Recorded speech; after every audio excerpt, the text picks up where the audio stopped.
leaders of this protest, which is the CJP, which is the two representatives of the CJP who met the two ministers yesterday. Yesterday, it was made very clear by the ministers, and Saurav Das said the same, that when they pressed for the demand of resignation of Dharmendra Pradhan, the ministers are very clear that we can't decide this, but we'll get back to you within 24 hours on this particular issue. And now, within 24 hours, we see Dharmendra Pradhan himself releasing this letter saying that he's stepping down. Very interesting comments in Dharmendra Pradhan's letter. Pallavi, I'll read that out. He's saying that the last 10-day events have really pained me.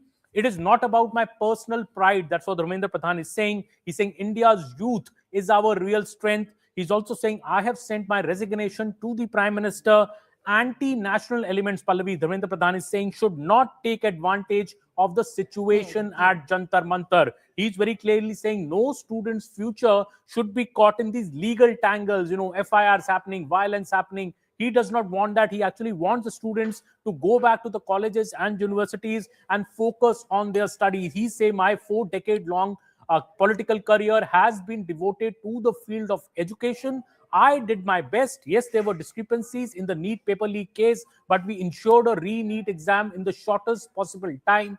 But now, since this events at Jantar Mantar, he's saying that anti-national elements are trying to take advantage of this protest and, misleading the students, misguiding the students. And if that is the demand of the students, and we saw that yesterday in the CJP's meeting, Dharmendra Pradhan himself has chosen to step down. Pallavi, I feel that this could have a very positive impact in a way of dealing with this protest. Maybe that was the CJP's main demand. The other two demands, Pallavi, which they had, that 1 crore compensation for the families of the NEET victims, or be it the other one where there should be a public apology, cases should be withdrawn. The government is already very positive on it. This particular demand was the sticking point, and I think the government, by Mr. Pradhan resigning, that particular sticking point has now been removed. We also are being joined by special guests this afternoon, Mr. R. Rajgopalan and also Mr. M.K. Vishnu from the Congress Party. I'm going to come to you, Rajgopalan, in a bit, but Mr. Vishnu, are you now satisfied? Because this is exactly what you have been asking for. But your own colleague seems to be changing the goalpost. The PM also has to go and the ACM is also go. That doesn't seem that you were concerned really about the students' protest. You seem to be just now baying for that kind of a blood, one resignation another. But for a start, the fact that the Education Minister has stepped down, would you say that's a big step forward as far as the government's messaging is concerned? See, you cannot equate the resignation of Dharmendra Pradhan with the loss of life of the innocent students and the future of the many million students. But the point is, these students who are in the Jantar Mantar asking for resignation and so many demands regarding the paper NEET leak. It took almost a month for them to realize. And the precipitating factor is our leader. We all went and staged a dharna in front of Prime Minister's office. Then that is the tip of the iceberg. And now our three demands are, one demand is a Dharmendra Pradhan resignation, which happened today, which we welcome it. At the same time, we should have an accountability in the system. As far as the Prime Minister, Honorable Prime Minister should come and apologize to the students. These are the three demands of which one is met and the rest of the two is on the pipeline, I hope so. But at least there is some change in the view they are looking at the people. From the government point of view, the view they were having earlier has now changed, which I'm very happy about it. But this is not enough. The students' lives is important. Their education career is important. Yeah, but Mr. Bishop, for that, there are fast-track courts which have been announced. There's a bill which is going to come up on Monday, which has been announced. But that is what my next question to be. Now that you've got what you wanted in terms of the resignation of the Education Minister, come Monday, at least now you are going to go back and allow the House to run so that the bill can be passed ASAP? Yeah, we are in the discussion and we'll let you know very soon that the High Command will take a call on that. But at the same time, I would like to point out one thing very clear. See, why this government is so insensitive about the students. They have to be on the road, fight for almost 1 month on the middle of the streets, leaving everything, sacrificing their, their future is at bleak. But still, now only after almost 1 month, this government is responding. This also, they should have an introspection about their career. Okay. We'll come to that later. We will come to that later. For now, the big news. The big news broken first over here on CNN News 18 is the resignation of the Education Minister, Dharmendra Pradhan. We also have Simran with us. We have Payal Mehta. We have Aman. We have Arunima. But before that, I'm going to go across to Mr. R. Rajgopalan. You know, Mr. Rajgopalan, I think the chatter amongst many of us journalists was that this is a different government. They don't come under pressure. They don't ask for a resignation of the ministers.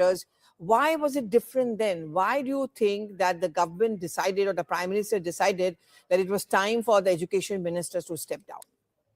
Pallavi, before coming to that, I must congratulate you, Aman, your team have been longing for in the rains and the sun, etc. It's a great victory for media men. Second, for the students. And where is Rahul Gandhi now? Why is not reacting? It is 30 minutes now from that.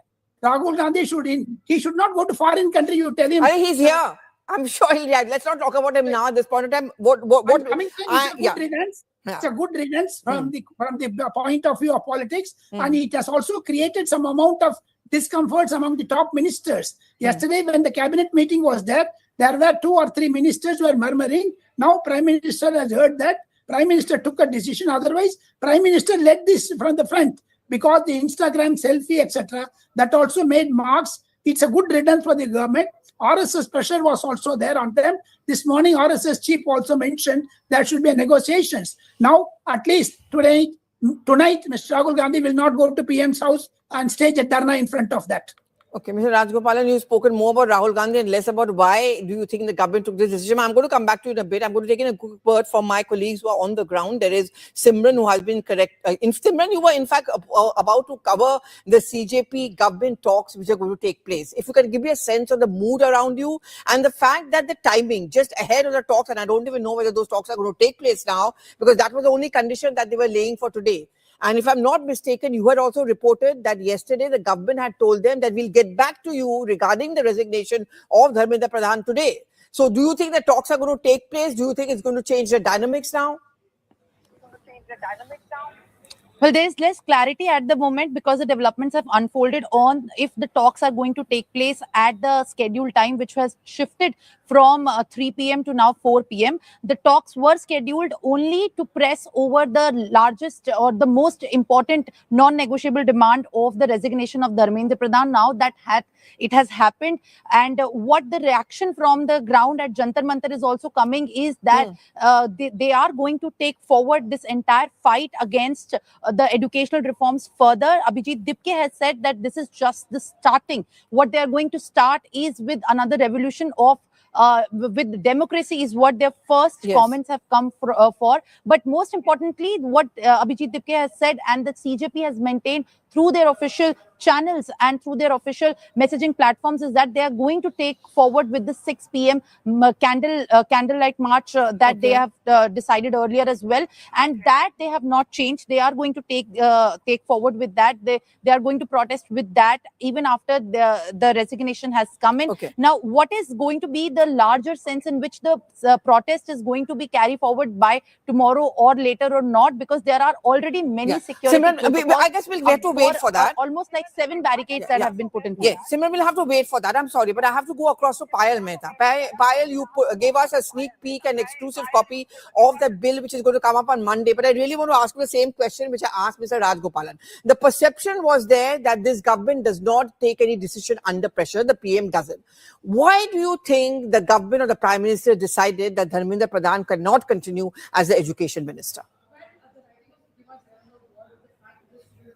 The streets, and the Prime Minister was extremely upset to see those scenarios really pan out as well. So despite that, the resignation demand has been there for quite some time, Pallavi, ever since that NEET re-examination had to take place. From that time, there's been building pressure on the Prime Minister to sack Dharmendra Pradhan, but they've let the NEET re-examination really happen. They've come out successfully with the NEET re-examination. There have been multiple reform steps that have been there. In fact, yesterday in the cabinet also, Dharmendra Pradhan was one of those people who actually spoke on the new bill, which is coming up on Monday. But, probably at one point in time, the Prime Minister thought that it is important to send a message to the youth that we are not power hungry, we are not politically hungry. We are here for the welfare of the people and largely for the youth. So therefore, just day before yesterday when the Prime Minister put out that tweet announcing the fast track court, the first sentence was very significant. Nothing is more important for my government and for us more than the welfare of the youth. So that's the message that's being sent. The Prime Minister, of course, trying to communicate with the Gen Z. That's the reason 2 back-to-back, video messages that he sent, or very, very Insta-friendly messages that he really sent. Those have, of course, gone viral. But like I said, that there are people, it's not just that political pressure was mounting. People from the streets were on the streets demanding his resignation, demanding that he be removed as well. We'll have to just wait and see how fast his resignation gets accepted. These are unprecedented situations, in the middle of the parliament session. The fact that the Rashtrapati just returned yesterday from an overseas trip, will it be an immediate acceptance of resignation? Who gets the portfolio? Because it's going to be a crown of thorns, whoever gets the portfolio, because there's so much that needs to be done and every action is going to be watched by the students alone in terms of what happens in the coming time. And Payal, we are not going to hazard on guess on who's going to be the successor to Dharmendra Pradhan, because you never know. But whoever's going to be, you're absolutely right, will have to be someone who is going to face the biggest challenge ahead to win over the students. We've also got Anand Raghunathan joining us this afternoon. Thank you very much. Why do you think Dharmendra Pradhan resigned, and should he have resigned? Hi, good afternoon, Pallavi, and good afternoon to my fellow panelists. Look, I think the day you had violent, illegal street protests and blockades and attacks and anarchy, the writing was on the wall. And the writing was, in fact, has been on the wall for the last 6 years, because remember the day the farm laws were repealed, the message went out that if you were to do the same thing, resort to anarchy and illegality, Modi would succumb. And that is exactly what has happened, because the exact same demands that these anarchists were making were made almost 3 months ago by, in fact, Modi voters. But the government completely ignored them. But now when you had illegal protests, when you had all the arson and attack and everything, that is when the government... So the message is Modi hears the street much more than he hears the genuine students. Okay. I'm also being joined by Pushpendra of the Samajwadi Party. But before I go across to you, quickly one word also coming in from Arunima. Arunima, that you were there yesterday when those talks were taking place between the CJP and the government, the CJP representatives. One demand which was pending of theirs was a resignation of the education minister. That has happened. What next? So government sources are just confirming to CNN News 18 that talk from the government side is on schedule. Initially, it was supposed to be at 3 o'clock this afternoon. Then we were told that it was pushed back by an hour. And in the interim, Dharmendra Pradhan put it out on the public platform that he's stepping down from the union cabinet. So there was a doubt in the minds of the media that whether the government will now take a little more time before coming back to the negotiating table. Will the talks go on as scheduled? So government officials, government functionaries now confirming to CNN News 18 that from their side, the talks are very much on. They're hoping for a final breakthrough. Out of the 3 demands, the sticking point was Dharmendra Pradhan's resignation. The other 2, the government had come on the same page as the CJP. So today, as Dharmendra Pradhan has stepped down, when the talks happen, JP Nadda, Dr. Jitendra Singh, and the 2 representatives from CJP, when they come sit face to face across the table, government is hoping for a big breakthrough, some assurance that the Jantar Mantar protest will now be withdrawn. Okay, we're going to wait to see whether they are withdrawn.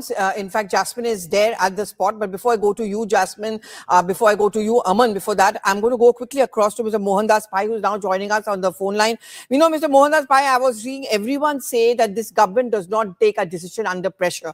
Do you think there was substantial amount of pressure on the Prime Minister where he wanted to convey this message that sticking on to power was no longer an option? Showing our concern for the students was more important, and it is time also to move on and move ahead. No, I agree with your assessment that the Prime Minister has stepped in and decided that, somebody has to be sacrificed to take out the anger. There's too much of anger. There's too much of frustration, and young people are very, very upset. What they think to be, bad treatment from the government. They think government is uncaring. They're not concerned about them. And the flashpoint has become Dharmendra Pradhan. So it's good to make a sacrifice at this point of time and relieve the pressure, relieve the anger, because what we need is a solution to the many issues that are affecting our young people. And these issues require discussion and settlement in the next maybe 1 or 2 months to show progress. There's deep pain among Gen Z about education, high cost of education, opportunities, jobs, etc. We need to address them on a war footing. And now having this sacrificing Dharmendra Pradhan and ask him to resign will hopefully, focus attention on solutions rather than allocating blame. Okay. Mr. Mondal, I'm going to come back to you. In fact, all my colleagues in a bit. We have the first reaction coming in from the CJP. Saurav Das has just reacted. Let's listen to him first. प्रशासन बहुत बहुत इज्जत बात है, ये हम लोग accept नहीं करेंगे। अगर ये कंटिन्यू रहेगा और युवाओं को डिटेन करते रहेंगे, हम लोग पीसफुल मार्च निकालेंगे दिल्ली पुलिस हेडक्वार्टर के तरफ एंड वहाँ पे जाके पीसफुल धरना हम लोग देंगे। तो दिल्ली पुलिस से फिर से रिक्वेस्ट है कि ऐसा खाना पानी वंचित ना करे लोगों को, जो यहाँ पे आना चाह रहे हैं ना करे। देखिए इंटरनेट बंद कर दिया, मेट्रो स्टेशन बंद कर दिया, उसमें न्यूज़पेपर चिपका दिया, ये सब करने बहुत बचकानी बातें हैं। प्रशासन को इस किस्म से काम नहीं करना चाहिए। लोग तब भी हजारों की संख्या में यहाँ पे जुड़ रहे हैं, तो ये सब करने से कोई फायदा नहीं है। लोगों को खाना पानी एंड उनका मूवमेंट आप रोक नहीं सकते हो, असंवैधानिक है, इलीगल है। दिल्ली पुलिस इलीगल काम करना बंद कर दे, ये हमारा इमीडिएट डिमांड है। कितने बजे जाएंगे आप मीटिंग के लिए? जब बुलाएंगे, अभी वो एग्जैक्ट टाइम बताएंगे, फिर आएंगे। So that's Saurav Das's first reaction, spokesperson of the CJP. I'm going to go to Jasmine. I'm going to come to you, Mr. Pushpendra Singh, in a short while from now. Bear with me. Aman, whoever takes on the position of Dharmendra Pradhan will have to face a huge challenge. What could be that challenge? See, Pallavi, the government is already saying that it is putting systemic reforms in place so that the paper leak issue is settled once and for all, that there is no repeat of this particular matter.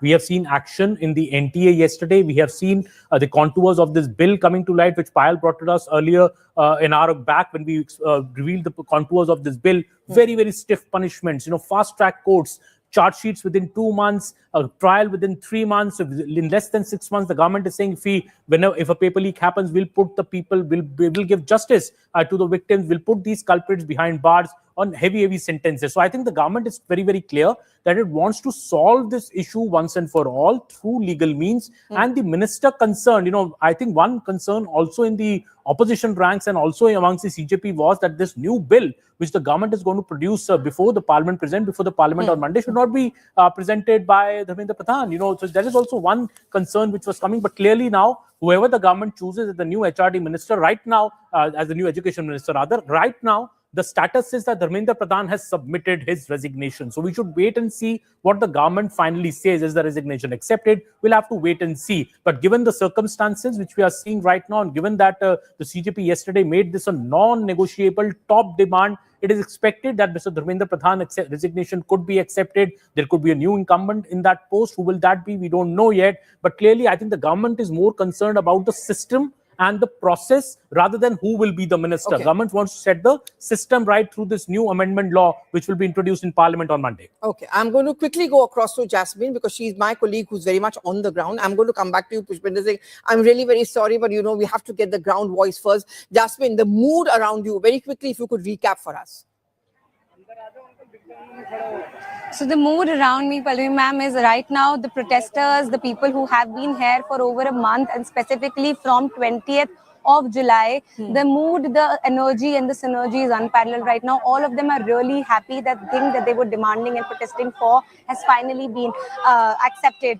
There was no public indication from the government's end that Dharmendra Pradhan will eventually be resigning. So people were wanting it, but they were not expecting it at this point. Okay. So currently with the resignation coming in, a lot of protesters are still developing and understanding that this has taken place and this has happened. So they're still processing and absorbing that the resignation that they have been demanding for over a month has come in now.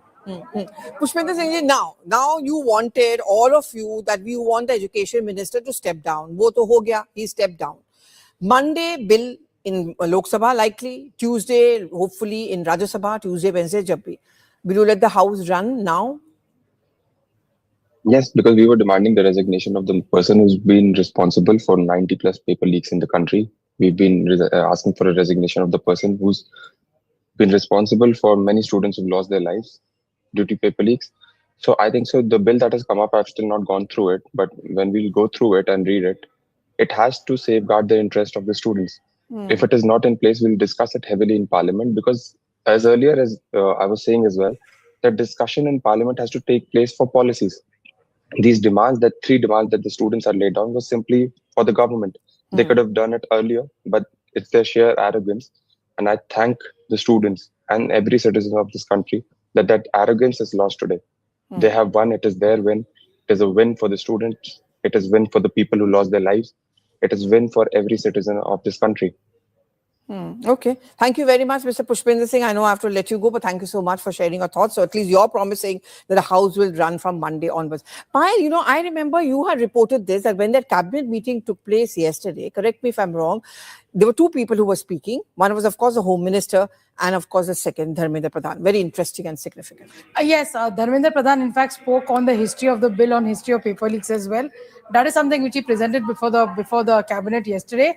Of course, major talking as far as what this new bill is going to have was done by the Union Home Minister, but many within the cabinet rank did not think that this would be Dharmendra Pradhan's probably last cabinet meeting in the Modi government, because like I said, there is no clarity on whether his resignation has been accepted, and once his resignation is accepted, does he become a minister of another department, or does he go out of the cabinet? That clarity is still awaited. We'll have to wait to hear from the Rashtrapati Bhavan, but no doubt whatsoever, there was constant pressure mounting on Dharmendra Pradhan. Back-to-back issues that had happened, the UGC issue that happened, the NCERT textbook issue that happened, the CBS issue that happened. So obviously there was a lot of pressure mounting on Dharmendra Pradhan and his ministry over the last 6 months. So the writing pretty much on the wall, and the fact that the student movement took such a large impact in the national capital and across the country, probably there would have been a lot of thought that would have gone into it. And like I said, unprecedented. Absolutely. Very rarely would you have seen anybody resign in the middle of parliament session, unless mandatory, and unless there are things which are beyond your control, like your health or anything else, or if you're no more.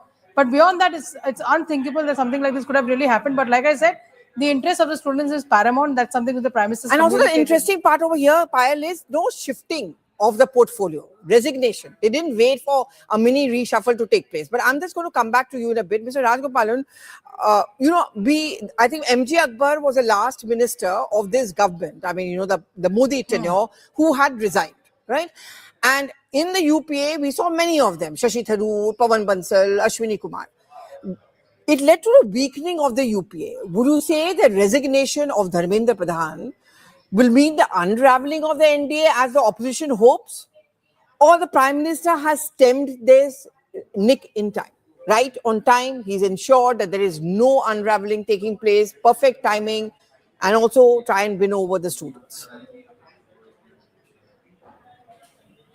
Mr. Rajgopalan, yeah. I think you're on mute. It is a dent on the Prime Minister, definitely. It is a dent on the Prime Minister, because students have won. Prime Minister saw that today's law and order situation, if the issue continues, tomorrow it will become the headlines in the newspapers. Second thing, he also taken the importance of the FCRA bill and delimitation bill. These two are primarily for the Prime Minister, apart from Mr. Dharmendra Pradhan. Therefore, Prime Minister acted in the morning also there was a but it did not confirm. Prime Minister office told Mr. Pradhan to write this type of things. As Payal said, now we have to wait and watch. Now action will be on the Rashtrapati Bhavan. Whether Rashtrapati Bhavan communique will now come after some time, or along with the person who is going to be the one. But finally, I tell you, it's a political decision, and it has taken the punch out of Congress and also the India Alliance. Students have won. There is no reaction from the Congress in half an hour's time. Mr. Anand Ranganathan should also understand that this is a crisis for the opposition. Prime Minister came out of this situation very well. That is my and public memory is pretty short, so people may move on. I'm going to come back to you, Nikhil, in a bit. You're on mute. And you're on mute. I'm not. Yeah, now you're not. I can hear you. Yeah. Yeah. Now, I'm saying the optics of this, I would have said, would have been disastrous for the government, but they have been disastrous for the last 4 or 5 years. And I explained why. Exactly as I said, all the demands were made by genuine students and their well-wishers, all of them who were Modi supporters and voters, much before the CJP came in. The government ignored them. Number two, when you talk about the fact that everything that Pradhan has done or overseen, all the irregularities have also been overseen by the education minister of AAP-controlled Punjab and Congress-controlled Karnataka. It is befuddling that the BJP has asked only Dharmendra Pradhan to resign, as has not demanded the resignation of the Harjot Singh and of Bangarappa, the education ministers under which more paper leaks have happened. So, this is absolutely the wrong way of handling it. Pradhan should have resigned on day one. Yes, that's my question. I want Modi to ask. was waiting for, and Modi always succumbs to street protests and violent protests. We've seen that in farm laws. We've seen that when the land acquisition bill was taken back. Anyone who comes down to streets illegally and the government asks to bend begins to crawl. Nikhil, and I'm just agreeing with Mr. Ranganathan on this. The fact that the last time round when the farmers protested, eventually the government rolled back on the farm laws. Do you think the resignation of Dharmendra Pradhan should have happened earlier? Or why even the resignation? Maybe if I had done it 2 months back, they could have done a quiet, small reshuffle where his portfolio could have been changed. Pallavi, absolutely. That in any democratic, accountable government, the resignation of the education minister after a controversy like this should have happened many, many weeks ago. It should have happened in May. It has taken this long, but that is not something that's unexpected or surprising, because in 2016, Rajnath Singh made it very clear, is sarkar mein istife nahi hote. We are not going to resign under this government. Every other government in this country, whether a BJP government or a Congress or any other party, you had resignations because ministers held to account, all the way from a Lal Bahadur Shastri to a Nitish Kumar, to the Sushil Kumar Shinde, to a Shashi Tharoor, and that is how democracies function. But for some reason, this government thought that we are going to make things function in a different way, and now they're going to pay the price for it. If in 12 years you've maintained a steady position, nobody is going to resign, and today one of your ministers resigns like this, how are you going to go to the people and say that you're stuck to the principle? Fact is, this government is completely clueless. The Prime Minister himself has no clue, because let's not forget, 40 hours ago, when Sonam Wangchuk's fast was broken by JP Nadda ji and other people from the Jitendra Singh, who's also in the Union Cabinet, Union Council of Ministers, there were no talks by the government saying that Dharmendra Pradhan would resign. And yet today Dharmendra Pradhan resigns, which means the government has made this decision in 40 hours, probably not even 40 hours, in 4 hours. They are just, they're acting very reactionarily. They have no plan. And let's not forget, this is no longer a protest of only CJP, DIPK, Sonam Wangchuk. This is a people's movement now. You are seeing protests all the way from, Calcutta, Jaipur, Vancouver, London, Delhi, Bombay, everywhere, and they are not under the control of the CJP. Which actually could be even more worrying, which may have possibly worried the Prime Minister even more. We are going to discuss that in a bit. A quick update coming in from Arunima. It's 3 o'clock. We were expecting the talks to begin at 3, defer to 3:30, and then defer to 4. But there was one issue. Okay, let me just go across to Saurav Das first, and then I'm going to come back to Arunima. वो गुनाह मान लिया था, आज उन लोगों से हमने अपना देश वापस ले लिया है। अभी सिर्फ शुरुआत हुई है। हम अपनी पूरी देश की शिक्षा व्यवस्था को बदलेंगे। हमें बहुत खुशी है। आज वो 21 परिवार जिन्होंने अपनों को खो दिया, आज हम उन्हें याद कर रहे हैं। ये सिर्फ शुरुआत है और आगे बहुत लड़ाई लड़नी बाकी है।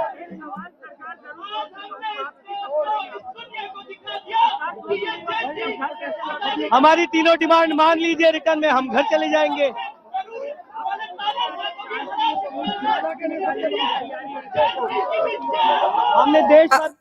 I'm going to quickly go across to Vivek Tankha, Congress Member of Parliament. Vivek, we were talking yesterday, but we were talking in a different context. Are you satisfied now? Will you let the House run from Monday? You wanted Dharmendra Pradhan to step down? Pallavi, this had to happen. Even today morning I tweeted, I said it's in the interest of the government to accept the demand of the students, supported by all the parties, all political parties, especially in the opposition. Rahul ji was all out for it for months. He was telling the youth that time has come to for the government to accept responsibility, accountability. So I'm sure with all the 3 demands met today, if what we hear is correct, the opposition parties will have a lot of reasons to rethink about their further strategy. And I'm happy that it's not, I don't take it as a victory. I take it as something that the students, the aspirational students of India have achieved. In India, the students are looking for jobs, they're looking for education, they're looking for opportunities. And when they find obstacles and hindrances all the time in their way, so there are a disappointed lot. That is why those young people that you saw in Jantar Mantar, they were not anti-national. They were not sponsored by China or Pakistan. I mean, what is all this narrative fake narrative that you keep making? Forget it. people even started saying that the government has contacted me to contact Sonam. Nobody in the government will have the gumption to contact me. Who can contact me? Why should they contact me? What was the need to contact me? For the last 7 days, I was telling Sonam and Gitanjali, listen, we are very worried about Sonam's life. We are worried about his health.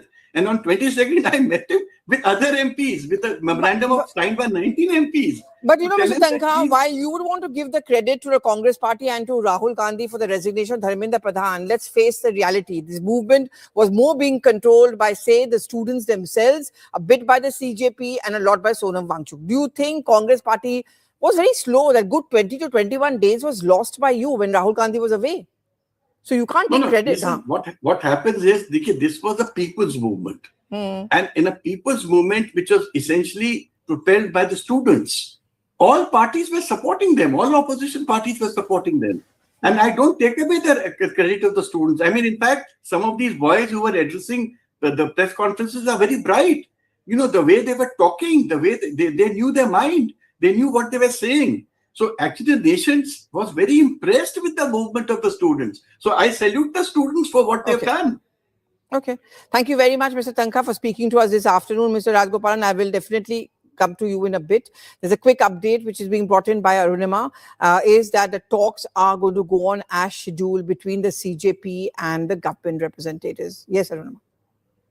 So there was some doubt over that since the talks were postponed. Like we said, initially it was supposed to be at 3 o'clock and then we were told that it was being postponed till 4. And in the interim, news came in that Dharmendra Pradhan had stepped down. So when we checked with the government of India, whether or from their end these talks were on, we received a confirmation from government functionaries that the government is still committed to having that conversation with the CJP representative. The government ministers would want to hear from CJP at their end. So from the government side, 4 o'clock, JP Nadda and Dr. Jitendra Singh would go, they're prepared to go and tell the CJP delegation that out of their 3 demands, the number one, for which they had sought 24 hours, that first demand has been met. Prime Minister has taken note of the other 2 demands as well, and the government is quite positive. That was conveyed yesterday also. What are these other 2 demands? First, 100 crore compensation to families who have lost their loved ones to suicide. In that all criminal cases that have been registered against protesting students be withdrawn as well. So now, as far as the government is concerned, there is no reason for CJP and the protesters at Jantar Mantar to continue to be there. So the big question over here will be that how soon will the protests be called off at the Jantar Mantar and in other parts? Mr. Rajgopalan, I know you were wanting to say something. We are talking about the opposition parties taking credit. Yeah, go ahead. Go ahead. Very, very simple. CJP has just now said 3 demands ko accept kar lijiye, we go home. So the agitation is coming to an end because they themselves agreed to that. Now it is for Mr. Dharmendra Pradhan, JP Nadda and Mr. Jitendra Singh to accept the demands, and by end this evening the protest will be over. And moreover, my simple understanding, you asked Mr. Vivek Tankha, why the opposition leaders are not coming out openly so far? Another 1 hour has passed. There is no reaction from Mr. Rahul Gandhi. I don't know why you're so desperate to listen to him. I'm sure he's going to tweet and put out a statement. It's a purple moment. Therefore, he's accepting. Yeah. The cockroach has taken away the votes of Congress. That is the reality now. Cockroach is scaring Congress. That is the reality politically. That is the reality. Pallavi, you know very well, more than me and Raghunathan, internal dissensions are there in the Congress. That you must accept that. Therefore, there are internal dissensions in BJP also. I do agree. But it's a great victory, a good riddance of Mr. Dharmendra Pradhan. And for 1 or 2 minutes, you must also, the letter what Mr. Dharmendra Pradhan wrote contains 4 or 5 important things. He says the agitators are anti-national. So in the resignation letter, what did he mention? We also to probe it. This is not resignation letter. It is his statement only. Therefore, he is thanking Lord Jagannath. He's thanking the Oriya people. He's thanking everyone. But simply, Mr. Dharmendra Pradhan, who is going to replace him, and on Monday, will the bill be introduced, and what is stand of opposition? Simple as that. No, the opposition has said that they're going to have the discussion. They want to have the discussion. So far, that's what they've been saying. But before I'm going to talk about anything, I want to come to you on this, because the CJP has come out with a latest statement. So clearly, the picture is not completely over. They've given out a list of their demands. The first demand has been met, which is Dharmendra Pradhan's resignation. Now they're saying there are 3 other demands which are pending. That is 1 crore to the families of all the students who died by suicide, which is pending. No action against any of the student protesters should be taking place. That is also pending.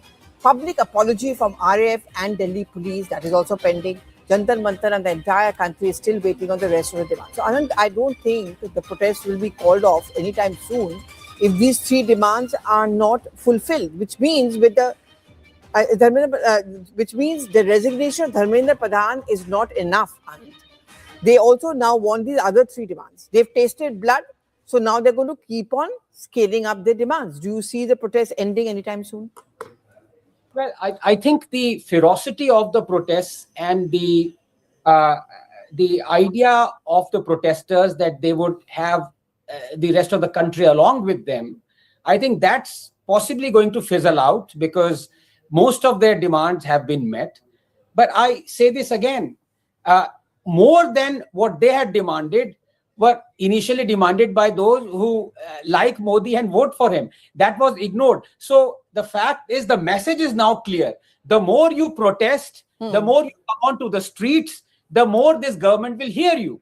And there are endless issues that would force people to come onto the streets. So to answer you very briefly, such a vicious cycle would never end, because you would now the assertion would be that anything that goes wrong in the central education system, you come on to the streets and protest. Forget about the education system that is being handled by the states, because the BJP itself has forgotten about it.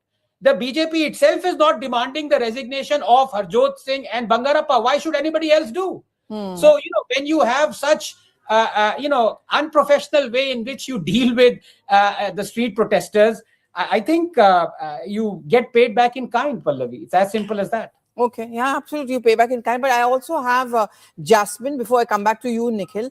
Jasmine, you're very much on ground zero. We've seen the CJP coming out with its list of demands, saying that 3 decisions are pending.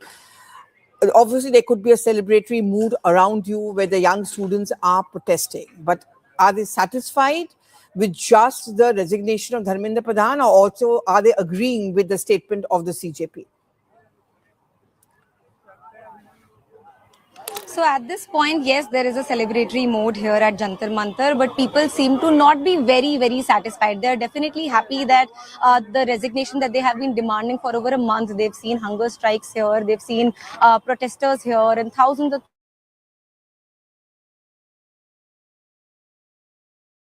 protesters also continue to, at this point, also say that the resignation has come in too late. There are already a lot of students who had to commit suicide. There were already students who got injured by Delhi police. So they also continue to, at the same time, have their complaints. And they're also talking about the other demands that CJP had put to JP Nadda and Jitendra Singh about the apology from Delhi police and CRPF. They also said that they want to give compensation to the family. They want the compensation for the families of NEET students who committed suicide. So these are also some of the demands that are unfulfilled yet in terms of the written agreement that they wanted from the government. But their central demand has definitely been fulfilled. So the mood is celebratory, but students still seem to not be completely satisfied. They still have more to say. They still have more to ask for, it feels like. I also have Nikhil, who still continues to remain with us. Nikhil, there could be a larger concern over here by possibly many within the government as well, that will this now lead to a chain reaction? Because then someone will say, oh, the Home Minister must go. Then another person will say the Prime Minister must go. Would you see this as a redux of UPA 2 days? Absolutely, Pallavi. So in the past 3-4 days, whenever people have asked me that, do you think the education minister is going to resign? And my answer was simple, that no, he will not resign. I've turned out to be wrong although. Because that is exactly what I felt, that the moment the government caves into the demand of the education minister resigning, people are going to ask questions about ethanol. People are going to ask questions about the expressways. People are going to ask questions about the economy. People are going to ask questions of the foreign policy. People are going to ask questions about the police brutality. Eventually, it is going to a point where people are going to ask for the resignation of the Prime Minister himself. And even in these protests, if you actually look at it, your reporters are on the ground. I'm sure you would have gone as well. You would have noticed that there is a protest that is between the 2 barricades at the Jantar Mantar Road. There is a protest that is at the Tolstoy Mark, and there is a protest that is at the Sansad Mark. Once you go into the core protest, in front of the stage, the demands are for the resignation of Dharmendra Pradhan, and it is heavily focused on the NEET issue. But the moment you go to the Tolstoy Mark, most of the naras that you will hear are against Narendra Modi and Amit Shah, especially after what happened on the 20th of July. Most of what you hear on Sansad Marg and other places in Delhi and in other places, other cities in the country where the protests are happening, they are against the government in general. So these neat paper leaks only happen to be a catalyst issue. They are something that became a rallying point and nucleus to a larger growing nebula, you may call it, because most people are using these protests as a medium to express their dissent, a dissent that was not allowed to really come out in a very, very long time. I'll give you an example. It was very profound for me personally. I saw a bunch of young girls say in front of the police to them, "Police Murdabad." This is after, of course, the police brutality.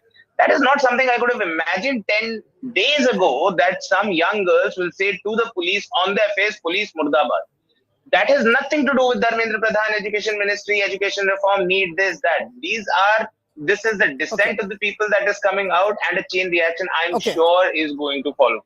Okay, Nikhil, for now, I'm just going to shift focus to another news coming in. I'll come back to you, Anand, because I know you want to say something. And of course, Mr. Rajgopalan, now it is going to be important to see come Monday, kya hota hai. Because the bill is likely to be slotted for Monday. There's a discussion on this which was pending, which the government has been open about. But will the opposition parties now play along? Because opposition is certainly going to be on a higher platter now. The opposition is now going to be in a position of strength when they'll say that thanks to our pressure, the education minister had to step down. So what we are being told is that opposition does want a discussion. Which discussion? We'll have to wait to see. Yes, Arunima, though on record just now, the Samajwadi Party and Congress said that they do want a discussion on the bill whenever it comes up on Monday or Tuesday. Yes, that's what opposition sources are indicating to CNN News 18 and source-based information as well, that they would want the discussion, not limited to the bill alone, but on the overall, how did the paper leak happen? Why did the police brutality happen? Who's responsible for targeting innocent children at Jantar Mantar and near the Parliament House? Trying to hold the Prime Minister accountable, trying to hold the Home Minister accountable.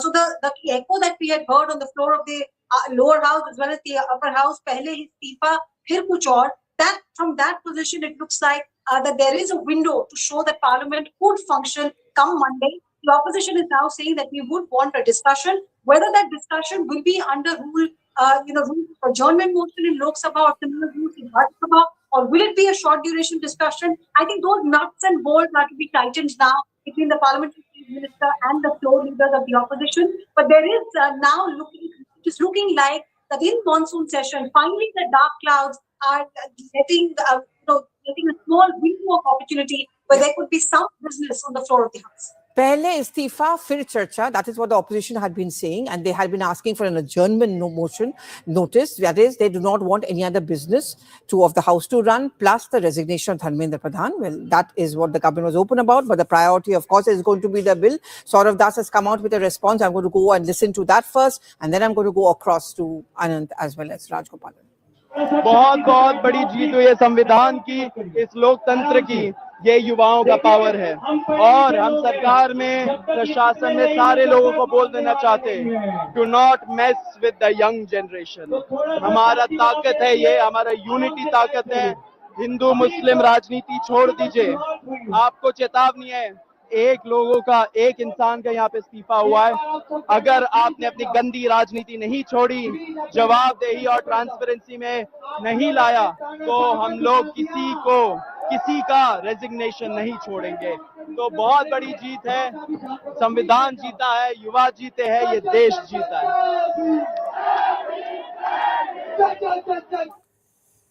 Okay, there is also a statement which has come in from Sonam Wangchuk, who, if you remember, had called off his hunger strike a few days back in the presence of two union ministers. And I'm quoting him, it's a victory of democracy, direct democracy, straight from the streets. It's a victory of peace, patience and perseverance. Congratulations, CJP, Gen Z of the nation, and thank you to all the citizens for shedding fear and the fear of fear and rising up from every corner of the nation. From accountability, now to reforms. That was Sonam Wangchuk's first reaction. Mr. Raghunathan, thank you for standing by with us. I know you wanted to say something, so that, plus the fact is, are you now going to see a new alternative develop as a political party or an entity? I remember the IIC of 2011, and then you have an Aam Aadmi Party, and now do you see a CJP and Sonam Wangchuk becoming the view centers of that very critical youth vote bank? Yeah, I think all options are open, if I may say so. I'll tell you why, Pallavi, because you look at the previous protests that have happened on CAA, on farm laws. Now, they were not just illegal protests, they were illogical and irrational protests, because the farm laws and CAA were actually promised and in the manifestos of the opposition parties. It's just that Modi fulfilled them and the opposition parties took a U-turn, and then the protests happened. In this case, the protests were legitimate. So, as I said, the resignation of Dharmendra Pradhan and the following of the Radhakrishnan committee and all those things were demanded by everyone, cutting across party lines. So, in this case, when the government has succumbed only to the street voice, while in the earlier case it succumbed to the street voice, but the protests were illegal and wrong and irrational, in this case, all options are open, because now they have the moral and ethical standing that they have achieved what was morally and ethically right. So there is a big difference here. I think the government, in ignoring the legitimate protests of the students and of Modi supporters 3 months ago, did a catastrophic error, and today they have doubled it up by acceding to Dharmendra Pradhan's resignation without demanding the resignation of the two education ministers under whom much worse has happened. I don't know who is advising whom. But damn if you do and damn if you don't also. Na? That's what happened, Mr. Ranganathan. Okay, I'm going to get in Nikhil in a bit, but Mr. Rajgopalan, do you think the Prime Minister tried to cut his losses, or he was actually left with no choice? Politically, what I may now categorize 1, 2, 3, that is JP Nadda's prime aim during the conversation with the CJP in another half an hour's time is to ensure the protest ends. Because most of the demands have been deliberated. They also came with a resolution of 4 demands. 1 has been accepted, the other 3 have to be accepted. As Anand Ranganan said, this is also a priority for the government. Second, Pallavi, violence will have to end. There is an amount of happiness. With this joy, there won't be any violence. Government control the violence, and there is no question. Even the Supreme Court came very heavily on the Delhi Metro for shutting the 17, 18 stations. Now that will be open. Now that anger is out. Now, baki to reforms, continuation, we will talk later. These are all some government will all give a sweet talk. I'm going to come to you in a bit, Mr. Rajgopalan, because there's some news update which is coming. That's very important. We were just discussing whether talks are going to carry on as scheduled. Well, the CJP delegation has now arrived for the 3rd round of talks with the government. My colleague Simran is there. I'm going to try and go across to Simran. So the talks are now going to take place, but the CJP has also issued a statement that there are 3 pending issues. The 3 pending that 1 crore of compensation that they're talking about, and also an apology coming in from the Rapid Action Force, where that kind of an action was taken against the protesters. While I wait for Simran to join me, I'm going to quickly go across to both my colleagues. Aman is very much with us. Payal is also with us. First to you, Aman, very, very quickly. Okay, I'm going to come to you. We've got Gitanjali Angma, who's, of course, Sonam Wangchuk's wife, but also someone who has been protesting. Thank you very much for speaking to CNN News 18. Your first reactions to the resignation of Dharmendra Pradhan. I repeat what Sonam has already tweeted, that it's a victory of direct grassroots democracy and of peace and perseverance. It is just, but we should remember that this is just the first step. This is a symbolic, victory to move to the larger goal and agenda of the actual educational reform, which will be the bedrock of the future. So yes, of course, it's a huge victory, because there was a tremendous moral pressure that the movement created within the government. If they hadn't done it, they would have lost serious credibility. So hats off to this generation who, with their resilience and perseverance, held the fort, held the ground, and did not step back, and continued it till this was done. Extremely welcome step. And now we have to move to the next step of reforming and making the education system in India the best in the world. Thank you. working out with a bill on that. But before I ask you about that, do you think now the protest should be called up? The students go back home, go back to studies. Do you think this is the time when those protests should be called off at the Jantar Mantar? So this decision has to be taken jointly, and we will regroup, meet up, and we shall come back to you on this. Okay, and I'm sure one last question. You know that a bill is coming up on Monday, post-spike in Parliament, to make it more and more stringent. You think all political parties need to sink their differences and come together to ensure the quick passage of this bill? Yeah, I have again and again in all my interviews and articles everywhere, I have said that this movement has gone beyond political parties and their agendas. It is about reform, not just of the education system, but all the other systems which are rotten to the core.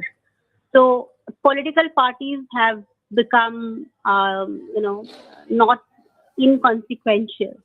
Now the movement has moved to the grassroots, and I think that it's an opportunity for all the political parties to look afresh to build a new India. So it's not, the political party should not take credit. I think, can we grow up and mature from taking credit to actually selflessly working for the nation? I think that's what the kids have shown. Nobody is here to take credit. Okay. I think it's a lesson for the political parties and for everybody who wants to take credit. And it's only focused on credit. That for once, for heaven's sake, let's move beyond credits and vote banks and party politics to the larger good of nation building. Okay, thank you very much for speaking to us. You know, Aman, this is a very interesting point which Gitanjali Angmo has spoken about. This is not a time for political parties. They need to rethink. If you remember in 2011, when these protests were carried on by Anna Hazare, it gave rise to AAP.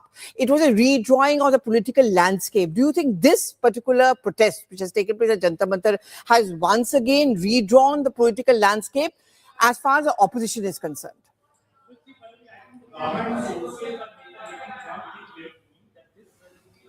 Is out of the demand of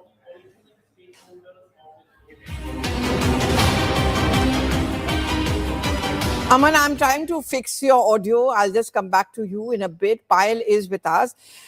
Payal, now this is going to be a big challenge because I'm just seeing Amit Malviya's post also on X where he's actually talking about the contribution of Dharmendra Pradhan. You know, he's been one of the most seasoned senior, politicians, the education minister. But I don't know how many of their sources you managed to speak to as yet. But do you think that this could make many others edgy? Because now there's no stopping, say, the CJP and others. Because then they'll start saying, isko bhi istifa dena hai, usko bhi usi issue pe istifa. So would you say a little shaky situation as far as the government is concerned, or they are in control? Payal, if you can hear me.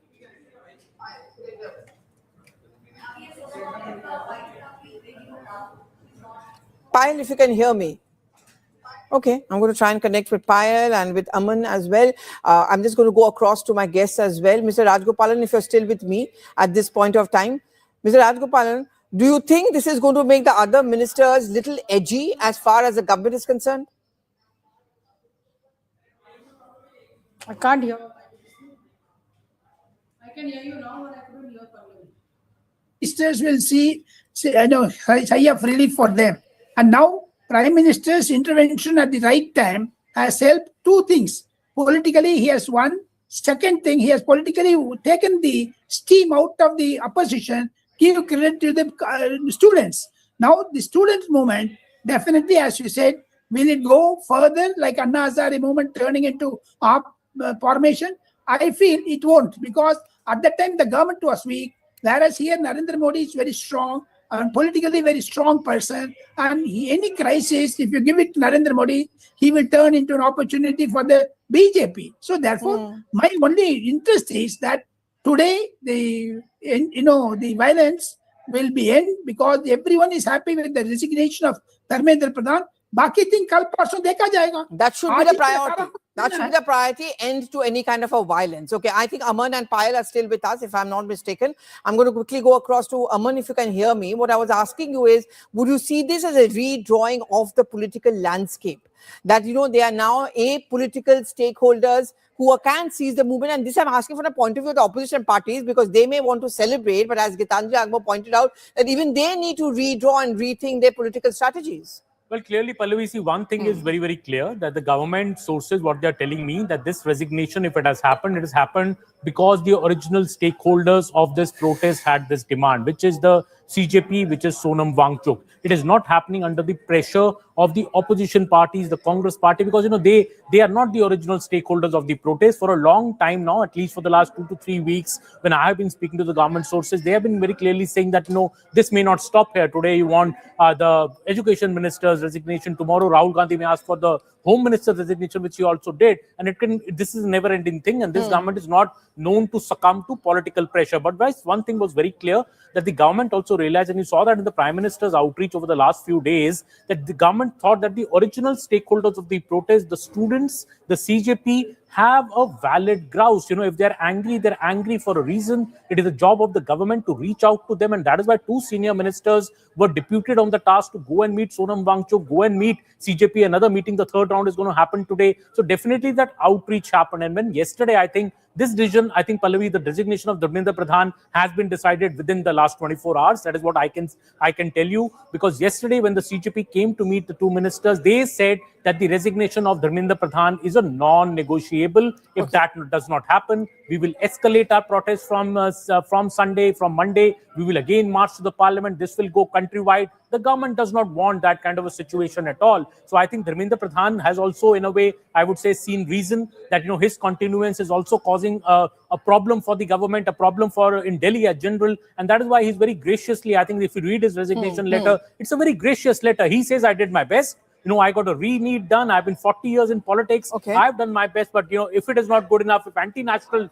elements, one line, Pallavi, in that letter is very important, where he says that anti-national elements are trying to misguide the students and trying to exploit the situation at Jantar Mantar. I would not allow that to happen. And that is one reason that he's resigned. So I think that is the government's approach towards this entire matter. Okay, I'm going to go to Payal in a bit while we fix your audio. But this is the point I want to ask Mr. Ranganathan, that in the last 24 hours, there must have been a lot of manthan within the NDA, within the government and the Prime Minister himself. Do you think that for him, it was very important to ensure that these protests don't become unruly and violent? And if you have to sacrifice a mantri, then so be it. But do you also think that his challenge, in a sense, also begin now? Because, you know, his government should not look weak. So, couple of things out here. Number one, may I disagree with my elder brother Rajgopalan ji? This is not a political victory for Narendra Modi at all. Number two, because I said for the reasons that this protest was a legitimate protest, because the grouse was absolutely legitimate, unlike the farm law or the CAA. In this case, if the government wanted to pay heed to the protesters, it should have called the original protesters, not the masqueraders or the hypocrites like the CJP or the opposition parties. It should have formed a band of people originally like Ajit and Anuradha and Neha to come to the table. Yes, what are your demands? Oh, these are your demands? Yes, we pay heed to them. Now what the government has done is, the government has given such a long rope to the, you already heard, there are fresh demands for Amit Shah's resignation. They now want Nitin Gadkari to resign. This is not going to end soon, Payal, because the fact of the matter is, this was a legitimate protest. The government should have found out the legitimate people who first raised this grouse, not these hypocrites. So that is where it's a disaster. Okay, I'm going to try and go to I'm going to try and go to Payal in a bit, but there is this update which is coming in that the CJP delegation has left from Jantar Mantar. They've headed to Constitution Club. Remember, Constitution Club was the venue of the talks which were taking place between the CJP and the government yesterday. And there was this whole question happening that whether the talks are going to take place today. But there is a delegation of the CJP which has just left from Jantar Mantar. They've headed to a Constitution Club for the third round of talks with the government. JP Nadda also has left for the Constitution Club. That's the big question, the big issue, which means that talks are very much on schedule. I'm going to try and get some more updates on this. But Mr. Rajgopalan, you were trying to say something. Yes, go ahead. my simple point is, at the meeting venue, definitely the CJP will surmount pressure.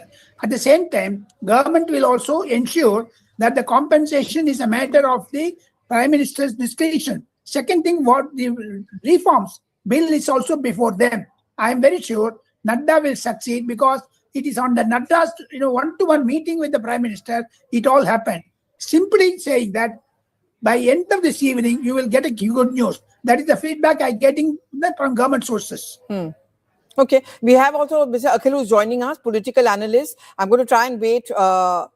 I think Payal is also getting us some update. I'm going to try and connect with her in a bit. But Mr. Akhil, you wanted to say something. Yes, quickly. Pallavi, if an incompetent minister has resigned today because of the paper leak, why that a cruel and such a I don't know what kind of merciless and ruthless person who is sitting on the chair of the Home Minister. The students have been beaten up. The ICU one girl was in ICU today. She has come out, and the broken legs and broken hands of my young children and boys and girls. Okay. And the Zomato and Swiggy persons were not allowed to feed our children. Now the lesser culprit has been punished. The bigger culprit has to be punished, who ordered and they were unmasked. Okay. The mask. I have to interrupt you here. There's a big update which is coming in. I'm going to come back to you. My colleague Payal Mehta is getting us this big update that there was a meeting which took place between the Prime Minister and the Home Minister, Mr. Amit Shah. Payal, the big challenge will now be to ensure that the government looks in control, but more importantly, the successor to Dharmendra Pradhan. Yes, that's going to be a crown of thorns, like I said, to walk on. The Prime Minister, in fact, met the Home Minister. The Home Minister was at the Prime Minister's residence and he left there a good 15 to 20 minutes ago, is what our sources are indicating. It must have been a very important meeting, a meeting to, in fact, how to see how to mitigate the crisis. Yes, everybody's demand for Dharmendra Pradhan's resignation has come through. Dharmendra Pradhan has resigned, but what happens? You can't have a post vacant. We are in the middle of Parliament session. We have questions that have to be answered. We have multiple responsibilities that a union minister really fulfills. So who fills in for him? Will there be an immediate cabinet reshuffle? Will there be a step from the normal? Will they have an immediate cabinet reshuffle happening, or will there be an additional charge which is given to an existing minister? Because just about yesterday, Pallavi, after the cabinet meeting, when we were talking to our government sources and talking to various ministries and ministers, there was no question of Dharmendra Pradhan's resignation. There was no indication at all about that as far as that is concerned. We in fact went ahead and asked top ministers also if they had heard anything of that sort, and if there was any indication that Dharmendra Pradhan may be asked to step down. There's nothing like that has really happened. So something has transpired between then and now, within 24 hours, that Dharmendra Pradhan has decided to step down. He currently is, in Delhi. Dharmendra Pradhan is very much in Delhi. He is going to be, in fact, meeting some people, is what I'm given to understand. But like I said, the million-dollar question is that who fills in for him? Will there be a new person who's going to be brought in? Because there are few faces that are waiting in the wings to be in fact brought in into the cabinet, or will it be a fact that they will in fact make somebody take the additional charge till the entire reshuffle takes place? Mind you, the education ministry is a full-fledged ministry. Yes. It's a very important ministry because the demand of the students to correct things will not just end right here after Dharmendra Pradhan's resignation. They want multiple things to take shape. They want to find out from the government as to what is going to happen next year. How will the NEET examinations take place? Because for the last 3 to 4 years that Dharmendra Pradhan has been working on this entire thing, he has also communicated to the government, communicated to the top of the government, that it is important to understand that the NEET is actually a headache of the health ministry and that the exams should be conducted under health ministry. There is also a proposal which says that clearly they wanted to get these exams done in a manner that, you reduce the dependence on pen and paper. Digvijay Singh's committee, the education committee, has also made a number of very important recommendations as far as that is really concerned. So all of these things are a matter for discussion. And who is better to in fact discuss on this issue or any other issue with the Prime Minister than the Home Minister, who is one of his closest confidants? Yes. And before I go to Jasmine Payal, I want to ask you another question. It's unprecedented when a parliament session is on, you have a senior minister among the top few ministers actually step down. But it's also an unfinished agenda. There's going to be a discussion, or the bill is going to be presented by Mr. Jitendra Singh on Monday and Tuesday. But there's also an unfinished agenda, and a big one at that, on reforming the education plus the examination business. So you get a sense that the government cannot afford to waste time in appointing a replacement for Mr. Dharmendra Pradhan, and that decision could happen as soon as Today well, itself? that decision is likely to happen at least by the end of today. Either somebody gets an additional charge or somebody gets appointed anew. Because in that case, there has been a lot of talks that have been doing around. You cannot have an important ministry like this staying vacant, for such a long time. You're in the middle of parliament session. There are questions that take place where cabinet ministers and MOSs, although Dharmendra Pradhan has 2 MOSs under him. There's, of course, Jayant Chaudhary is one of his MOS and Shukanta Majumdar being his other MOS. But they cannot fill in for the cabinet minister's post as well. There are a lot of paperwork that have to be signed. There's a lot of files that have to be moved and signed as well. So you cannot have a vacant position. But what the Prime Minister decides, in coordination with the top leadership of the party, whether it's JP Nadda, who's in fact meeting the CJP delegation, has been constantly engaging with them, whether it's Union Home Minister Amit Shah, Party President Nitin Nabin, who's going to have a say. His team is also pending as well. So a lot of pendency as far as the BJP is concerned, a lot of pendency as far as the NDA government is concerned. Although the NDA government, Pallavi, has a complete support, they are completely backing the Prime Minister in whatever decision he takes. And therefore, none of these alliance partners have come out and even said anything which is going to make Prime Minister or anybody else uncomfortable. They are saying that it is a whole of government approach that we want to really allow. Okay. And that's the reason the Prime Minister lauded and congratulated Dharmendra Pradhan when the NEET re-examination really happened. To be fair to Dharmendra Pradhan, from the day one that the controversy panned out, never ever did he shun responsibility, Pallavi. From day one, multiple interactions we've all had with him, he said, it is my responsibility, I take responsibility, but let's get the exam out of the way first and everything else can really follow. So therefore, he also in his resignation says one thing very importantly, I do not want certain lumpen elements to take control of the entire situation. The student protest is genuine, the concerns are genuine, and therefore, I am submitting my resignation to the Prime Minister. Of course, the lot remains in suspense because tomorrow is a holiday, Monday Parliament resumes, and probably we'll have to just wait and see what happens before that. And there was a swelling up of crowds at the Jantar Mantar. The government does not want the situation to go out of control. I'm going to go to Jasmine in a bit, but there's a quick update. Remember, the third round of talks between the CJP and government was supposed to take place today. It was supposed to be at 3. Well, that talk is about to resume as the representatives, that is the CJP's delegation, has already arrived at the venue of the talks, which is the Constitutional Club. So anytime now, that meeting is going to begin. 3 pending issues, according to CJP, has to be sorted out before the protests are over. But I'm going to go across to my colleague on the ground, who's Jasmine. Jasmine, you were telling us it was exuberance and there was rejoice as far as the news came in, but clearly the CJP and rather a statement says just the resignation is not enough. Do the students also say this, or they are happy with the resignation of the education minister? The students on the ground are certainly happy with the resignation of the education minister, since that's one demand that was their central demand, and they had been asking for it for over a month now. We've seen hunger strikes and we've seen a lot of protest happen at Jantar Mantar. However, the sense on the ground that I get, as of now, people are certainly happy, but they are not fully satisfied as well. They still continue to feel that the resignation has come in way too late.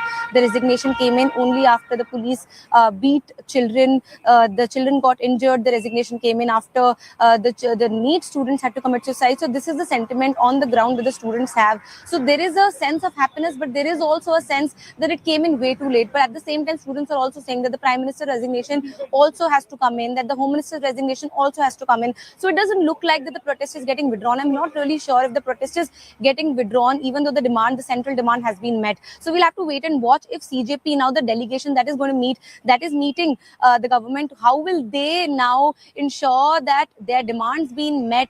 Will the crowd now evaporate from the Jantar Mantar, or will it continue to ask for further demands?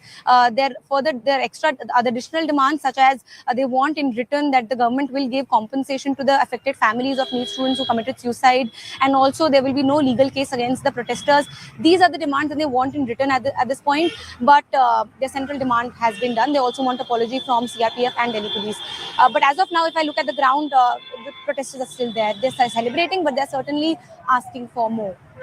Okay. So, and also, I think my guests continue to remain with me. If Mr. Akhil, if you're still with us at this point of time, Jasmine, I'm going to come back to you. I mean, while you're covering the sentiment on the ground, you know, Mr. Akhil, the opposition parties also need to reflect, don't you think so? Because this was clearly, if you want to call this an achievement, largely because of the student protests. Don't you think the opposition parties also run the risk of maybe sidelined or not being looked upon as an alternative to the government, which is in power at this point of time? Mr. Akhil, if you can hear me. Asking question to me? Yes, yes, I'm asking you. See, I am not satisfied. I'm a teacher. The way Home Ministry worked and the police beat our students and mercilessly beaten our students, and it was unprovoked. Our Gandhian ideology was beaten up by the Godsewadis, and the Godse tried to kill Gandhi again. We Gandhians stand with the students. We want resignation of Amit Shah. Oh God! Now you want a resignation of? Okay, Mr. Ranganathan, this is exactly what we were talking about a short while back. It's not. Clapping. Okay. No, he's not clapping. No, he. BJP Mr. Ranganathan. Okay. Yeah, Akhilji, I heard you. Mr. Ranganathan. BJP supporters are supporting me. Acha, theek hai. Mr. Ranganathan, he's not a BJP supporter over here. He's like a political analyst. But Mr. Ranganathan, this is exactly Akhilji, 1 minute. Okay, I heard you. Ranganathan, this is exactly the problem, is it? We are not talking about the opposition also needing to rethink or re-strategize. That's what Gitanjali Angmo told me a short while back. But even, do you think this is exactly what could happen now? There's an ethanol issue where they're going to start putting a demand on. Then they're going to talk about Mr. Nitin Gadkari. Then they're going to talk about the Home Minister and finally the Prime Minister. There are good 3 years left to go for this government. Exactly as both of us predicted, not just half an hour ago, but a little bit earlier than that. And that has come true on live TV. Of course, it's going to happen. But the fact of the matter is, if the opposition was serious and stood for the students, it would have. Swamiji, I didn't interrupt you. I've been listening. Ek minute. Please, let him finish. Akhilji, please let him finish. Yes, because if the opposition was serious in representing the students, then it would have demanded the resignation of not just Pradhan, but of Harjot Singh and Bangarappa, the two other education ministers of Congress ruled and AAP ruled Punjab and Karnataka respectively, who've also had severe bunglings under them, but they didn't. So, but that is what opposition does. My only, the silver lining in the cloud is that they would ask for everyone else's resignation except Modi, because they know, agar Modi chala gaya, to Yogi aa jayega. Okay. अरे योगी okay, so पाएंगे बच्चों के सामने, Gen Z के सामने 100 योगी ले आइए. अच्छा. Akhilji, 1 minute. All of us are going to discuss it very amicably. यहाँ पे नहीं लड़ाई करनी है. Akhilji. एक minute. Both of you, 1 minute. There's some news which is coming in. I'm going to go and reflect that. Priyanka Chaturvedi has also joined us. I'm going to go to her in a bit. But this is one big reaction coming in from the government first. This is Mr. Kiran Rijiju, the Parliamentary Affairs Minister. Very interesting. He puts up a picture of himself along with, well, the former Education Minister, Dharmendra Pradhan. I'm just quoting what he's saying. True leadership is measured over decades. And Dharmendra Pradhan ji is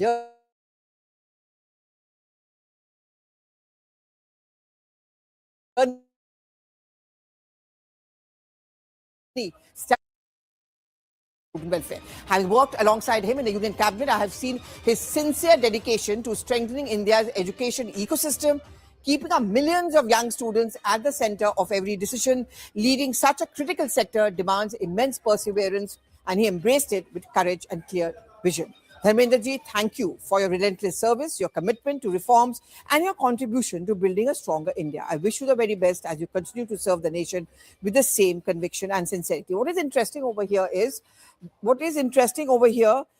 that it is not going to be projected as Dharmendra Pradhan being forced to resign, but rather that Dharmendra Pradhan opted for the fact that the students' interests should be paramount, and also at the same time, huge tributes being paid to the former education minister. I'm going to be joined. In fact, I'm joined by Priyanka Chaturvedi. Thank you so much. We really miss you in Parliament. But Priyanka, this is my first question to you is, are you satisfied with the resignation of Dharmendra Pradhan, or would the opposition want more? No. What is of biggest satisfaction is the rise of India's youth asking for accountability. That has been the most fascinating aspect of this entire, I would say, the face-off. They did not ask for a face-off. What they asked for was accountability, which wasn't forthcoming from this government. So they may make him look like a martyr right now. Kiran Rijiju might pay tributes to him. The question comes down to just one thing, which is accountability as far as education is concerned. I was listening to Anand Ranganathan, and Anand said, Yogi ji aa jayenge. Please, if he wants to keep coming on television channels, he must remember Okay, Amit Shah ji is still waiting in line, so he better not make such comments. So having said that, the question is, of course, about accountability. Of course, every state government would need to be held accountable. But the bigger question is, the paper leak mafia had grown beyond states' limit to be able to control it. It is a national menace. And Dharmendra Pradhan went on to become the symbol of that menace. Right from 2024 with Paper Leak Act, which was passed in 2024 before they went into an election, it was passed by all sides. It was a unanimous passing of that particular bill. What happened? We got a paper leak in 2025. We got a paper leak in 2026, which led to a re-examination, which led to deaths of 22 people, 22 young students. That is when the students said enough is enough and we need accountability. So I think it is more about accountability and, of course, about the government realizing that they cannot continue to brazen out all such problems that prevail in the country without setting, the standards that the public expects of, especially Narendra Modi ji. Do you think the government delayed the resignation of Dharmendra Pradhan? Do you think this is something? Absolutely. Absolutely, they should have immediately when the disruption started to happen, when that unhappiness was coming forward, and then you saw the CBSE also, when the government continued to defend Mr. Dharmendra Pradhan, and students, 16-year-old students were exposing the problem with CBSE OSM marks, right? OSM corrections. There were 16-year-old students who were first discredited. It's exactly like how this played out. Calling them anti-nationals, calling them traitors, calling them deep state funded, calling it a deep state funded conspiracy. Pakistan, Afghanistan, China, Russia, they brought in everything probably. But the students' resolve continued to be the same. Similarly with 16-year-old children started the OSM problems. And that is when the government was forced to acknowledge those problems. So if the government would have stepped up then, started a conversation with the youth even before Sonam Wangchuk ji went on a protest and went on a fast, it could have been resolved.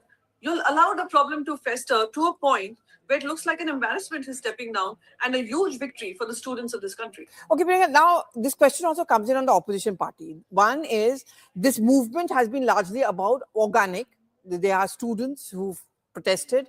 It's seen as their win, and all of you are actually congratulating the young students. I was speaking to Sonam Wangchuk's wife a short while back. She said opposition parties also need to rethink their strategy. Is this a wake-up call also for opposition parties like the Congress party, for example, that, it was not a political party, but rather the the students coming there, the CJP, who are apolitical stakeholders, who actually seized the moment. So the credit goes to them. So is there an alternative which is now developing, a political alternative? So absolutely, this is something I had put out long time ago when CJP saw such a popular, support coming from people across the country, and with over 1 million followers on social media as soon as CJP was proposed, and which was just a digital idea, online platform idea, and it started to get a lot of support. And that this is after the Chief Justice of India had called unemployed youth as cockroaches and termites and God knows what all. But it got the support it did. And that is when I had put out this tweet that somehow the opposition parties would need to rethink their own strategy. That why is it that people are attracted to an idea which is now only online, not a political party, not a political movement, yet they're choosing that over us. So that is something which I will continue to say, as much as it might be problematic for the opposition to hear, but till we don't start talking about the challenges that we face in winning the confidence of the people, we will have to keep trying harder. I'm glad you're so candid, because that is really going to be a big movement, but opposition parties also need to rethink that. What is it that they could have my done? being candid has led to many misinterpretations about who I am, and what my life decisions are going to be. Rekha, I'm going to come back to you in a bit, because there's a quick update which is coming in. We're talking about the CJP government meeting. At this point of time, the government representatives, the same ministers who were in the first two rounds of talks, JP Nadda as well as Jitendra Singh, they arrived for talks for the CJP delegation. The talks have just about going to begin. Simran Babbar is covering that talk which is taking place. Simran, one agenda fulfilled, but they are saying there are 3 more pending agendas. You think there could be a resolution today and a protest could be called off?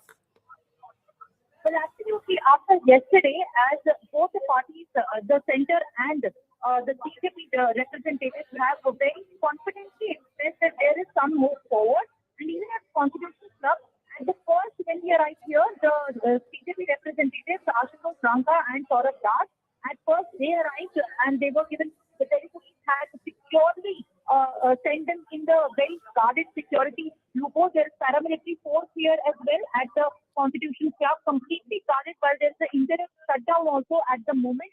And just after 20-25 minutes later, then the Health Minister J.P. Nadda and the Union MOS Jitendra Singh has then arrived together, and they have just went inside to now start the talks, which are actually constituting the most important question, the fundamental question that really remains hanging at this point of time. If at all the protest is going to be now called off, is there some direction in which both the protesters, those who have been demanding for long time for the educational reforms and the state of education system in the country, is there some hope that will be assured to these protesters through their representatives by the center?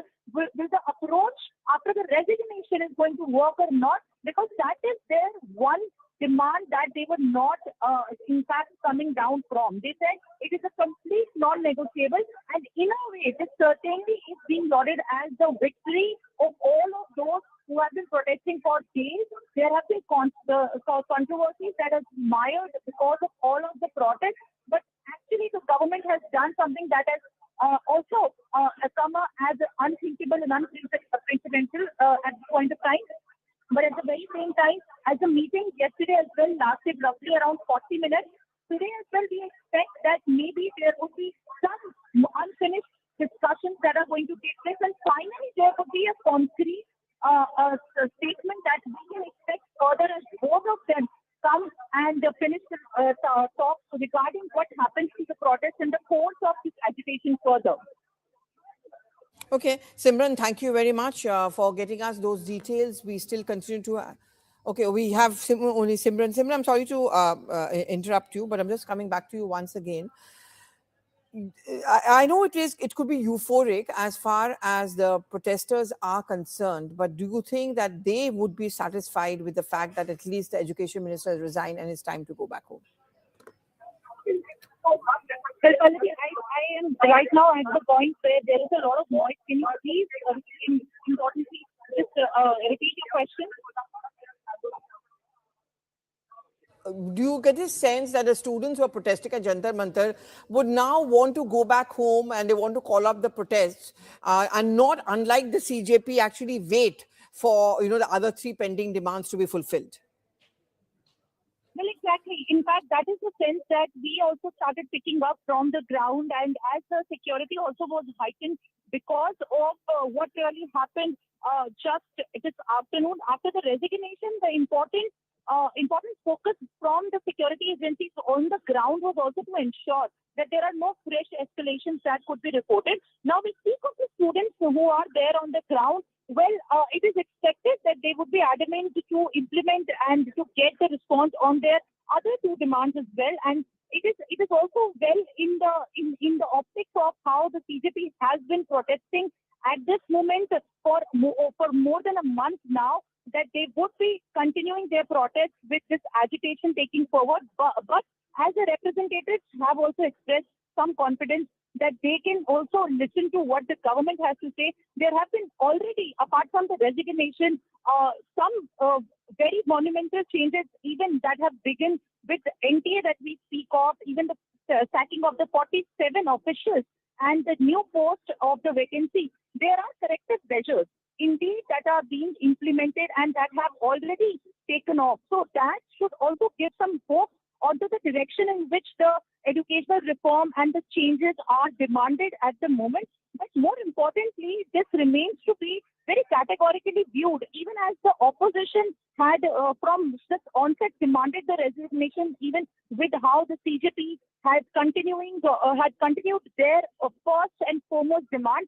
As the resignation has now come, do they think this needs to be going further than this, as there could be the rest of the discussions, the rest of the demands and the rest of the expectations could also be taken forward once the protest cools down, once there is the another way to understand that there could be further talks that could be held again. But if at all this is the only way in which the protest could be continued or not, that is something that we would have to wait and watch as per the talks that are underway.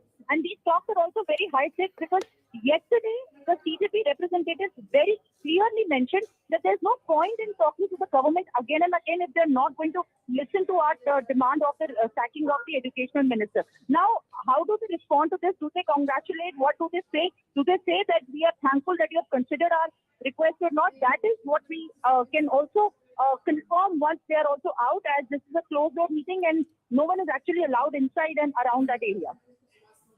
Okay, I'm going to go to Payal in a bit, but before that, let me just go across to Jasmine, who has been reporting from ground zero.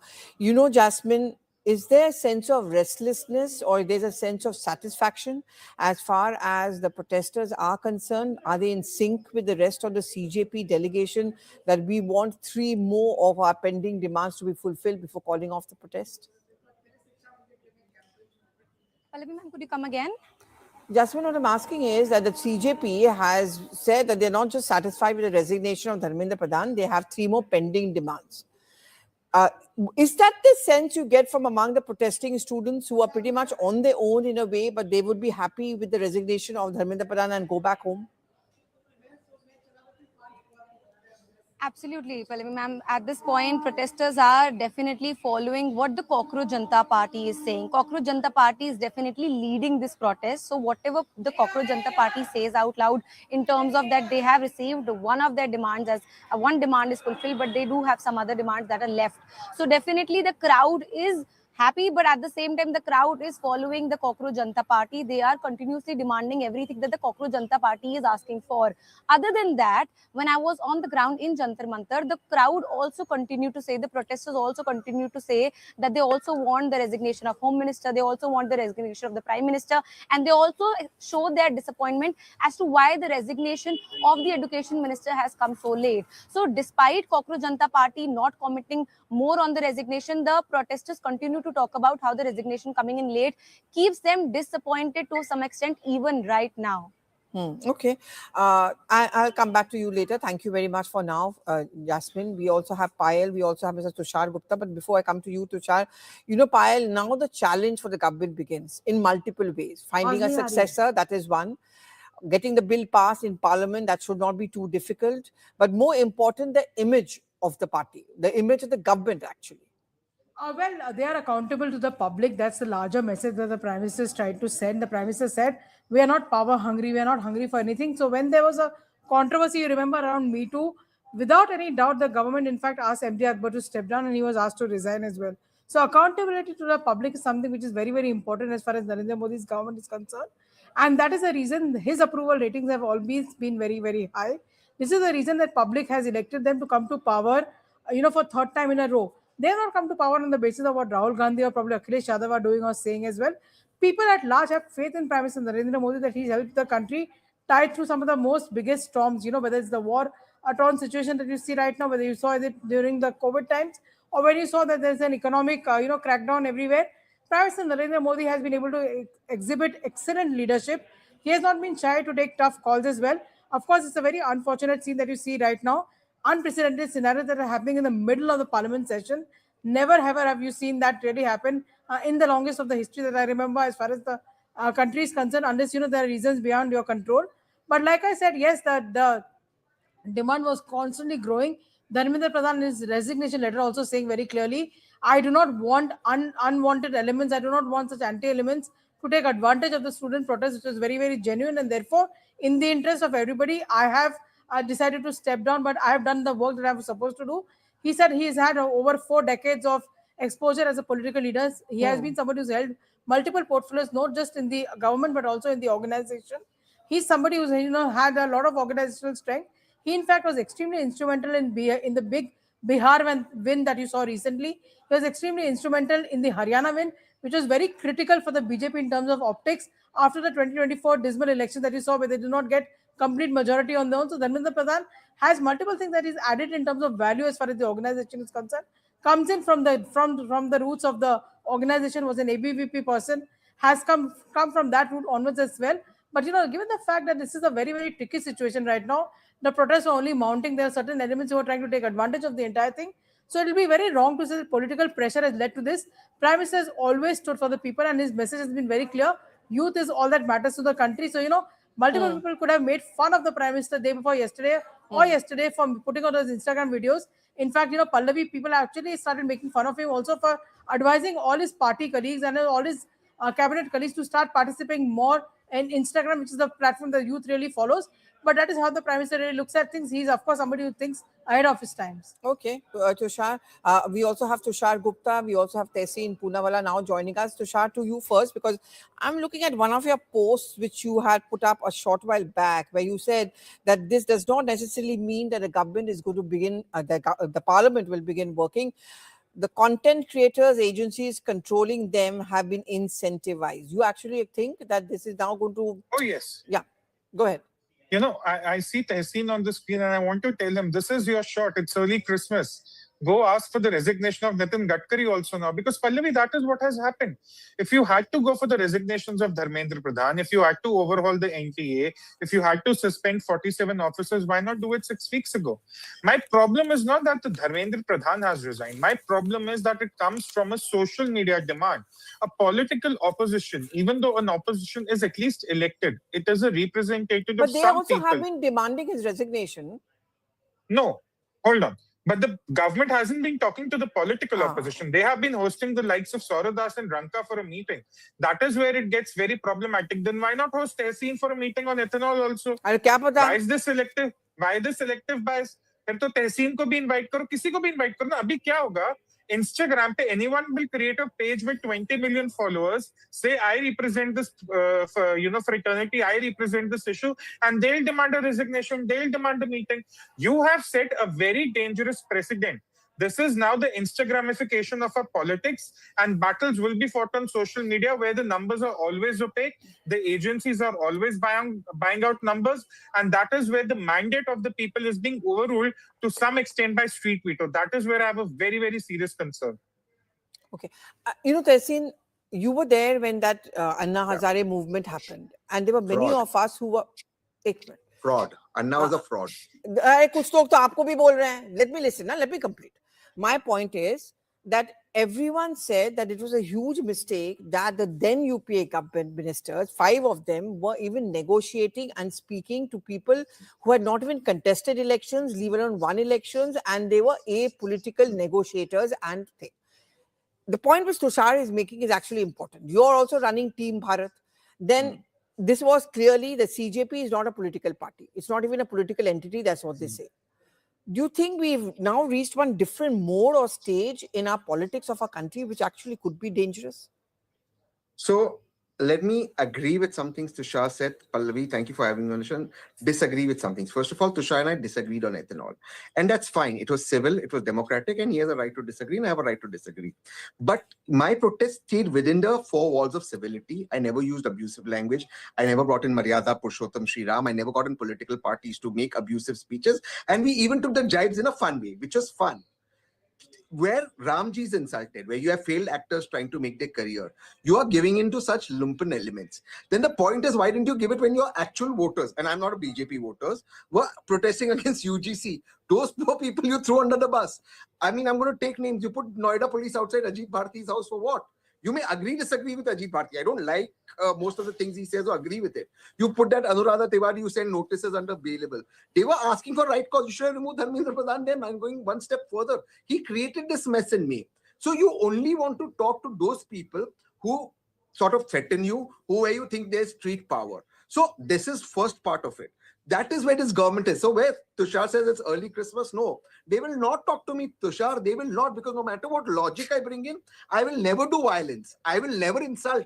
The minute I start doing that and I start acting like a chichora and get chichoras on stage, they will talk to me. It's very clear. But Tehseen, the point is not about that only. The point is of a larger point which both Tushar and I are asking and raising is that apolitical, non-political stakeholders or crusaders, however you want to call them, will they now dictate the politics and decisions of the government?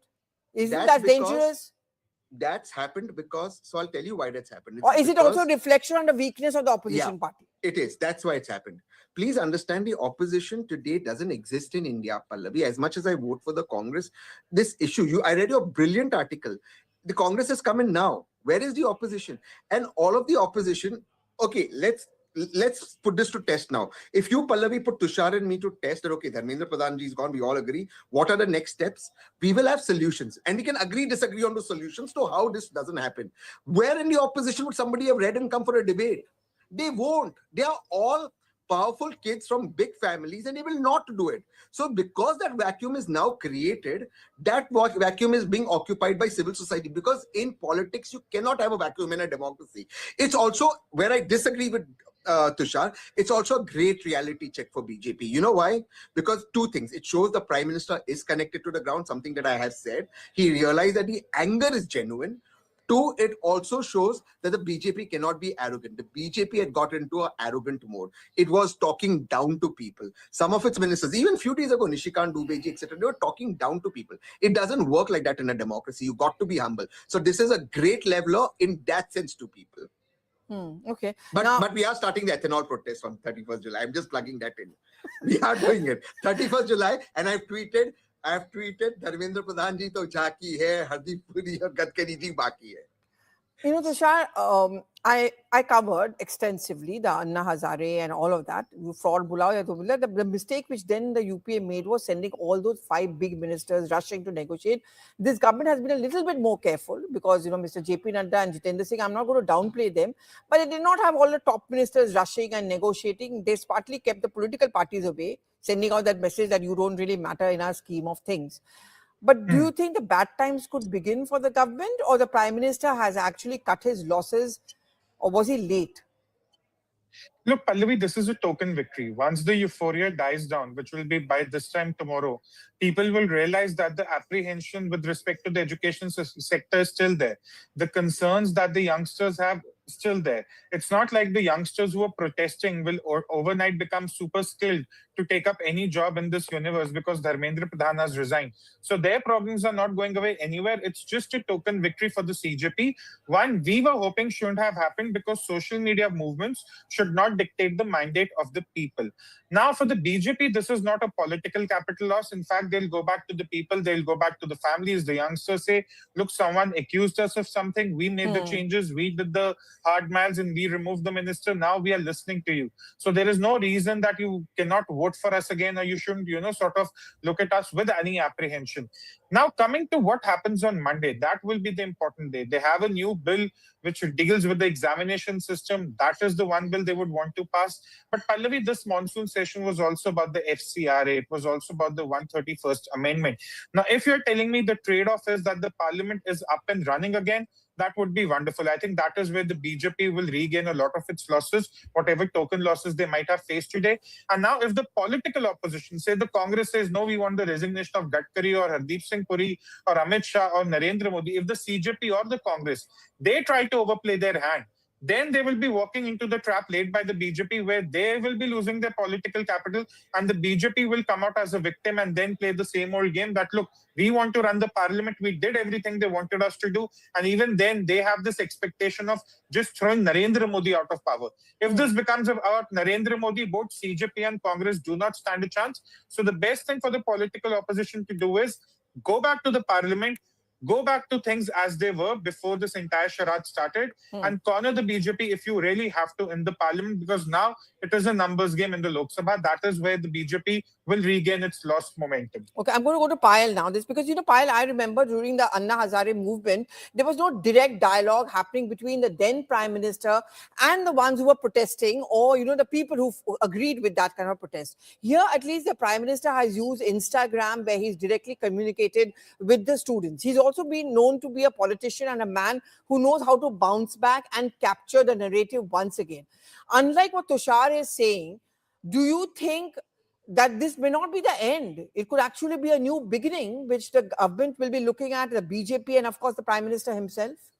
Well, it's a momentary setback, no doubt whatsoever, when you have to lose one of your own because of the pressure coming in from certain quarters. But there is no doubt whatsoever. The Prime Minister has often said that, public importance, the importance of every strata of society matters the most. And if there is any political price which has to be paid for it, it is going to be paid as well. Prime Minister Narendra Modi and the other Prime Ministers of the past, of course, back then there was no social media as prominently as it is today, as far as comparison between Manmohan Singh and Prime Minister Modi is really concerned, but the Prime Minister knows the art of communication. So whether it's a 10-year-old boy or to a 100-year-old person meeting him, Prime Minister knows the art of communication. He has a lot of anecdotes that he often shares, that being part of the communication that he really does. But the Prime Minister wasted no time when he realized that the youngsters were actually very, very angry and wanted to protest on ground.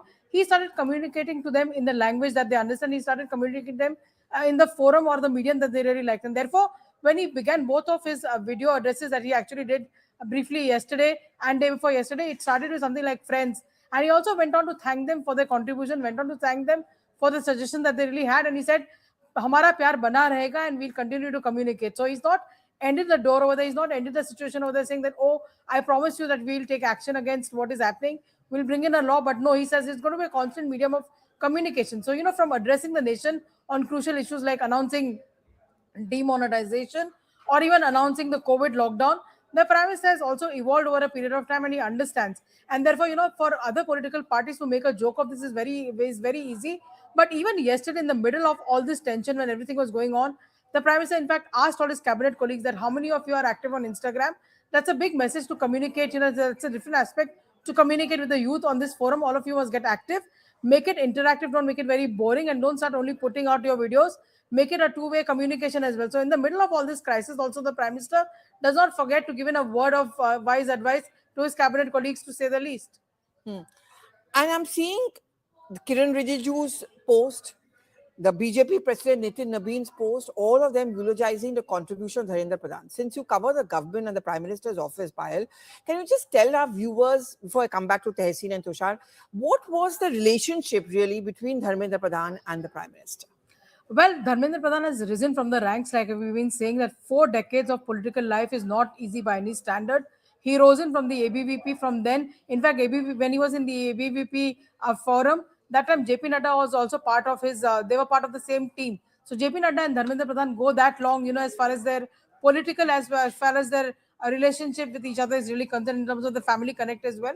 So Dharmendra Pradhan is coming from there, and that's the reason he's been one of those faces that were very prominent as far as Odisha politics is concerned. At one point in time, he was also being considered to be that one person who could actually become the Odisha chief minister.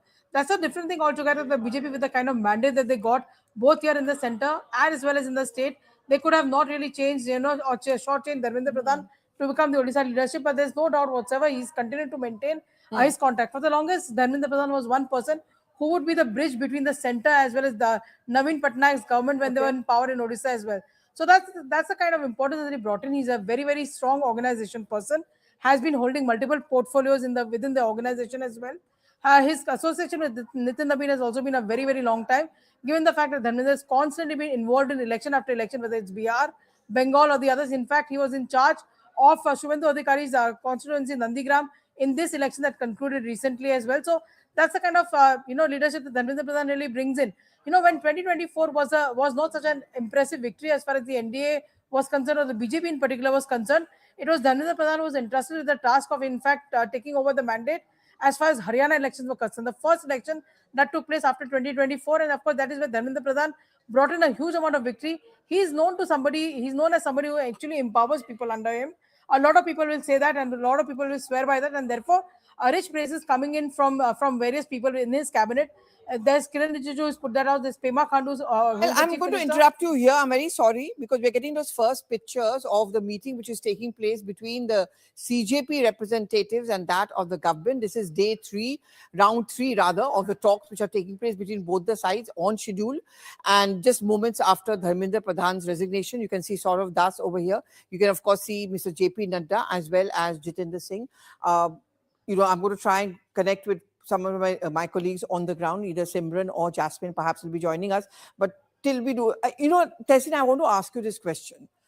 That do you think that while we wait for someone to tell us the details of what is happening in the meeting, do you think, and this was being raised by Priyanka Chaturvedi a short while back, that this is also a wake-up call for the opposition parties? Why were you not looked upon as representatives by the students of the cause? So there are 2 reasons for it. It is right. This is the CJP failure is a failure of the opposition. And the reason for this is because you see most of the opposition is not connected to the ground with what people's issues are. And that's the stark reality of what it is. All regional parties are owned by families. That is, it's a family rule, and they're rich kids. They've come from abroad, so they will not connect to what the struggle of the common man is. It's impossible to connect. Also, there is an inherent hypocrisy when opposition parties take it up, because states that they are governing don't have a stellar report on education, so kids don't look at it. You see, what has happened, it's not just, we're using this word Gen Z a lot or Gen Alpha a lot. It's not just that. Across the world, there is one pattern that has taken place, and that is privilege is now being broken. It is happening across the world. That privilege that you're seeing has to be broken. So people are now moving away from that, and they're moving into what is a more realistic zone, maybe via social media, but privilege is being broken. I'll explain something to you also why this was slightly different, and I'll take you down a short trip. Pallavi, I remember 2011 February, a cold morning, I was passing by and you were opposite the then Prime Minister's residence. And I stopped my car and asked you, how come you're standing in a night here in the cold February morning? And you said the Prime Minister's meeting Anna Hazare he was from near my city of Pune. And I was quite stunned at why the Prime Minister even indulging. I was sitting with Anna Hazare ji. The point that I'm trying to make is Prime Minister Modi didn't make that mistake that Prime Minister Manmohan Singh had made with Anna Hazare ji. So there is also a lot of difference in the two protests. And there is one more similarity. Prime Minister Modi, as Chief Minister Modi, was the first, amongst the first to take on Twitter and social media then. He has evolved now. The opposition hasn't done it that well. So in that sense, the Prime Minister continues, even as leader of opposition, is one step ahead in that. Why the opposition's lost credit is because, look, if I am going, I understand BJP is bad. Pallavi, you know, I'll never vote BJP. But what is it that I'm voting for? Can you give me an alternative model that my son will get a better model? What is that model that you're putting up for me? Unless you don't have simply saying Modi ji is bad. I agree with Tushar. Modi is bad. Well, that's not helping. Okay, BJP is bad. I got it. But what's the alternative? If you don't give me an alternative, then a known devil is better than an unknown devil. Okay. I'm going to go to Aman first. Aman, we got those first pictures of the meeting which is taking place between the CJP representatives and the government representatives. One demand of theirs has been accepted, which is the resignation of the education minister. But they're still insisting on those three demands, what they call pending. How much can the government bend then? See, Pallavi, I think the toughest part, was the resignation of Dharmendra Pradhan. That was the major sticking point.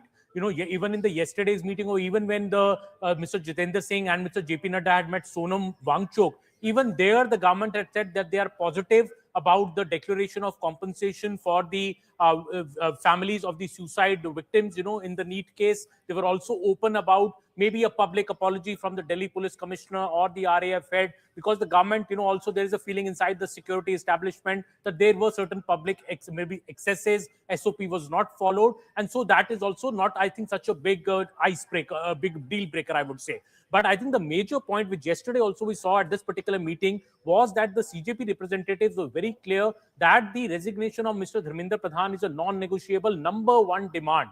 And I think the ministers at that time told the CJP delegation that, look, this is not our prerogative. We'll have to take this to the Prime Minister because he's a union cabinet minister. He's a colleague of ours. We can't promise this right away. We'll go back. And I think that is why I say that the resignation of Dharmendra Pradhan, this decision has happened within the last 24 hours. This is a decision taken in the last 24 hours because the government didn't want the situation to escalate even more. The CJP launching this candlelight march tomorrow, then, nationwide agitation could have happened. The government does not want that at all. That is why it's accepted the demand of the original stakeholders and gone ahead and Mr. Pradhan has resigned. Now, if you see these pictures, I know the bit I could see the body language maybe in these pictures, the CJP delegation looks very happy. You can see that Saurav Das is smiling because clearly it's a big victory for them. They have been pressing on this for almost for the last month that the minister should take moral responsibility and resign. Finally, that's happened. So I think that's a big roadblock out of the way of these negotiations. I feel that these negotiations will now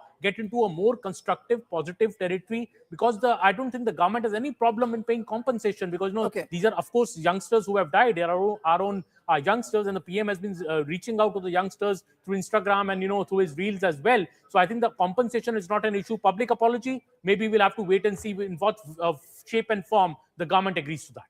Okay. Now, before I go ahead, there's one more post which has come in, and this time it is from the BJP president, Nitin Nabin. And like Mr. Kiran Rijiju and the other BJP leaders, here too, he praises Dharmendra Pradhan. Very quick, I'm going to do a recap. Dharmendra Pradhan ji played a pivotal role in reforming India's education landscape and successfully implementing the NEP 2021. Prioritizing larger interests, his decision to step down reflects the highest standards of integrity and selfless service. The party stands firmly with Shri Dharmendra Pradhan ji in this decision. You know, Payal, there is no criticism of Dharmendra Pradhan, which I don't expect it to happen, but all of them are praising him. So not giving that handle to the opposition parties come Monday, that Dharmendra Pradhan had to be sacked because he was incompetent. Yes, Dharmendra Pradhan, like he has been mentioning, has had an experience in the political battlefield for nearly 4 decades, and that couldn't have been without having some metal to him. Of course, situation has gone out of hand and out of control for the last few weeks of last a few months, if I may say the least as well. It was under the chairmanship of Dharmendra Pradhan as the party in charge of Bihar. That is when Nitin Nabin fought his last election and won his last election as well. So obviously that is something which he really understands. Dharmendra Pradhan has had a deep connect with Bihar, where he's been the in charge for many a times.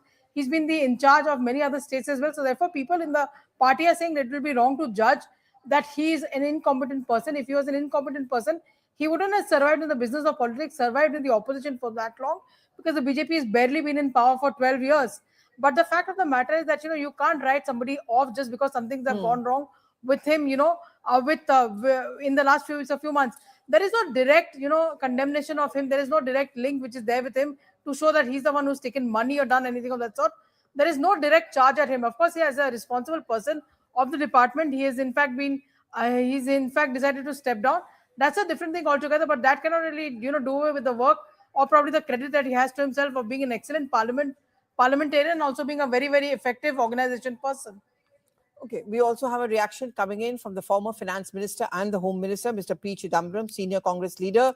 To quote him, I have just heard the news that the Union Minister of Education has resigned. I welcome the resignation. I hope it will diffuse the situation and pave the way for discussion of the fundamental issues in Parliament and outside. Aman, one, it seems to be suggesting that they are open for a debate and discussion, but that could be his point of view. He's also known to very often take a stand which is different from the rest of the party.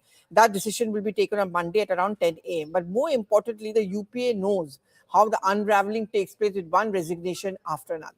Well, absolutely, Pallavi. And I think that was one concern, I would say, of the government over the past, I would say, 15 days. When we were speaking to government sources and asking them that why doesn't the government take the resignation of Dharmendra Pradhan and diffuse this matter, the government was always of this opinion that, this may not stop here. If today you succumb, tomorrow and Rahul Gandhi had already demanded the resignation of Home Minister Amit Shah the other day when he went to camp outside the Prime Minister's residence, saying that the way the police excesses have been carried out, the Home Minister is responsible. So this won't stop here. The government realizes that, but I think a major issue has been taken, the wind has been taken out of the sails of the opposition's main issue, that they will not allow any discussion in Parliament till Dharmendra Pradhan resigns. So now, since Dharmendra Pradhan has resigned and Rahul Gandhi is on record saying outside Parliament, even on Friday, that I will not allow a discussion to happen unless Pradhan resigns. Now Pradhan has resigned. Now the government will say the onus is on the Congress party, the onus is on the rest of the opposition to come to Parliament on Monday and first and foremost get this amendment bill passed, which is going to solve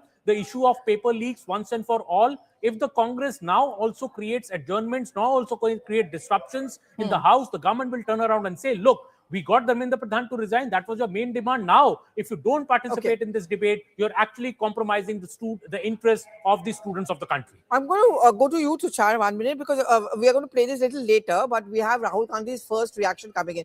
Do you think, actually, I should ask this to Tehseen, but I'm also going to ask him later. But, Tushar, it also raises... Okay, let me just go across to Rahul Gandhi's reaction, then I'll come to you.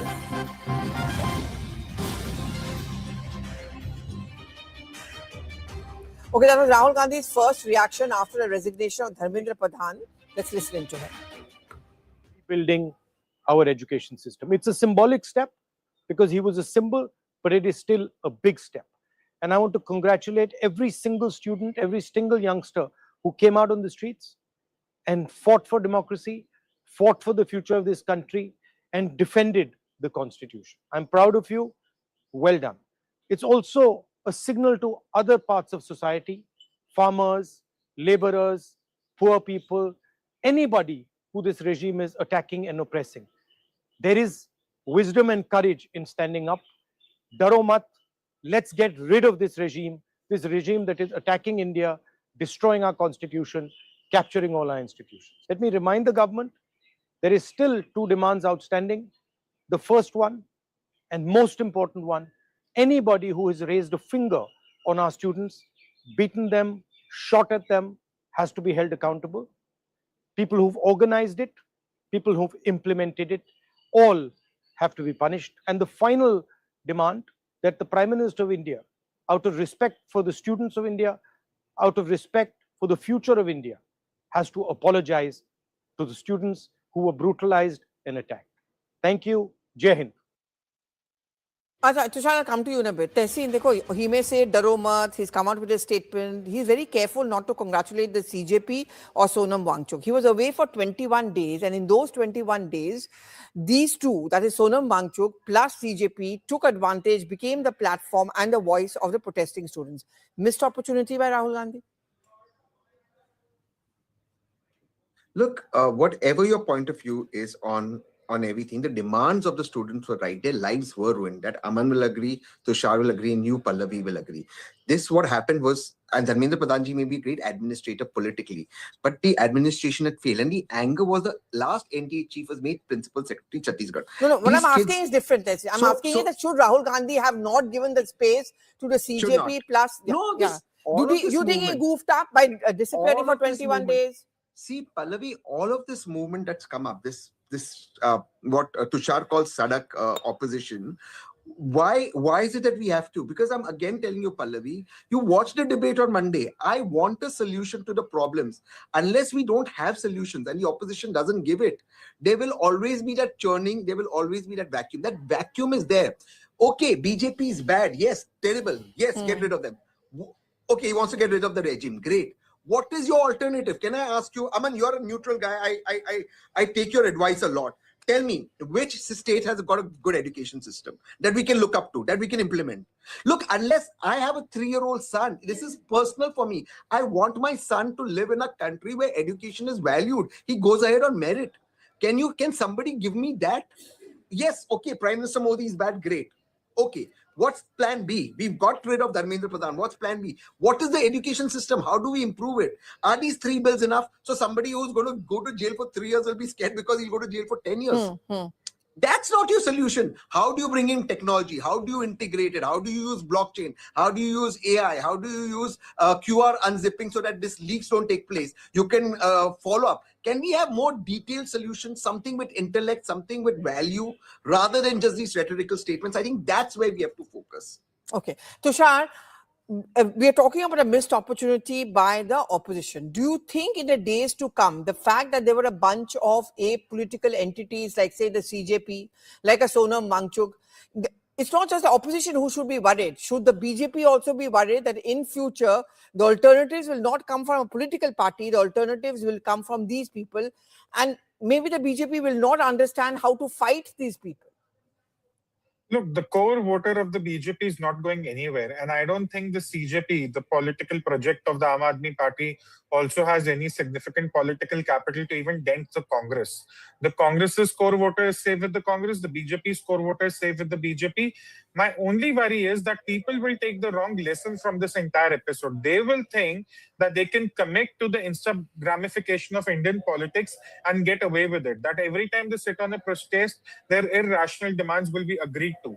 Please understand, Dharmendra Pradhan's resignation is not the problem, but the kind of victory that the CJP is claiming, and now they have a rooster of demands apparently. This irrationality, this arrogance, that is what is going to, anger a lot of people, repel a lot of people. So these are not apolitical people. They are also just puppets that are being handled by another political masters. But I don't think the Congress will have to worry. I don't think the BJP has to worry.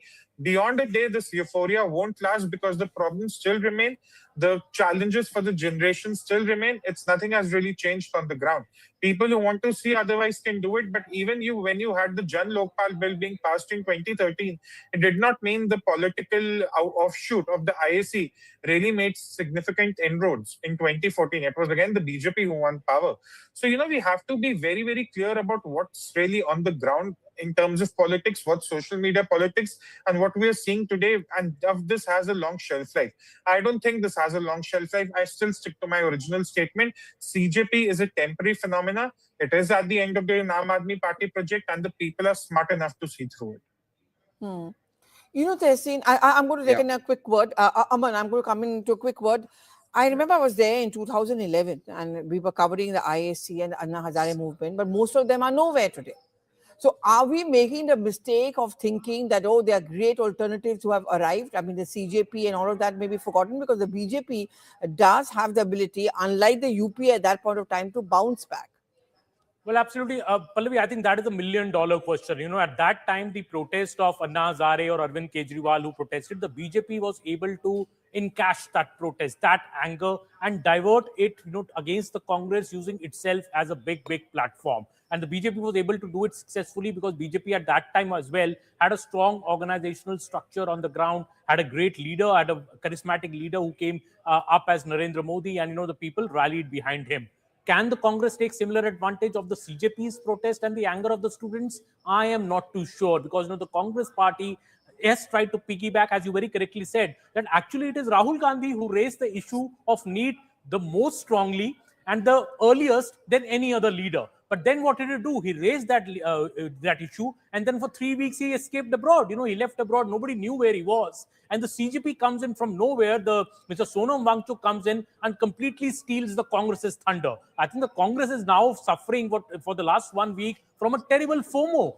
They are feeling that this is something that Rahul started, and now the government is only dealing with CJP and Sonam Wangchuk, not interacting with us. That is why I think the Congress is also taking this maximalist position that, we won't let Parliament run, we won't talk till Pradhan resigns. Now Rahul Gandhi is saying this is only the start of the struggle, we want to dislodge the government. So I think Congress party has a big challenge on its hand, that a outfit, nobody knew about this outfit. The CJP or even Sonam Wangchuk was in jail under NSA till a few months back, Pallavi. So these two entities can make the government see reason, and government in a way succumb to take the resignation of Dharmendra Pradhan, which the Congress party, despite all its strengths politically, I think has not been able to do. And the government sources are making this very clear, that the resignation of Dharmendra Pradhan is due to the pressure of the original stakeholders, not due to the pressure of the political opposition. Payal, in the last couple of days, I would say in the last 2 to 3 days, multiple steps have been taken by the government, and the lead has been taken by the Prime Minister himself, some laws and all. If you could just recap for our viewers, what are the major steps or the cracking the whip, so to say, of the PM, including the resignation of Dharmendra Pradhan, been so? Well, as far as the Prime Minister is concerned, over the last 48 hours or so, the Prime Minister has taken multiple steps. A is to by first announcing the fast track court. Then, of course, the removal of the secretary, who actually was Vinit Joshi, was removed and somebody else was brought in. Multiple steps being taken to in fact, revamp and reorganize the NTA. These are some of the steps that have been taken. Of course, the Prime Minister coming out and addressing the nation, the bill being brought. That bill is going to be brought in on Monday for passage. So multiple steps being taken by the government as far as that is concerned over the last 48 hours. 47 people getting sacked from the NTA for conducts best known in terms of what they are expected to face, legal and criminal offences and criminal charges. That is something which the Prime Minister has also done as well. So obviously, Dharmendra Pradhan's resignation is probably the icing on the cake, in the sense that has been the biggest demand that has been made. But look at people like Rahul Gandhi, Pallavi. He's now saying that, we'll not settle unless the Prime Minister comes out and apologizes to the students. Where is this really going to stop? From the fact that these leaders wanted a discussion on NEET, to the fact they kept on harping on the process, that they need to get Dharmendra Pradhan resigning. Will Rahul Gandhi or will the Congress party or anybody from the opposition confirm and tell the people of the country that, yes, we are going to discuss the NEET issue. Yes, we are going to discuss this bill which is coming out on Monday. We give our entire support for the government, purely because they want to bring justice to the students, timely justice to the students, and therefore we will participate in the discussion. Every time that the Congress party has asked for a discussion, the government is allowed for a discussion to take place. Rahul Gandhi speaks and then he goes off. So when the ministers are replying or when the bill is being passed, he's barely there in the floor of, or barely there on the floor of the house. That actually shows you the kind of seriousness that the opposition parties have really shown. From the very beginning, the Congress party, the Samajwadi party have been discussing and have been wanting a detailed discussion on the NEET issue. They now want a discussion on the bill, which they've claimed. They said we will only discuss the bill once Dharmendra Pradhan is out. So all of these things have done. So can they in fact come out and each one of them make a commitment to the people of the country that we really mean business? It is good that we put the government under pressure. They've come up with a new law. The new law will make sure that you get justice for the students, on a timely manner, in a time-bound manner, and also give very exemplary punishment. Will they come out and really say that? That is something which the people of the country are really watching for. Of course, it's a student movement which has been hijacked by various political parties. There is no doubt whatsoever whether it is the Congress party, in fact, who felt FOMO, as the Gen Z calls it, because they could not go to the CJP protest, so they decided to protest in front of the Prime Minister's house, risking his security, or whether it is the Aam Aadmi party and the others who are trying to, in fact, make merry and say that, oh yes, we brought the CJP movement into effect, and they are the ones who are in fact celebrating right now. So there's a lot that the people of the country want to know. Yes, you wanted all the demands to get fulfilled. The government, in principle, was always of the agreement that yes, we can give compensation for those people who've died by suicide because of the NEET issue. We are also very open to the fact that students shouldn't be targeted, by the security forces. And if anything has happened, we'll not file any cases against them. But their demands have been fulfilled. All of these demands have been fulfilled. But what about the commitment of the opposition parties now to the people of the country that we'll all That's what I want to ask making Tushar. a very stringent law? Okay, Tushar, that's what I want to ask you. What a point which Payal was raising, and something which we also have been discussing, that now is it time for the opposition parties also to be a little gracious. Ki resignation done, but get back to work from Monday onwards. Help the bill, have a discussion, raise the other agendas if you want to raise. If I am the Congress, why would I be gracious? I have smelled blood. I have realized that if it takes a social media movement and 3 political nobodies to get a cabinet minister removed, I am the political opposition. I at least have the mandate of some people. So why would I stop? I would make ethanol an issue. I would make police brutality an issue. I would make petroleum an issue. Don't expect the opposition to be gracious because the ruling party has a lot of generosity for the CJP. Let's not confuse the two issues. The BJP is being generous with the CJP, yes. The BJP is being generous with the students, yes. The BJP is taking on the issue in a very mature manner, yes. But that is not an obligation on the part of the opposition to be gracious. Rahul Gandhi is already saying that we have to get rid of the regime. He's appealing to the farmers and the laborers. Do you think the farmers of Punjab are not listening? Do you think the farmers of Punjab are not going to make the India-US trade deal a contentious issue and say our interests are threatened? Do you think the laborers are not going to make it about the 4 codified labor laws? So the opposition now will be expected to mobilize everyone they can, because they have realized if you cannot beat BJP at the electoral booth, or you cannot beat them in the parliament on their game, let's do it on the streets. That is where this entire precedent is wrong.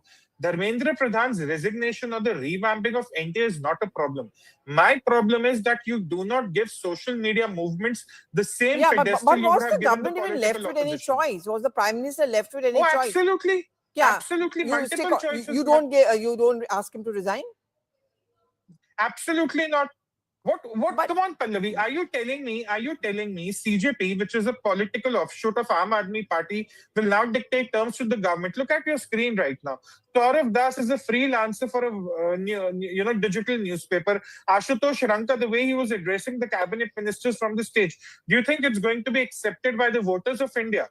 Look, the voters of India may have the disagreements with political parties across age groups, but they do not like the government they have elected, even in the opposition, to be demeaned by 20-somethings. That is not how political perception and public perception works. And that is where the CJP and this acceptance of the CJP, this generosity on the part of the BJP, that is going to, be a little, it's going to be something that will anger the voters, but not deter their political capital. So let's not confuse a lot of issues. But to answer your question, I don't think the opposition is going to be gracious. We just heard Rahul Gandhi. He's talking about getting rid of the regime. So it just tells you what the intent of the opposition is.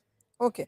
Tehseen, since you are also running this team Bharat and maybe you also smelt blood and you will also want to do this kind of Gava and hoping for a certain amount of success. But as someone who's also been a political analyst, someone who's also been associated with politics of it, do you think this is a dangerous precedence? I'm not talking about you, but generally, as Tushar was pointing out, that a social media campaigns is running the politics of the country.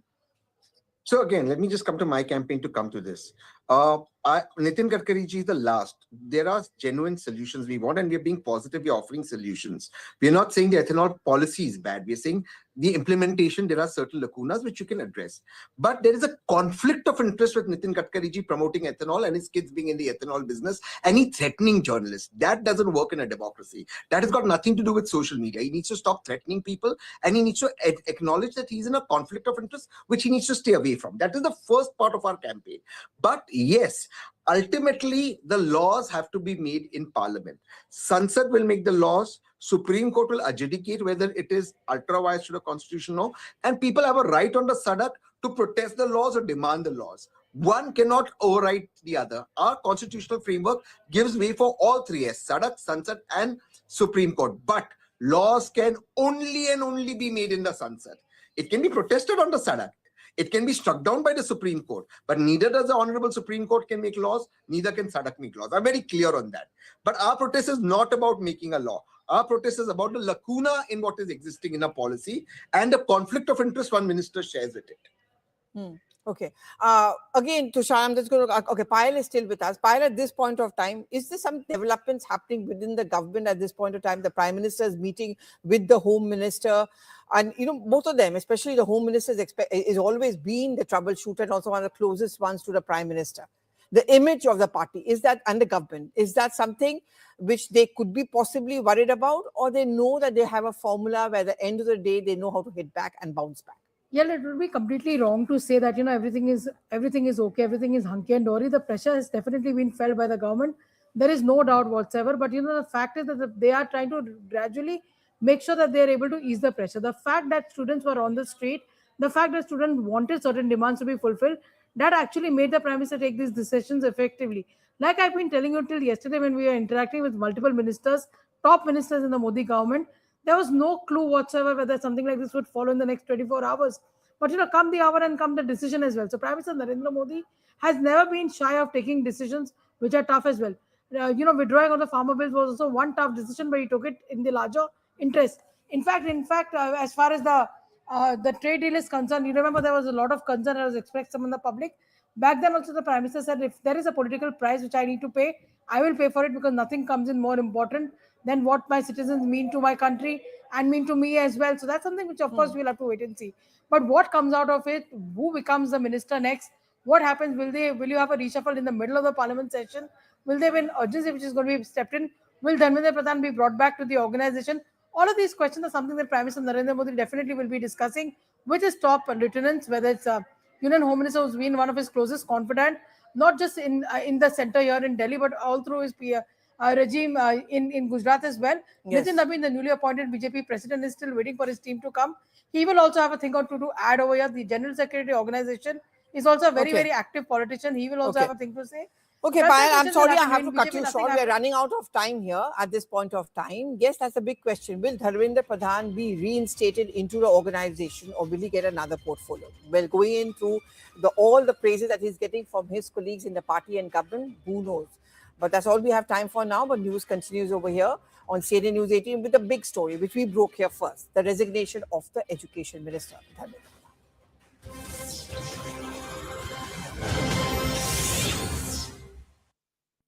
Quickly come back to you, but I'm going to go through skim through the copy of that 2-page letter which has been released by Dharmendra Pradhan himself. No longer the Education Minister, he stepped down as an Education Minister. It's a 2-page emotive letter. I'm just going to read out a couple of lines from it, a very emotive letter. He says, मैं पिछले 4 दशकों से अधिक समय से छात्र, शिक्षक और शिक्षा सुधार के लिए समर्पित रहा हूं।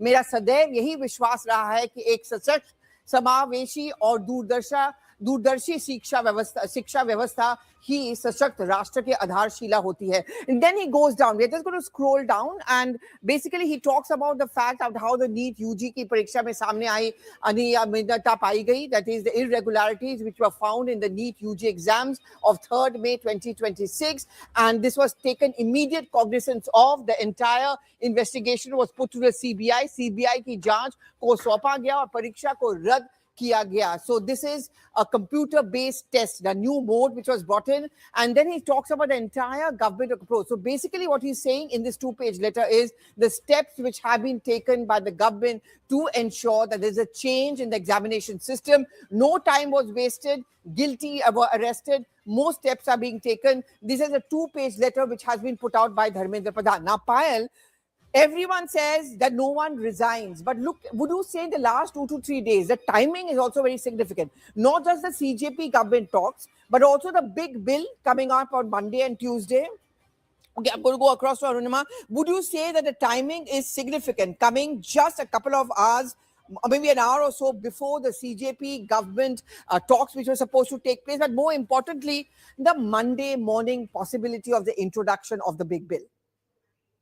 BJP government talks were supposed to be at 3 o'clock, but it has been delayed by at least an hour. And that's because CJP, even yesterday, when they left the Constitution Club, they made it a point to say that Dharmendra Pradhan's resignation is non-negotiable.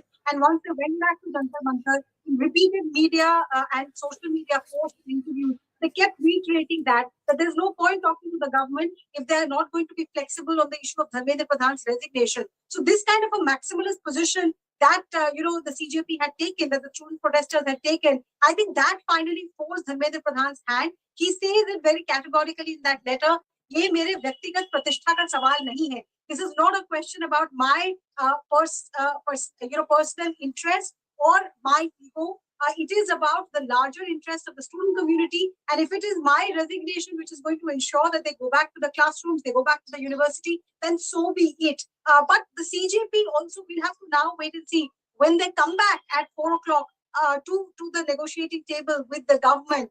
Will they walk the talk and withdraw the protest? If they keep moving the goalpost, because yesterday they said we have 3 demands, 2 of which the government is very positive on. The third was Dharmendra Pradhan's resignation. So now that big, obstruction has been removed, will CJP walk the talk? Will we see an announcement from Arunima, I'm sorry to interrupt you over here. We are getting the first Congress reaction. Rashid Alvi is now joined. Quickly come back to you, but I'm going to go through the copy of that 2-page letter which has been released by Dharmendra Pradhan himself. No longer the education minister. He stepped down as an education minister. It's a 2-page emotive letter. I'm just going to read out a couple of lines from it. A very emotive letter. He says, मैं पिछले 4 दशकों से अधिक समय से छात्र, शिक्षक और शिक्षा सुधार के लिए समर्पित रहा हूं. मेरा सदैव यही विश्वास रहा है कि एक सशक्त, समावेशी और दूरदर्शी शिक्षा व्यवस्था ही सशक्त राष्ट्र के आधारशिला होती है. And then he goes down. We're just going to scroll down and basically he talks about the fact of how the NEET UG की परीक्षा में सामने आई अनियमितता पाई गई. That is the irregularities which were found in the NEET UG exams of 3rd May 2026, and this was taken immediate cognizance of. The entire investigation was put to the CBI. CBI की जांच को सौंपा गया और परीक्षा को रद्द किया गया. So this is a computer-based test, the new mode which was brought in, and then he talks about the entire government approach. So basically what he's saying in this 2-page letter is the steps which have been taken by the government to ensure that there's a change in the examination system. No time was wasted. Guilty were arrested. More steps are being taken. This is a 2-page letter which has been put out by Dharmendra Pradhan. Now, Payal, everyone says that no one resigns. But look, would you say in the last 2 to 3 days, the timing is also very significant. Not just the CJP government talks, but also the big bill coming up on Monday and Tuesday. Okay, I'm going to go across to Arunima. Would you say that the timing is significant, coming just a couple of hours, maybe an hour or so before the CJP government talks which were supposed to take place, but more importantly, the Monday morning possibility of the introduction of the big bill? CJP government talks were supposed to be at 3 o'clock, but it has been delayed by at least an hour. And that's because CJP, even yesterday, when they left the Constitution Club, they made it a point to say that Dharmendra Pradhan's resignation is non-negotiable. And once they went back to Jantar Mantar, in repeated media and social media posts.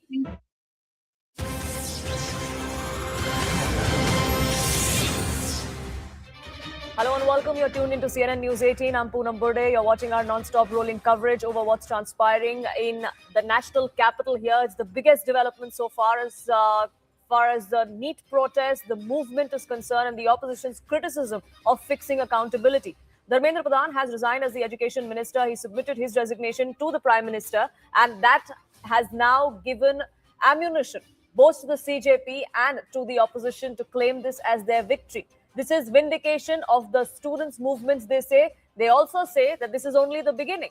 There was a list of 3 demands that was given by the CJP to the union ministers that they met over the 2 rounds. In fact, the 3rd round of discussions and negotiations between the CJP and the government is currently underway even as we speak. They have 2 more demands, which they claim are non-negotiable. So it's not that Dharmendra Pradhan's resignation is the only way out for this impasse to end. This political earthquake that we're seeing here after the resignation of Dharmendra Pradhan is also marked as a monumental victory for the students that have led this agitation. Sonam Wangchuk, who was believed to be the face of this agitation, who was on a hunger strike for 26 days before he met with 2 union ministers and ended that strike, his wife came out and said that the Gen Z of this country and the movement, they really are the Vishwaguru of this country. This is how change will happen. Whether this means that Parliament will function next week or not, we don't know just yet, because this was the one key issue that had held up the Parliament in the first week of the monsoon session last week. There was absolutely very little business done, or none that was done in that first week, because the opposition was adamant that unless Dharmendra Pradhan resigns, the parliament will not function. So now that the resignation has come to the fore, will now we see accountability being fixed in the parliament as well? That's really the big question. The opposition, meanwhile, has come out to capitalize on this resignation. Not only are they thanking the students for this, but they're also claiming credit for raising the voice of the students. Leader of opposition, Rahul Gandhi, in fact, congratulated the students who took to the streets to protect their future. He expanded on his attack to demand an explicit apology from the Prime Minister next. Priyanka Gandhi too chimed in. She said that the youth had taught the government a lesson, but she too said that this was just the beginning. So the demands coming in both from the CJP and the opposition haven't just ended with Dharmendra Pradhan's resignation.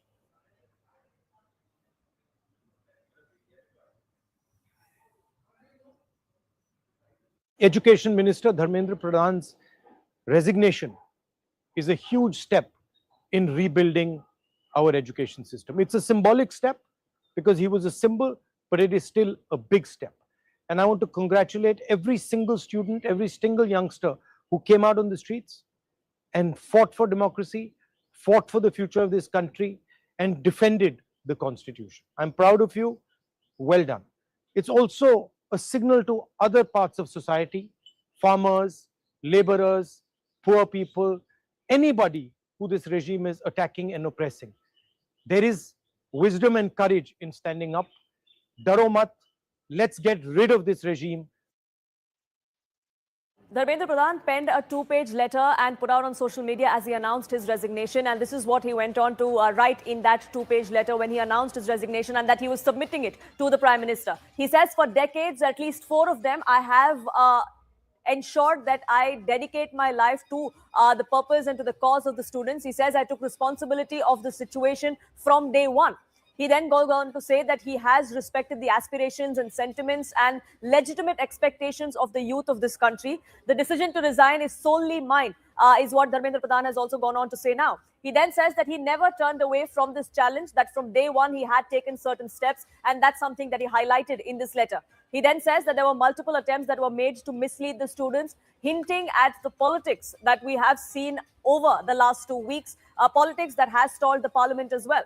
Dharmendra Pradhan then making it very clear that the exam mafia who have been running rampant, running amok in this country, they will be taught a lesson, will not allow this mafia to ruin the future of the students of this country, was a clear message that he sent out. He also then said that we will not permit any injustice towards or against any student. That is something that this government will take care of, was what Dharmendra Pradhan wrote in that letter. He says this is not a matter of personal prestige for me, but this is a matter that ails the future of this country and the students of this country, which is why he has decided to take this step to resign. I am deeply pained by the events of the past 10 days, he's gone on to say in this particular letter. He then says that I have submitted my resignation to the Prime Minister, and this is that 2-page letter that he put out on social media announcing his resignation. He also then says that our primary priority was the smooth conduct of the examination, which is why that re-examination was held and held as swiftly as it could have been done. That's something the Prime Minister had also highlighted, remember, during his video message that he had put out late last night, 2 days ago, where he said that the priority was for a successful re-examination so that an entire year does not get wasted. And that is what was done. That's something that has been echoed now by Dharmendra Pradhan as well, as he resigns as the Education Minister.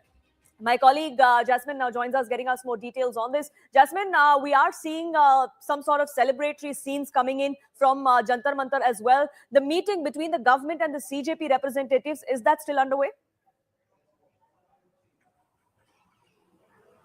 So at this point, the meeting is over, but we are yet to see what really comes out of the meeting.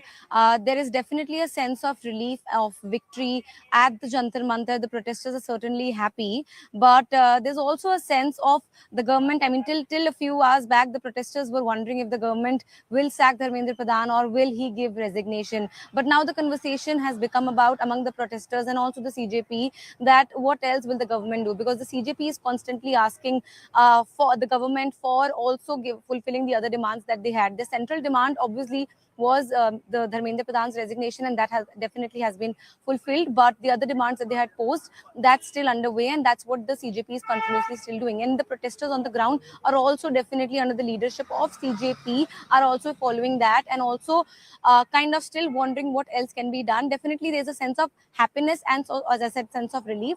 So people are moving out of Jantar Mantar, but we are not sure if this crowd will fully evaporate as well or not.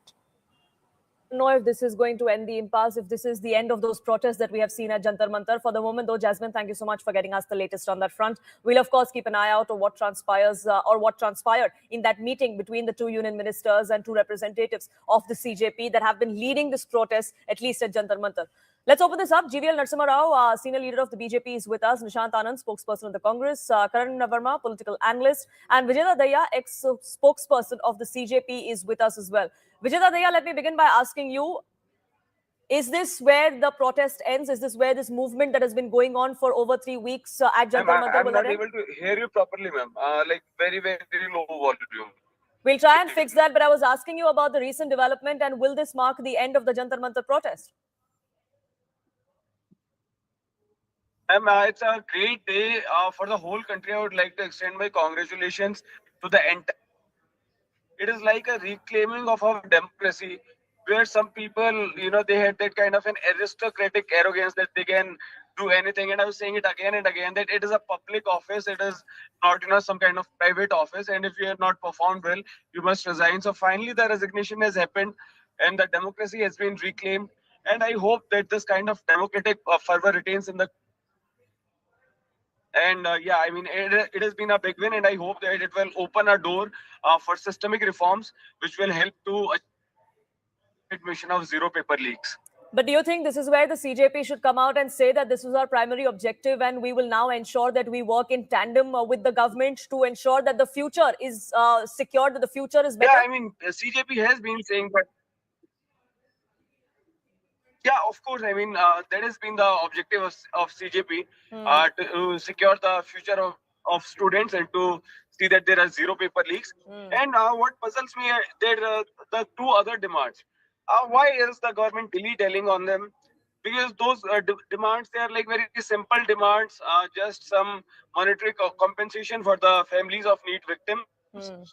And we have seen that lakhs of crores are of NPA, of millionaires. I mean, that is great. So this is just a matter of 20 or 22 crore bucks. That's all. And, the same thing about the FIRs on protesters, they can be quashed. And I hope that these two things also happen soon.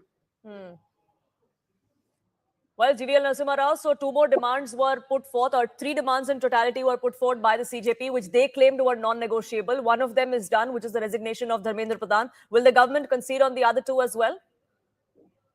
I think a delegation of the students is already in a meeting with two senior ministers, Honorable Sri Naddaji, who's our former national president, also a senior minister in the government. So is Dr. Jitendra Singh, who looks after the DOPT and also a minister in the PMO. I think we hope, certainly, we are very confident, a very positive outcome will come out. And the students who've been on a protest for several days, I think they will certainly see reason and end the protest. The reason why Mr. Pradhan has resigned voluntarily is how this has really how this is going to affect the careers of students, their own future prospects. He has eloquently stated that in his letter. So I think beyond this, if any further demands are made, I think it will only seem unreasonable. I think we should see the end of this protest hopefully today itself. Anand, the biggest demand of the opposition also was, and the primary demand of why the parliament didn't function all of last week, was that Dharmendra Pradhan must go. Now that he has resigned, should the other demands then also be, there should be some concessions that are being made by the opposition too? Otherwise, the stalemate is never going to end. Good evening to all. See, the government finally changed the teacher. The nation is still waiting for the lesson to change. Yes, today it's a victory for India's youth, but we cannot forget from the last 12 years, 152 paper leaks. We cannot forget that how they used tear gas, pellet guns on the students. This is the boy who Rahul Gandhi ji met yesterday. And we can see in the picture, he has lost his eyes. We cannot forget 25 students who have suicided. We cannot forget Congress leadership, Rahul Gandhi and Priyanka Gandhi ji were mishandled. And he was bleeding. See, this is a victory for the people, a win for all those who fought for accountability in our system. But Dharmendra Pradhan had become the face of a broken education system of unemployment, corruption in the education sector. And the police, nobody has taken the accountability for the lathi charge and all that treatment which has been given to the student. And this was never about one minister. The fight was and still is against a system that failed an entire generation. But the opposition did make it about this one minister, and that is why the parliament didn't function all of last week, Nishant Anand. See, that was a primary condition, but it was not the only condition, because if you have to fix the problem, you have to first ask for a removal of a minister who's been taken care of from last 5 years. The government mocked the youth of this country. It underestimated Gen Z, but they refused to back down. Today, one resignation cannot fix the entire education system. It cannot give the answers to the parents who have lost their children. It cannot answer the people who have lost their eye. It was the government's arrogance, and that is why Dharmendra Pradhan had to resign today. Rahul Gandhi ji said it very clearly today. Narendra Modi is in India's past, and students are our future. And the past can never fight the future. And it's time for BJP government to understand. And one more thing, since the movement of the NEET paper leak, the Congress and Rahul Gandhi ji, not just the Chhatron Ki Goonj program, we've been working it from last 7-8 years. We have been telling about the NEET and all the papers which has been getting leaked. There was no step was taken. Today, the two demands still remain. The Prime Minister must apologize to the students and show respect for the future of India. Second, those responsible for the violence against students must be held accountable. And this is also a message to every section of society, to farmers, workers, and the poor, and everyone who has faced suppression under this government. The real courage lies in standing up for your rights through peaceful and constitutional means. And that's the most important bit, peaceful and constitutional, because when the violence occurred on the 20th of July, we saw not only students who got hurt, but also policemen who got hurt. So accountability needs to be fixed on both ends, Karan Verma, isn't it? I think today is a day when the BJP government walked into a trap and it completely succumbed to the pressure, the street power. And it's a sad day because time and again they've got a mandate to maintain law and order, not to succumb to a protest like this, which was discredited from the word go. It was never about students. Dharmendra Pradhan should have resigned 3 months back. But then the BJP government at the center was too arrogant to listen to that.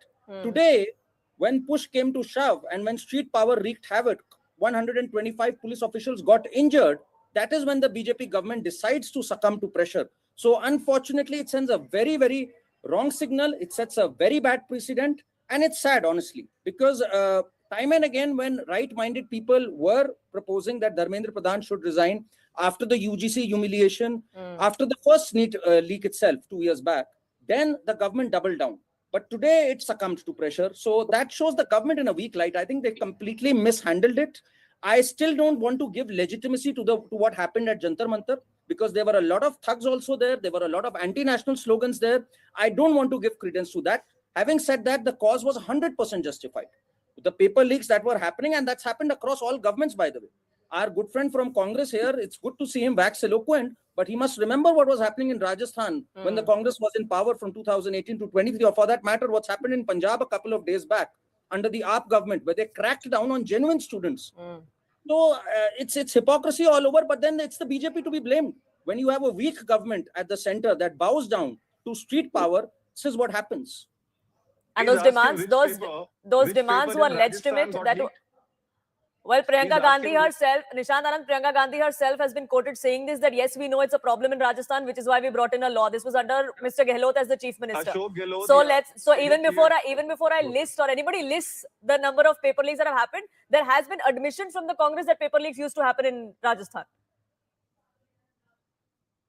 Do you want me to answer? Yes, please. See, Ashok Gehlot ji yesterday clearly stated in the media that before 2018, the BJP government has 12 paper leaks in Rajasthan. When Congress took over the government, it was only one exam which happened, wherein on the same day, the 200 people were caught. Charge sheet was filed for 60 people and the action was taken immediately. See, now understand the time has come to change this government. Every time we cannot go back and say Congress did this, Congress did that. 152 paper leaks, 7.5 crore students has faced this in the last 12 years. Most of them, and I will also highlight our demands for punishment of those who attacked our students, because I spoke to this person yesterday who got attacked by pellet guns.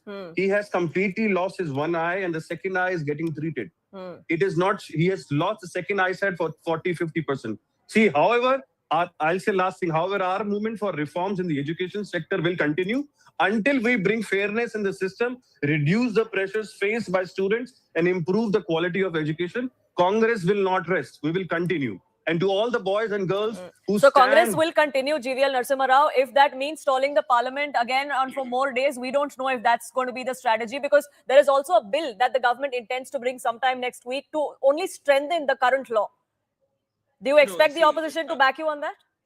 The Congress and Rahul Gandhi are utterly shameless. I think they piggy ride on any movement. They land up everywhere, wherever there is a genuine protest. I think they try and claim credit. In this entire episode, the Congress is nowhere.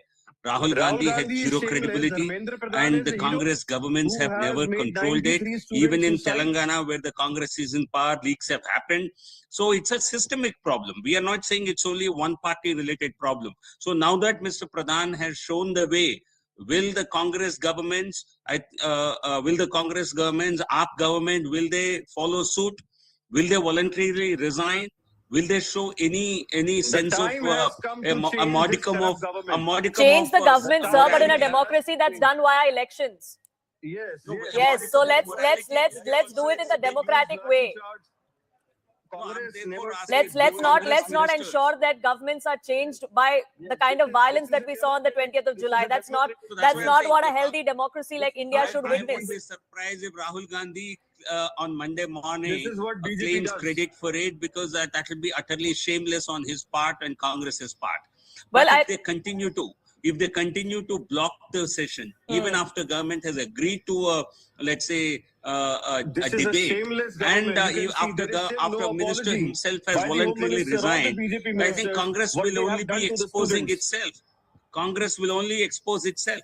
And debate will and governments change and governments changing or no is for the people of this country, voters of this country to decide. And when elections are here, we'll find out what the people have decided. That is not for the governments of the day at the center or at the state to succumb under pressure, as Karan Verma was pointing to violence. And that's something that should not be tolerated. That's not healthy for a democracy like ours. But I request you all three gentlemen to stay on with us. My colleague Arunima is also joining us live. She was at Jantar Mantar just a short while ago, I believe. What was the scenes like there, Arunima? We did see some sort of celebration that was coming in from Jantar Mantar. There was some sort of untoward incident, or at least an inkling of that was being reported as well. Yes, sir, the internet is still down, so we can't come to you live from Jantar Mantar, but we have come to Vijay Chowk, where we are getting some mobile signal to report this live. That short ground report from Jantar Mantar, maybe we can play it out for our viewers. Essentially, what we captured at Jantar Mantar is a sense of euphoria. A lot of students were seen leaving that Jantar Mantar lane.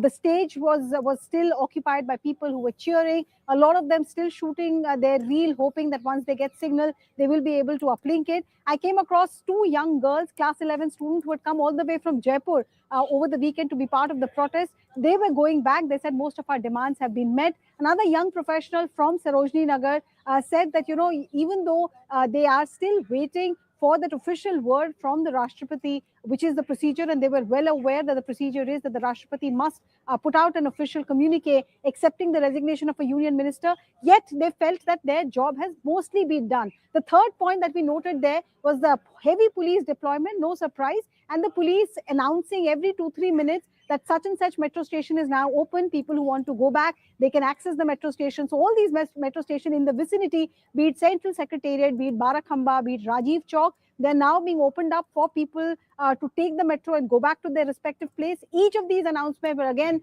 being greeted by a lot of claps. So overall, the congregation there felt that their demands have been met. They can now go back home.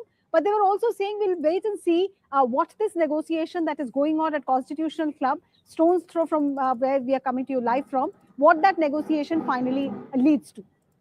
Well, Arunima, thank you so much for getting us those details. We'll have to see what comes out of that meeting. But like Arunima was pointing out, she was at Jantar Mantar just a short while ago to give us a sense of what exactly was transpiring there. Let's take a look. At the entrance point of Jantar Mantar, this is the road that takes you to the Jantar Mantar stage.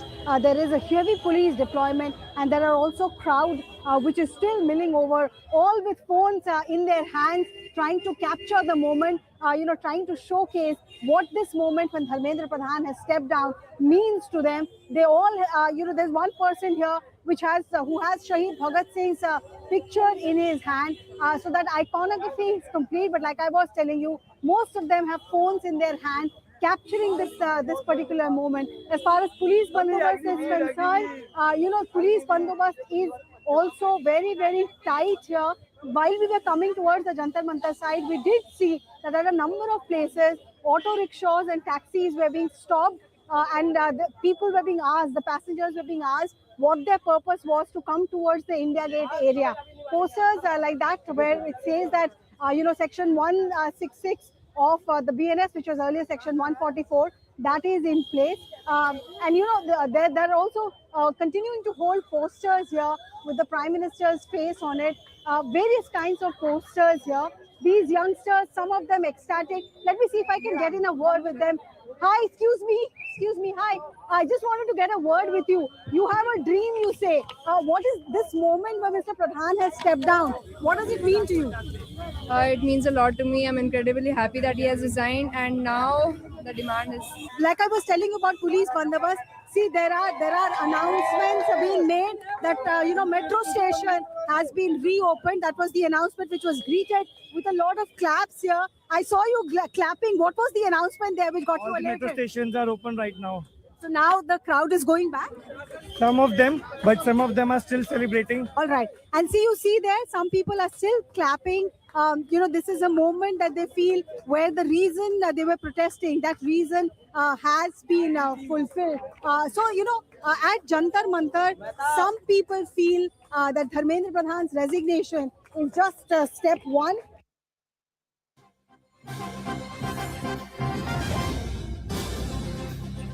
Well, we have some information that's now trickling in as to what was the reason behind Dharmendra Pradhan's resignation, what was the inside story really, and this is what we're learning. The timing of the resignation was extremely important. The aim was to prevent students from becoming a political soft power, is what we're learning via our sources within the government. Now, the resignation of Dharmendra Pradhan after the kind of protests that we saw is a political and administrative strategy. Aman now joins us, getting us more details on this. Aman, what more can you share with us? See, Poonam, that is what the top government sources are telling our internal security editor, Manoj Gupta, that this is a very, very careful political as well as administrative move.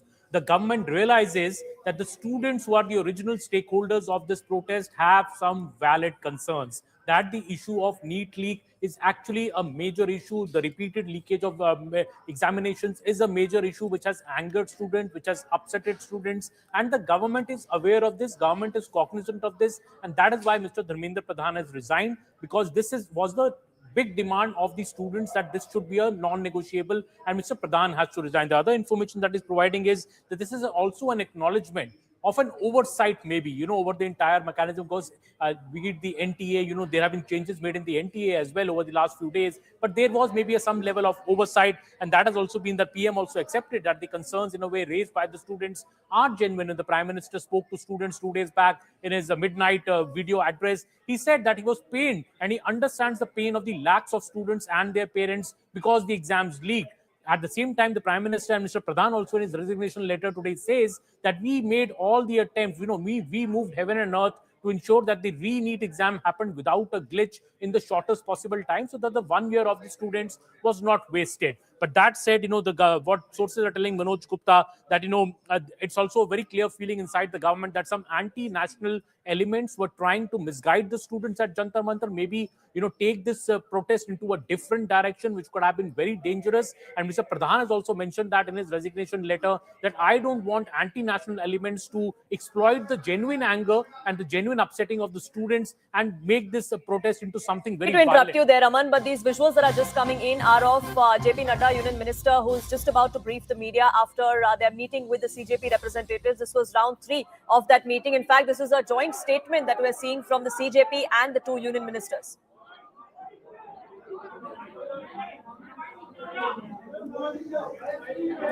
Well, this was, like I said, round 3 of the meeting between the 2 sides.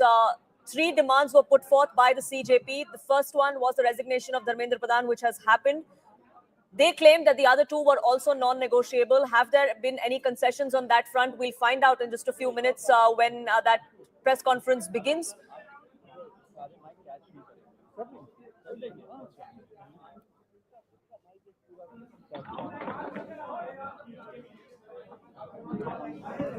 Well, even as we're standing by for that press briefing to begin, the 2 representatives of the CJP there seated along with JP Nadda and Jitendra Singh. 3 round discussion सरकार की delegation के साथ हमारे हुए हैं। 37 दिनों से जो हमारा जंतर मंतर पर प्रदर्शन चल रहा था, उस प्रदर्शन की 3 मुख्य मांगे थी। धर्मेंद्र प्रधान जी का इस्तीफा, जो भी लीगल केसेस प्रोटेस्टर्स पे, ऑर्गेनाइजर्स पे फाइल किए गए हैं, उन एफआईआर को, उन केसेस को विड्रॉ किया जाए और कोई भी फ्यूचर केसेस प्रोटेस्टर्स या ऑर्गेनाइजर्स के साथ के अगेंस्ट ना लिए जाए। और तीसरी डिमांड हमारी थी 1 करोड़ का कॉम्पनसेशन उन परिवारों के लिए जिन्होंने नीट का पेपर लीक होने के बाद अपनों को खो दिया। आज अभी कुछ देर पहले धर्मेंद्र प्रधान जी ने इस्तीफा दे दिया है, इसका मतलब हमारी पहली मांग, जो इस पूरी प्रोटेस्ट की पहले दिन से मांग थी, 6 जून को जब हम पहली बार जंतर मंतर आए थे, तो धर्मेंद्र प्रधान जी ने इस्तीफा दे दिया है, जिसका मतलब है कि हमारी पहली मांग जो है मान ली गई है।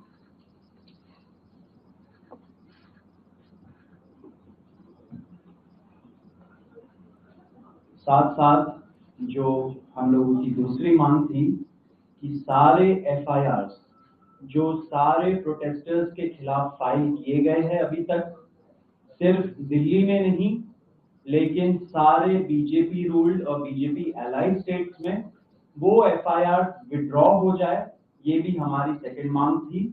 सरकार ने वो मांग को भी मान लिया है। साथ साथ ये जो विड्रॉल है वो शॉर्टली हो जाएगा। जो एफआईआर फाइल हो चुके हैं, जितना हमें लास्ट इंफॉर्मेशन के मुताबिक 15 से 20 एफआईआर दिल्ली में फाइल हुए हैं, वो सारे एफआईआर की कॉपी सरकार ने अश्योर किया है कि शॉर्टली हमारे साथ शेयर करेंगे। एंड जो कॉपीज है वो 3 से 4 दिन के अंदर इन एनी केस हमें मिल जाएगी। जो विड्रॉल है वो भी शॉर्टली सरकार ने अश्योर किया है कि विड्रॉ हो जाएंगे। साथ साथ इन्होंने ये भी हम लोगों ने एग्री किया है कि फ्यूचर में कोई भी एक्शन नहीं लिया जाएगा किसी भी प्रोटेस्टर के खिलाफ, एंड सीजेपी की जो टीम है, जो ऑर्गेनाइजर्स है, उनके खिलाफ। इसी चीज का अंडरस्टैंडिंग में हम लोगों ने सरकार के साथ एक ड्राफ्ट शेयर किया है। जो गारंटी है रिटन में, वो सरकार ने बोला है कि हमारे साथ वो ट्यूसडे तक शेयर करेंगे। हमें आशा है कि ट्यूसडे तक जो गारंटी है सरकार के तरफ से इन राइटिंग ये एफआईआर के बारे में और एनी फ्यूचर एक्शन के बारे में वो हमें मिल जाएगी।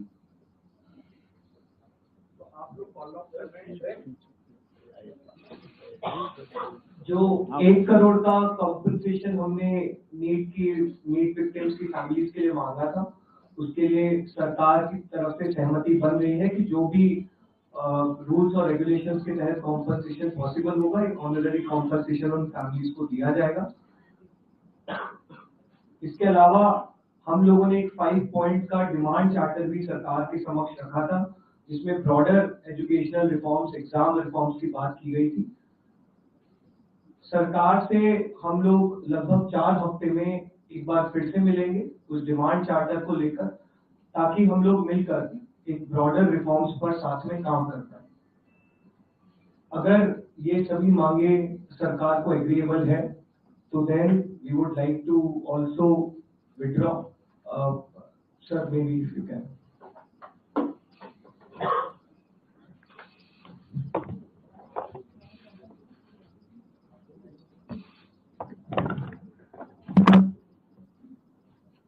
मित्रों, ये आज हमारे सौरभ दास और रंका जी के साथ तीसरी मुलाकात है और आज भी लंबी बातचीत हुई। ये आज एक रिटन मसौदा लेकर के आए थे, जिसमें उन्होंने एजुकेशन में चल रहे केसेस के बारे में 4 पॉइंट्स दिए थे और उसके साथ साथ जो बाकी 2 डिमांड्स थी, रिटेलिएटरी मेजर्स न लिए जाए, कंपनसेशन दिया जाए और इनके 5 पॉइंट चार्टर को कंसिडर किया जाए, उस पर डिटेल में चर्चा हुई। डिटेल में चर्चा होने के पश्चात सबसे पहली बात तो ये है कि जो इनका एक 4 पॉइंट्स था, उसका लबो-लबाब ये था कि कोई भी एक्शन FIR न हो और अगर है तो वो विड्रॉ हो, वो चाहे दिल्ली पुलिस के द्वारा हुआ हो, चाहे वो बीजेपी रूल स्टेट्स में कहीं हुआ हो, तो वो FIR की कॉपी भी इनको हम देंगे और उसको विड्रॉ करने की बात कोई भी एक्शन नहीं होगा। इस बात को सरकार ने स्वीकारा है, जो प्रोटेस्टर्स के साथ प्रोटेस्ट के दौरान हुआ है। उसी तरीके से फ्यूचर में भी जो ऑर्गेनाइजर्स हैं और प्रोटेस्टर्स हैं, उनका इस एक्टिविटी के लिए कोई भी उन पर आगे केस नहीं होगा, इस बात को हम लोगों ने माना है। हमें करेक्ट। दूसरी बात जो कही गई है वो ये है कि कंपनसेशन के बारे में। तो कंपनसेशन के बारे में सरकार ने बड़े स्पष्ट शब्दों में कहा है, हमारी भी सहानुभूति है, जान किसी बच्चे की जाए और उसके प्रति हम भी सहानुभूति रखते हैं और सरकार, प्रधानमंत्री मोदी जी अत्यंत सहानुभूति के साथ हम सब लोगों ने कहा है कि honourable compensation according to the rules and regulations, whatever maximum will be possible, that will be given to them. और उसी तरीके से ये जो 5 पॉइंट चार्टर है जो आपने मुझे परसों दिया, कल दिया था, उस 5 पॉइंट चार्टर पे हमारा कहना ये है, जो एजुकेशन के एग्जामिनेशंस के रिफॉर्म्स के से जुड़ा हुआ है, उसके बारे में हमारा ये कहना है कि हम एजुकेशन के एग्जामिनेशन के रिफॉर्म्स के लिए जो आपका चार्टर है उस पर हम गहन चिंतन भी करेंगे और आपके डेलीगेशन के साथ बातचीत करके जो कुछ भी हम डेलिब्रेट कर सकेंगे वो हम करने का प्रयास करेंगे। तो ये इनकी डिमांड्स थी। मेरे ख्याल से इन्होंने जो डिमांड्स रखी थी उन सब को सरकार ने सहानुभूति पूर्वक माना भी है और एक्सेप्ट भी किया है। मेरा निवेदन है कि आप सबसे कि हमारे जो आंदोलन करने वाले हैं वो अपने एजिटेशन को विड्रॉ करें और पीसफुली हम सब लोग आगे बढ़े, ऐसा मेरा निवेदन है।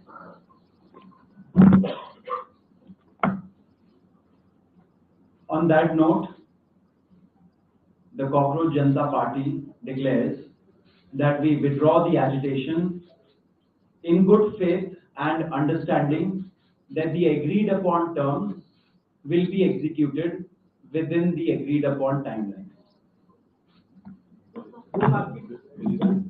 With immediate effect. With immediate effect. With immediate effect.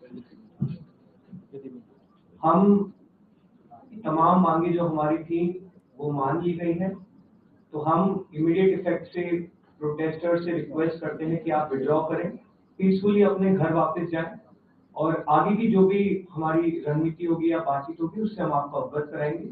लेकिन प्रोटेस्टर से हम रिक्वेस्ट करते हैं कि इमीडिएट इफेक्ट से आप विड्रॉ करें, हमारी मांगे जो है वो मान लीजिए। प्रदर्शनकारी छात्र आपकी मांग मानेंगे क्या आप लोग? चलो हो गया, आप सारी बातें बता दी, हो गया।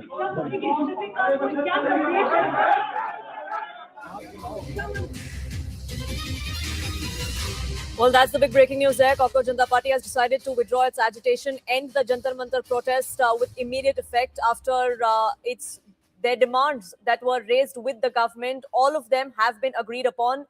The first and the foremost and the non-negotiable one was the resignation of Dharmendra Pradhan. That has already been done.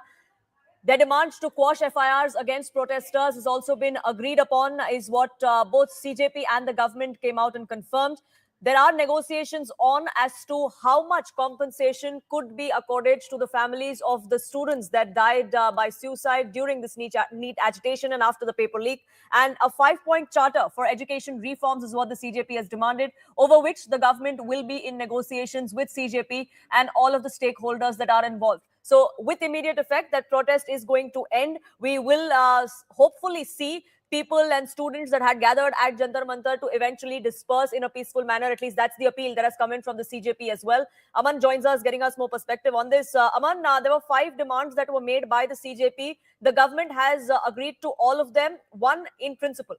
Well, absolutely, Poonam, and you can see those scenes on our screens where Mr. JP Nadda is shaking hands with the CJP's representatives, Mr. Jitendra Singh also. So that handshake signifies, I would say, the settlement, the compromise. CJP very clearly saying that they are going to withdraw the agitation. So we could see Jantar Mantar being emptied out of these protesters. Maybe by tomorrow, today may be a day of celebration for them at the Jantar Mantar. But right now, CJP has clearly said they are withdrawing their agitation. And this has been achieved because of the 3 major demands of the CJP. Number one, the resignation of Union Education Minister Dharmendra Pradhan has been done. This happened before this crucial meeting between the CJP and the government. So the government going into this meeting with this clear olive branch that, look, that was a non-negotiable. We have agreed to the resignation of Dharmendra Pradhan. Number 2, they wanted the withdrawal of cases against protesters and no coercive action against these protesters in the near future also against CJP's leadership. That also the government has in principle agreed that the FIRs which have been lodged, about 13 to 14 FIRs are there, they will be withdrawn against the protesters. That's again a big demand which the protesters had made, because they didn't want the students' career also to be spoiled, because if you face legal cases, you may not get admissions in universities and colleges going ahead. So the government agreeing to that as well. Number 3rd big demand was rupees 1 crore compensation for the families of the nearly 24 victims, suicide victims due to the NEET leak case. The government has in principle agreed to that as well. The appropriate amount, the CJP there said, will be announced by the government while in a written assurance by Tuesday. So in a way, all the 3 major demands of the CJP have been met by the government. Besides that, they also wanted reforms in the education system. They had a 5-point charter. The government has already promised them that, a cabinet has already passed an amendment bill to a 2024 existing law that will be coming to parliament next week, and hopefully will be passed if the opposition cooperates with the government in running the house. So I think the government has virtually accepted nearly all demands of the CJP. And this also shows, as we were earlier explaining, when Manoj Gupta, our internal security editor, gave that information, what government sources have been very clearly saying that, we will listen to the original stakeholders of this particular protest, that is the CJP and the students. We will not succumb to the opposition. And that is why the resignation of Dharmendra Pradhan is also both a political and an administrative move, because the government didn't want, there is a moral responsibility of the government. There's a moral oversight responsibility of the minister as well. And that is what I think the government has now finally conceded. The Prime Minister said in his video address as well that the government is pained. He himself was pained by the students and their parents had to go through, lakhs of them, during the NEET exam. And that is why the government is bringing systemic changes to the entire system. So the first 3 demands have been met. The 5 demands that they want about education reforms will be addressed in a major way when the bill comes to the parliament next week. Right, Aman, thank you so much for putting that in perspective for us. GVL Narasimha Rao of the BJP continues to be with us on this broadcast. And GVL, as far as the demands of the CJP are concerned, now we know that all of them seem to have been agreed upon, some in principle, some already done. Do you now think that this agitation is done and dusted, gone for good? Sir, I believe you're on mute. If you could just unmute yourself. Yeah, I think this is the end of this agitation, and government has shown utmost, I would say, responsiveness, alacrity to ensure that the youth is not further, I think, inconvenienced, and no further inconvenience is caused to them. Their careers are not going to be disturbed. So government has listened to the voice of the youth. And I think at the end of the story, I think at the end of the press conference, you have seen representatives of the youth stating that they are ending this, they're calling for an end of this.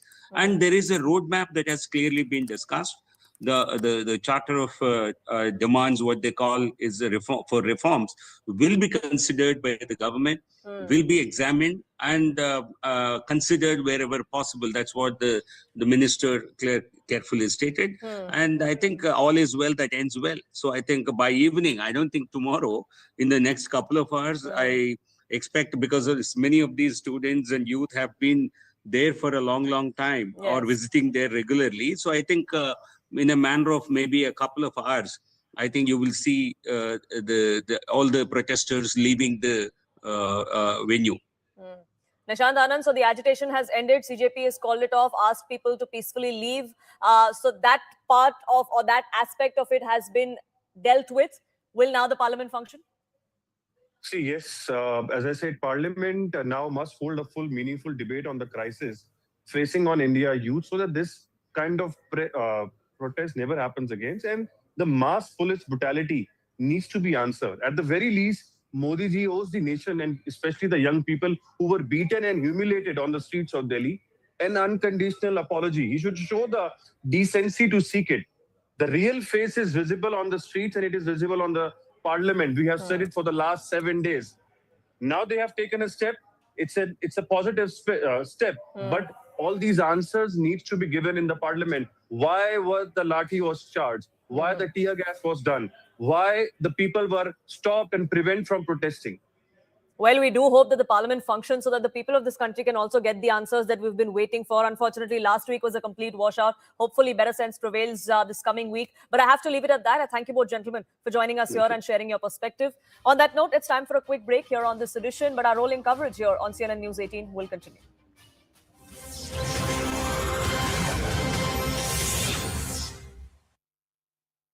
Quickly come back to you, but I'm going to go through skim through the copy of that 2-page letter which has been released by Dharmendra Pradhan himself. No longer the education minister, he stepped down as an education minister. It's a 2-page emotive letter. I'm just going to read out a couple of lines from it, a very emotive letter. He says, मैं पिछले 4 दशकों से अधिक समय से छात्र, शिक्षक और शिक्षा सुधार के लिए समर्पित रहा हूं. मेरा सदैव यही विश्वास रहा है कि एक सशक्त, समावेशी और दूरदर्शी शिक्षा व्यवस्था ही सशक्त राष्ट्र के आधारशिला होती है. And then he goes down. We're just going to scroll down, and basically he talks about the fact of how the NEET UG की परीक्षा में सामने आई अनियमितता पाई गई. That is the irregularities which were found in the NEET UG exams of 3rd May 2026, and this was taken immediate cognizance of. The entire investigation was put to the CBI. CBI की जांच को सौंपा गया और परीक्षा को रद्द किया गया. So this is a computer-based test, the new mode which was brought in,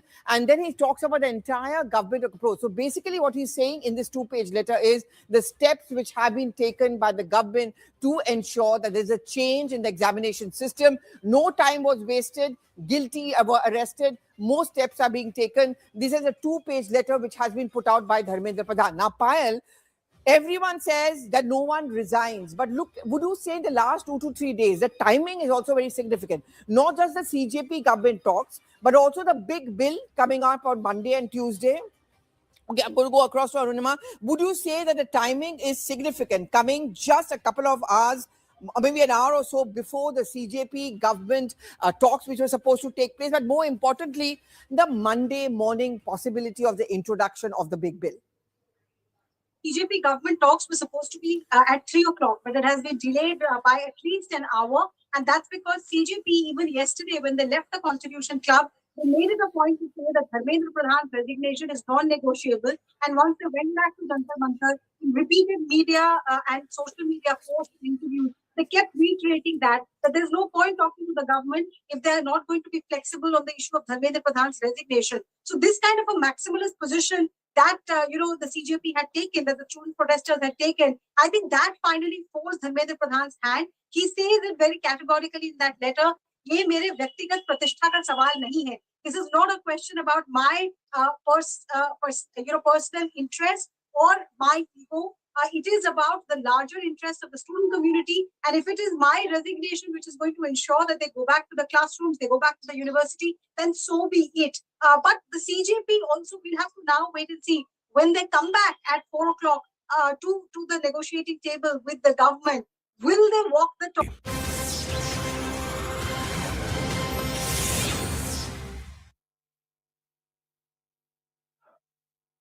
बहनों को जिन्होंने ये मुद्दा उठाया सबसे पहले, और जो वॉलंटियर्स जिन्होंने उनका साथ निभाया, जो देश भर से छात्र और युवक और बड़े बूढ़े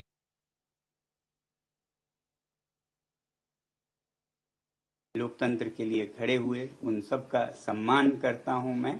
और सबसे बड़ी बात कि जिस तरह से उन्होंने शांति बनाए रखा जहां ये प्रदर्शन हो रहे थे, कुछ जगहों पे दुर्भाग्य है कि छुटपुट घटनाएं भी देखी। मुझे उम्मीद है कि इस शांति को हम बनाए रखें और कहीं भी कोई गलत बात नहीं होगी आगे भी। ये जो शक्ति है लोकतंत्र की, वो हमारी शांति से हुई है, ना कि हमारे बाजुओं के बल से। उसके मुकाबले तो आपके बंदूकें हैं, मगर जो शांति की हमने ताकत दिखाए उसके मुकाबले कोई हथियार नहीं है, तो उसे बनाए रखें। अब जब आप महसूस कर रहे हैं कि आपकी जीत हुई, तो विजय में विनम्रता सबसे बड़ी बात है, वही आपके चरित्र को प्रदर्शित करता है, परिभाषित करता है। तो अब जब इस आंदोलन को जरूरत पड़े और कुछ आगे लेना हो या फिर अभी रोकना हो, जो भी करें बहुत ही शांति से करें। मैं ये उम्मीद करता हूं कि एक तरफ जब जवाबदेही हमें मिली इस बार की, तो अब सुधार पर काम करने की जरूरत है। केवल एक इस्तीफा से, रेजिग्नेशन से राष्ट्र नहीं बनता है। तो शिक्षा में सुधार हो, इस पर भी आगे काम हो। मुझे पूरी उम्मीद है जिस उदारता से सरकार ने ये कदम ली है, वो इसमें अब सुधार के कार्यों में भी जुड़ेगी। सुधार सिर्फ शिक्षा में नहीं बल्कि शासन में भी मेरी उम्मीद है कि अब से देश चलाने का। Dharmendra Pradhan has stepped down. Mr. Kapil Sibal here with me. So your first thoughts? No, I have no thoughts. My only thoughts are, thank God that some sense has prevailed, that a man who is responsible indirectly for injuries to so many people, for the fast of 23 days of people, for girls being attacked, for people lying in hospital, it's a sense of relief that thank God somebody has realized. But this is not a voluntary resignation. This is only symbolic for the simple reason that the Prime Minister realized that if this doesn't happen, then his government is in danger, because this agitation was not limited to Jantar Mantar. It is in the minds and hearts of every young person in this country. They are sick of this, the way this government is functioning since 2014. Is that why you think this resignation came? Because it was no longer limited to Jantar Mantar, no longer limited to social media in one city alone? Absolutely. Parents were involved. Parents were coming from their homes. There's one young man in London who sent his parents here to say, look, please get a lathi charge here so I'll be happy. The parents came here from outside of the country, and agitations were taking place in cities, in Australia, in Canada, and other places. So obviously the government was worried, because if this spreads like that, they won't be able to handle it. But what now? Will the protesters now go back home? Will Parliament function? Well, you see, Parliament will function or not function is for the Parliament to decide. I'm an independent member of Parliament. I don't want to get involved in that. Whatever is decided by Parliament is acceptable. The question is not that. Parliament may function, but what change? If there is one Dharmendra Pradhan that is gone, there'll be another Dharmendra Pradhan who will come. No. What is the structural change that's going to take place in the education sector? Nobody knows, and nobody will know, because nobody cares. This government doesn't care about that. This government will continue with its agenda of Vande Mataram, of Hindu-Muslim, dividing, get the election commission, cancel voters lists, add people, win elections. That's all that they're concerned with. That's all that they have done since 2014. So let me just take forward what you just said. A lot of people are saying, how will one Dharmendra Pradhan's resignation change or, solve the I'm malaise? saying that myself. Yes. Yes. So do you think CJP or the student protesters erred by only focusing on one man? No, not at all. They have been able to show the strength of the youth. The non-political character of this movement has demonstrated that governments can fall if you don't listen to the voice of the people. You are not satisfied with the measures that the Prime Minister announced. You don't think they can do it. Fast track court, for example. Meaningless.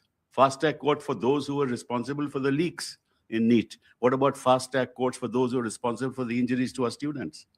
What about the apology of the Home Minister? Because he's responsible for that. Dharmendra Pradhan is not responsible for that. He is the one who allowed excess force to be used. The children had no stones. The children had no sticks with them. The children were not armed. Why was force used? And why were girls being treated in this fashion? Why were their clothes torn? Any advice for those young girls and boys who have been sleeping on the streets of Jantar Mantar? Carry on. The Cockroach Janata Party is not an idea. It's a movement. It's a reality. Take it forward. Thank you so much. Peacefully. That's a critical point there. Carry forward your movement, but peacefully. Mr. Kapil Sibal there saying that we'll have to wait and see. Parliamentarians will decide what course the MPs take come Monday. With Ravi Ranjan, this is Arunima.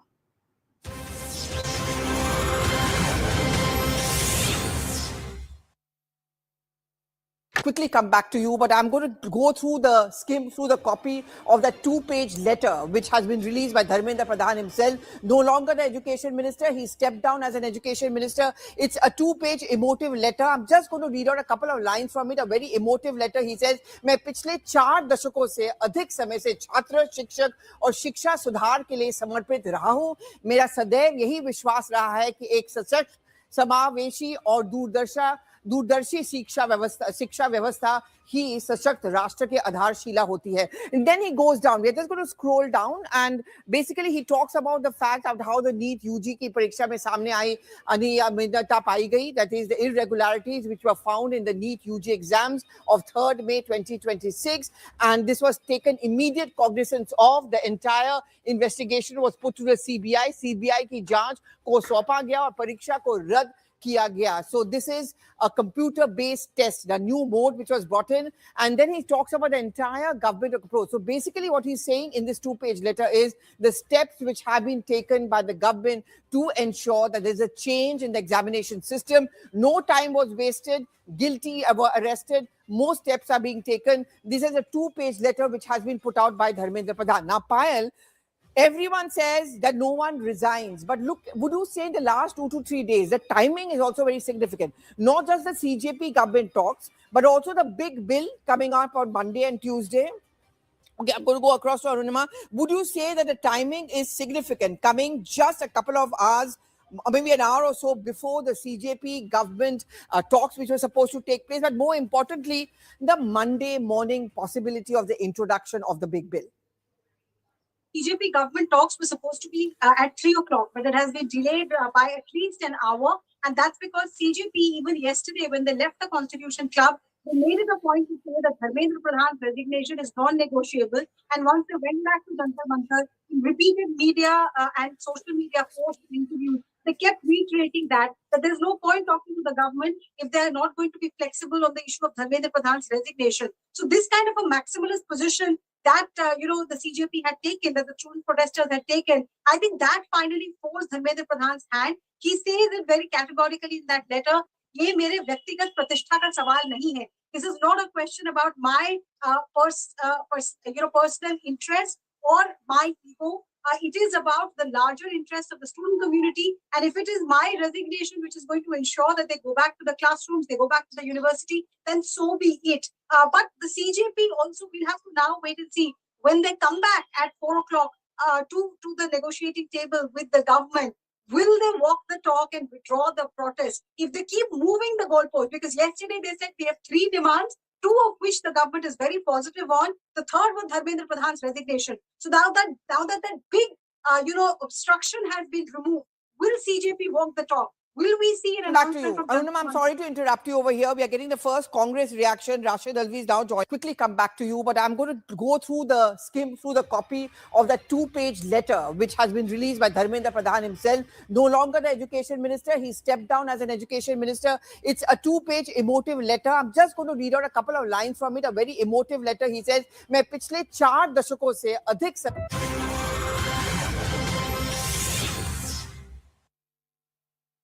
first reactions to the resignation of Dharmendra Pradhan." I repeat what Sonam has already tweeted, that it's a victory of direct grassroots democracy and of peace and perseverance. It is just, but we should remember that this is just the first step. This is a symbolic, victory to move to the larger goal and agenda of the actual educational reform, which will be the bedrock of the future. So yes, of course, it's a huge victory, because there was a tremendous moral pressure that the movement created within the government. If they hadn't done it, they would have lost serious credibility. So hats off to this generation who, with their resilience and perseverance, held the fort, held the ground, and did not step back, and continued it till this was done. Extremely welcome step. And now we have to move to the next step of reforming and making the education system in India the best in the world. Thank you.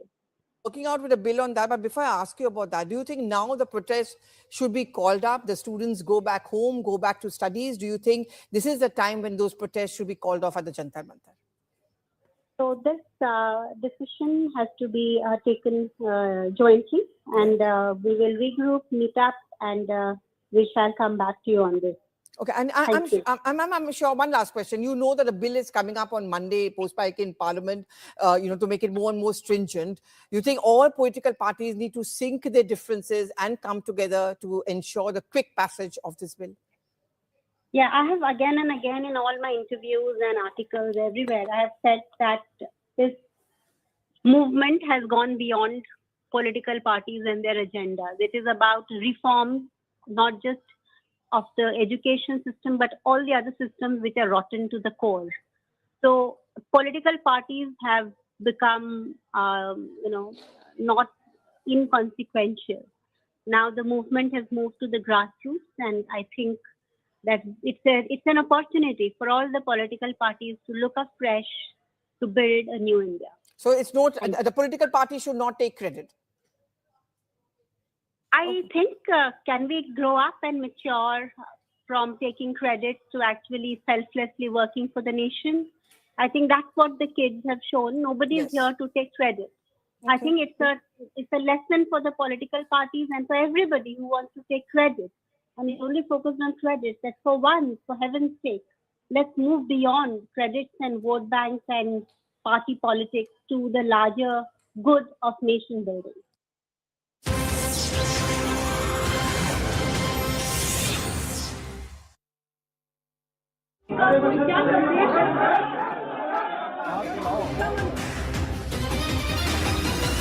Well, that's the big breaking news there. Cockroach Janata Party has decided to withdraw its agitation, end the Jantar Mantar protest with immediate effect after their demands that were raised with the government. All of them have been agreed upon.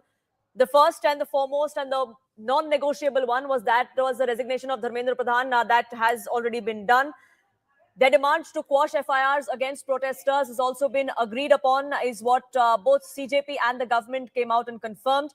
There are negotiations on as to how much compensation could be accorded to the families of the students that died by suicide during this NEET agitation and after the paper leak. And a 5-point charter for education reforms is what the CJP has demanded, over which the government will be in negotiations with CJP and all of the stakeholders that are involved. So with immediate effect, that protest is going to end. We will hopefully see people and students that had gathered at Jantar Mantar to eventually disperse in a peaceful manner. At least that's the appeal that has come in from the CJP as well. Aman joins us, getting us more perspective on this. Aman, there were 5 demands that were made by the CJP. The government has agreed to all of them, one in principle.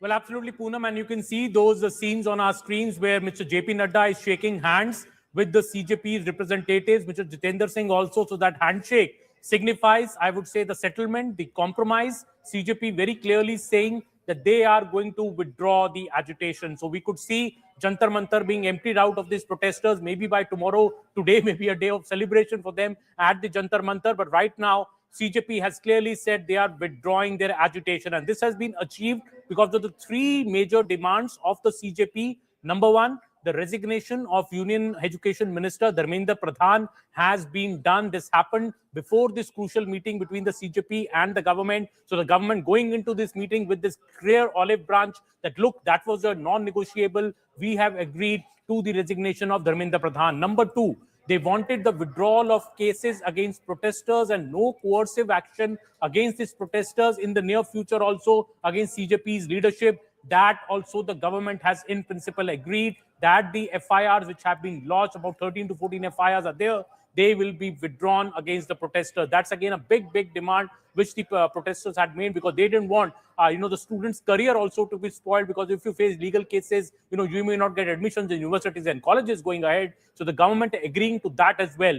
Number 3rd big demand was rupees 1 crore compensation for the families of the nearly 24 victims, suicide victims due to the NEET leak case. The government has in principle agreed to that as well. The appropriate amount, the CJP there said, will be announced by the government while in a written assurance by Tuesday. So in a way, all the 3 major demands of the CJP have been met by the government. Besides that, they also wanted reforms in the education system. They had a 5-point charter. The government has already promised them that, a cabinet has already...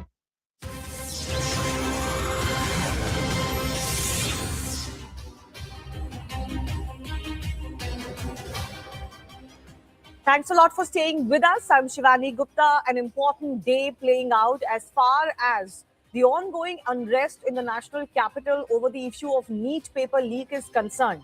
Dharmendra Pradhan resigned this afternoon, and post another meeting of CJP and the government, the agitation at Jantar Mantar has now been called off. Addressing a joint press briefing, CJP urged all remaining protesters to now head home. To diffuse the situation, Union Minister JP Nadda has assured students that FIRs against protesters will be withdrawn and compensation will be agreed upon for students who committed suicides. All eyes now on Parliament on Monday, when government tables amendment to the existing bill to strengthen the provisions against those guilty in leaks.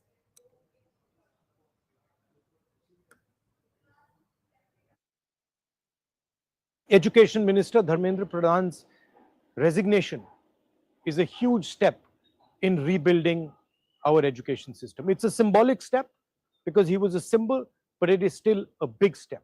And I want to congratulate every single student, every single youngster who came out on the streets and fought for democracy, fought for the future of this country, and defended the Constitution. I'm proud of you. Well done. It's also a signal to other parts of society, farmers, laborers, poor people, anybody who this regime is attacking and oppressing. There is wisdom and courage in standing up. Daro mat, let's get rid of this regime.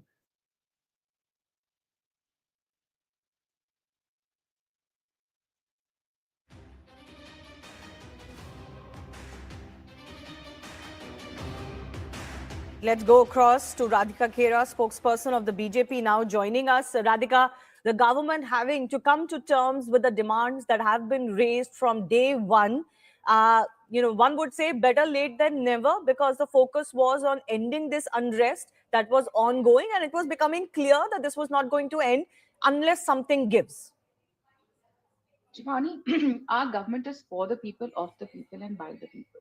And we have been elected by the people, and if they are unhappy with something, it is our duty as their elected representative to fulfill every demand, which is why we are here working for them. हम दिन रात उन्हीं के लिए काम कर रहे हैं, इस जनता के ही सेवक हैं. So if the yes, it took a little time, but at the end of the day, the demands जो थी वो हमने fulfill करी. But with this entire protest coming to the end, to an end, जब ये देख रहे हैं these visuals on your screen कि हाथ मिला रहे हैं हमारी सरकार के representatives and CGP के representatives, this has actually made the Vipaksh, the Indi Thakbandhan and Rahul Gandhi once again berozgar. If you heard when they after ending the Andolan, two things the CGP voice said. This was not a revolution. This was not a radicalization. We had three demands. We were here for the students. Our demands were related to the students and nothing else. But what we also saw, and you have covered it, we saw how journalists were attacked, how even after at Jantar Mantar, when the CGP announced that the process has come to an end and the agitation has come to an end and that everyone should go home and that the government has agreed to the demands and that the metro stations have been opened, tab bhi wahan se patthar chalaya gaya tha. So there were people who had entered this entire protest who were trying to make India, Bangladesh and Nepal and Sri Lanka, which is what was actually the opposition that was wanting. That has failed today. Yes, we have agreed to the demands of the students. I will reiterate again that we are a government of the people, by the people, of the people. प्रधानमंत्री जी ने कल अपने video में भी कहा, परसों भी कहा कि आपने जो कहा वो संवाद आपके आइडियाज मेरे पास आए. What the nation, what the students wanted, we've given that to them. Yes, and now it's time for the opposition to show that they are responsible opposition. And I hope on Monday they attend parliament, do not create another drama, do not try to take this elsewhere. What was demanded by the students has been fulfilled, and now they must come together to fulfill what the students want, a stricter law, stricter action that should be taken, and that this does not stop just as at the resignation, which I said. All right, we'll come to that in just a bit. You know, you made an interesting point about how CJP, after the briefing with the government, said this was not a revolution or this was not radicalization. I think it's a welcome statement from them, because from the stage at Jantar Mantar, we have heard different things.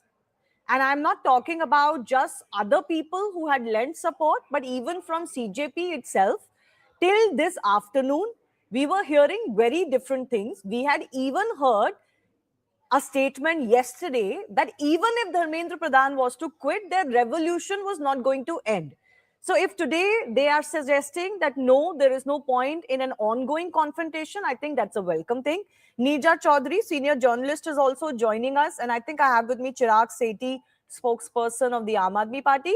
Neeja ma'am, your first thoughts. Is this a humbling of the government today? It is a climb down by the government. I would say Der Aaye Durust Aaye. They could have reached out to them 2 weeks earlier. It might have diffused the situation then more easily. It is now escalated. The government would naturally be worried. You know, big rallies were planned tomorrow in different parts of the country. It wasn't just in Delhi. In Delhi alone, central Delhi, 18 metro stations have been closed. So this kind of a situation was not a happy one. I would say, having de-escalated it, it's a win-win situation for everybody. Because the government has managed now to defuse it, and they will course correct, and they're talking about bringing a law, and I hope also not just a law to punish the NEET cheaters, but also important in reforms in our education and examination system. It is a victory also. It's a win-win, huge win-win for the young people who led that protest, because, you know, they have learned at this age, which is a very important thing to internalize, that it is possible to bring change through democratic means in India. Very important, because these are the potential politicians of the future. They are the future rulers. So it's a very important thing to happen. And for the opposition also, it will give them heart. We can demoralize opposition, that things can change through these means. So I think our democracy has gained, and as I say, it's a win-win for everybody. But since you brought up the opposition, is it also not a lesson for the opposition that actually there are other ways in holding government to account, getting your demands heard. And I don't mean dharna alone, because obviously elected representatives of recognized parties are not expected to do this, but there are other ways than what they have been employing. Look, they also sat on a dharna. You see, they didn't associate to begin with with this one, with the protest at Jantar Mantar. They came into the act when Sonam Wangchuk was whisked away to hospital. Yeah. Then they came into the act when there was lathi charge. Yeah. And we mustn't forget that strong arm methods actually took the issue and the police into middle class homes of India. And I think the government would have worried about that. The government is very quick. BJP is very quick to course correct. And I hope it will go beyond the course correction. It will bring in meaningful reform. This is a rare opportunity in the life of the country. Okay, Radhika, I'll come back to you in just a bit. Sulaiman Mohammad Khan of Congress is also with us. But Chirag, I'll give you the stage first. Now the onus also is on the opposition parties to come forward, take this momentum forward, but in a constructive way, because even CJP has bought the assurances by the government. They have not been beyond a point standoffish to say, no, you do this first, do this first, do this first, and only then we'll listen to you. They have also agreed to a roadmap. Time must be allowed, just like Sonam Wangchuk said 2 days ago. Will opposition also come on board now? See, opposition's main demand was the resignation of the education minister, which I think has done.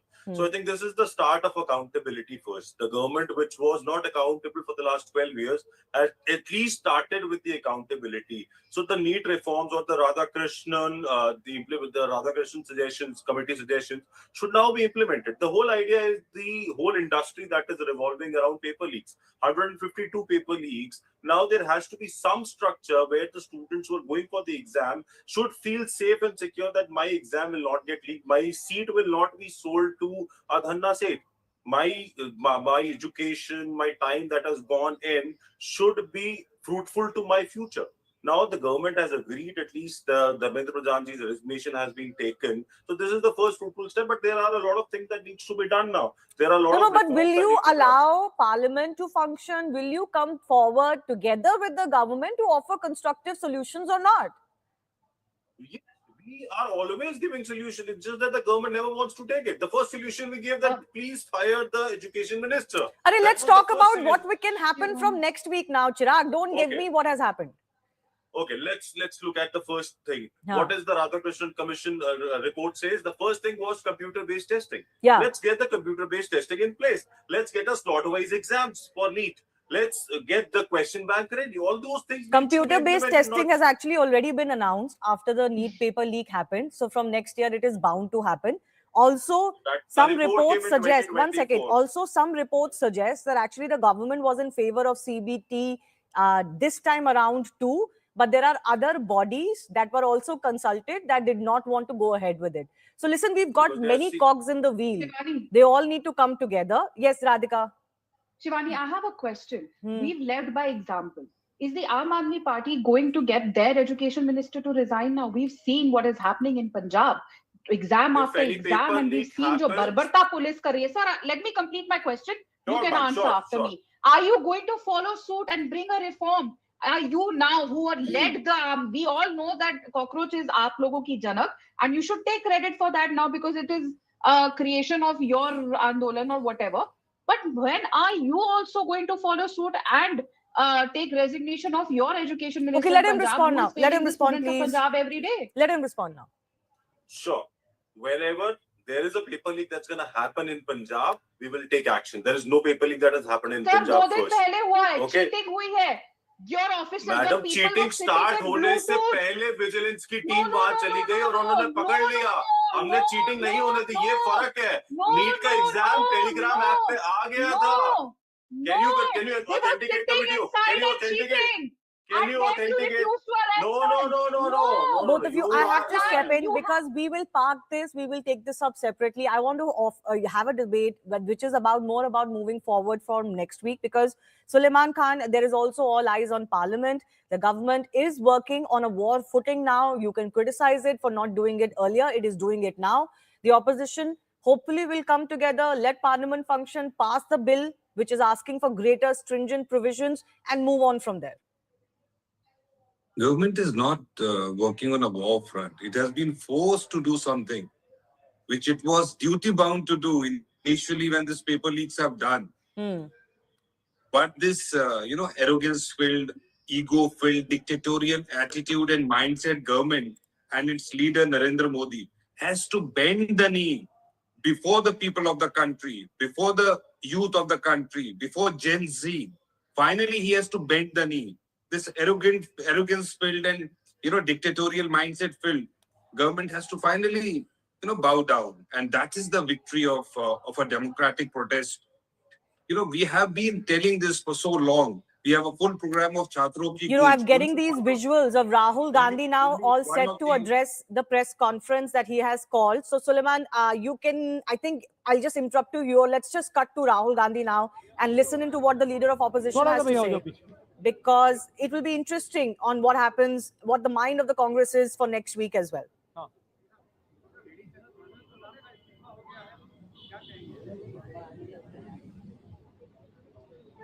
सबसे पहले ये जो हमारे students हैं,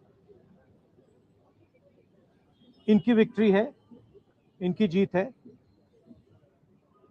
जो हिंदुस्तान का future है।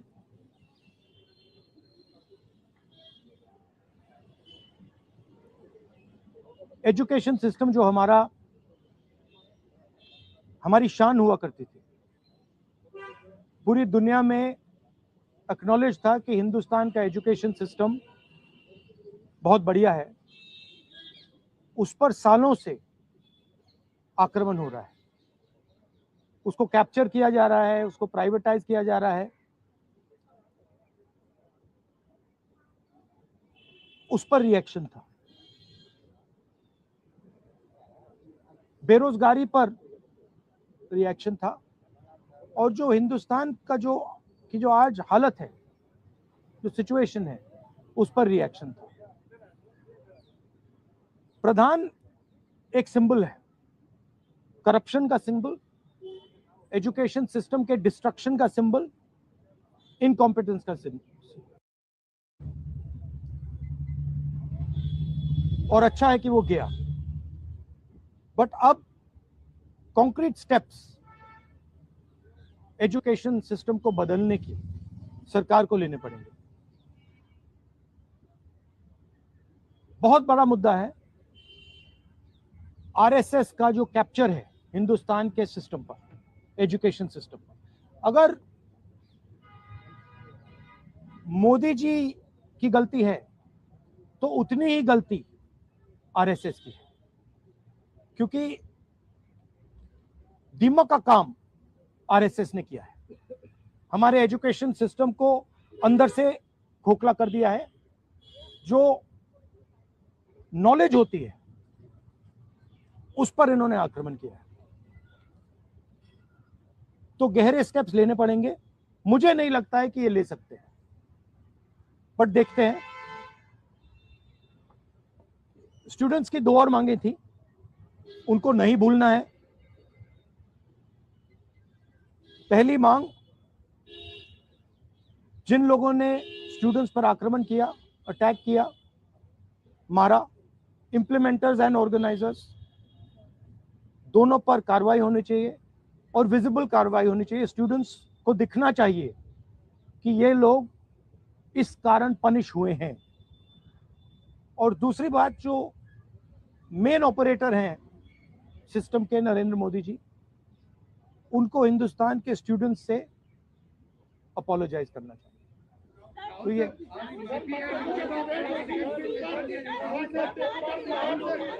भैया देखिए, एक करके one at a time. I can't hear.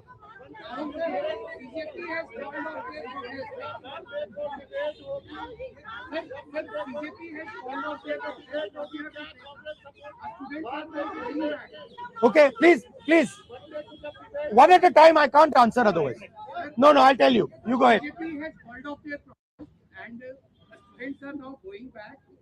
Their 2 demands, sir, as you mentioned, that has been not fulfilled. So, what will be your step in the parliament when parliament commences on Monday? Well, they are also bringing a new bill. The first thing is that we hold Mr. Amit Shah directly responsible for the violence that has taken place.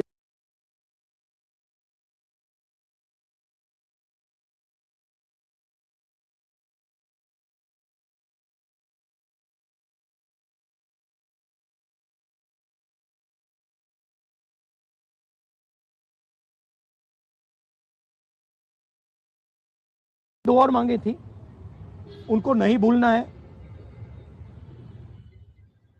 पहली मांग, जिन लोगों ने have also got the demand of an apology from the Prime Minister. Look, this protest, the reason it has happened, the deeper reason it has happened, is that the Indian system, job creation system, education system, institutional system, media system has been destroyed. It has ceased to exist. There are consequences to this. We are facing now a time of serious economic crisis. And in times of serious economic crisis, you need that system. So the government should be aware that what has happened here is just one step in a very deep problem. Right? So the government needs to start listening to what the people of India are saying. And this is a warning to them. This is a warning from the students of India, this is a warning from the opposition, that you cannot run India the way you have been running. This is not your personal fiefdom. This is not something that belongs to you. This belongs to the people of India. This belongs to the Constitution of India. All these institutions, they do not belong to you. And if you carry on down this path, you will see that what has happened right now will be at 10 times the scale. So that is basically the message. One by one, please. One by one. Please.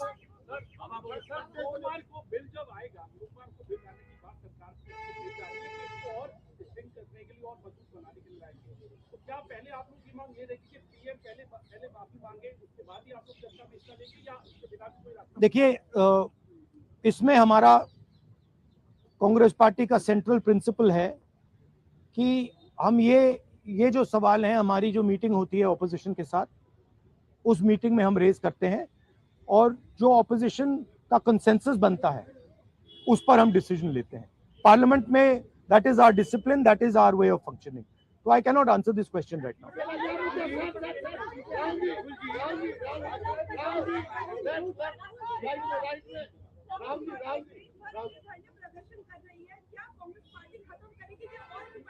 नहीं, हमारा programme जो students का programme है वो चलेगा, क्योंकि हमारी issues long standing issues हैं और हमारा तो नहीं रुकेगा.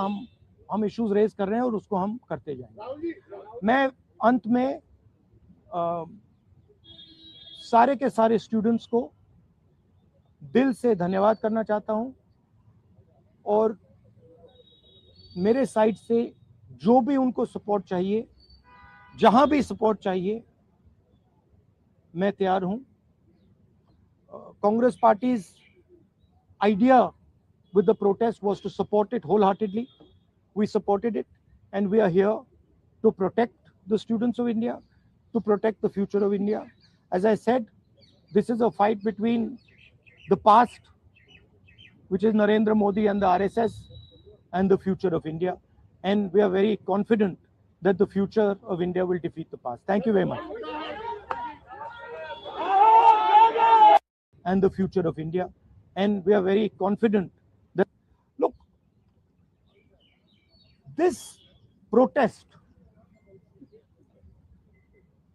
the reason it has happened, the deeper reason it has happened, is that the Indian system, job creation system, education system, institutional system, media system has been destroyed. It has ceased to exist. There are consequences to this. we are facing now a time of serious economic crisis.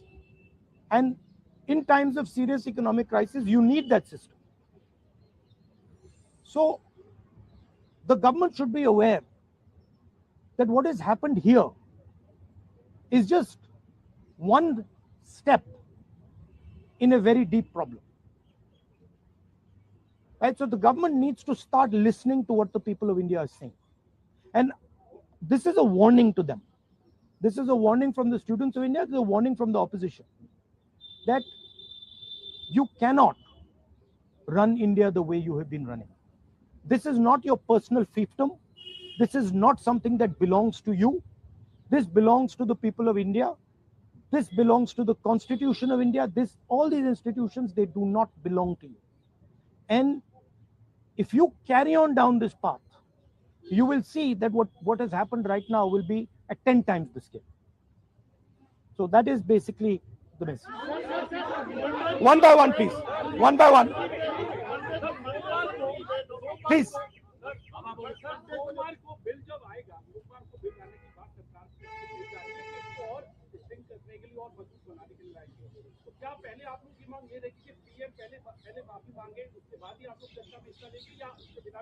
देखिए, इसमें हमारा Congress party का central principal है कि हम ये जो सवाल हैं, हमारी जो मीटिंग होती है ऑपोजिशन के साथ, उस मीटिंग में हम रेज करते हैं और जो ऑपोजिशन का कंसेंसस बनता है उस पर हम डिसीजन लेते हैं पार्लियामेंट में. That is our discipline, that is our way of functioning.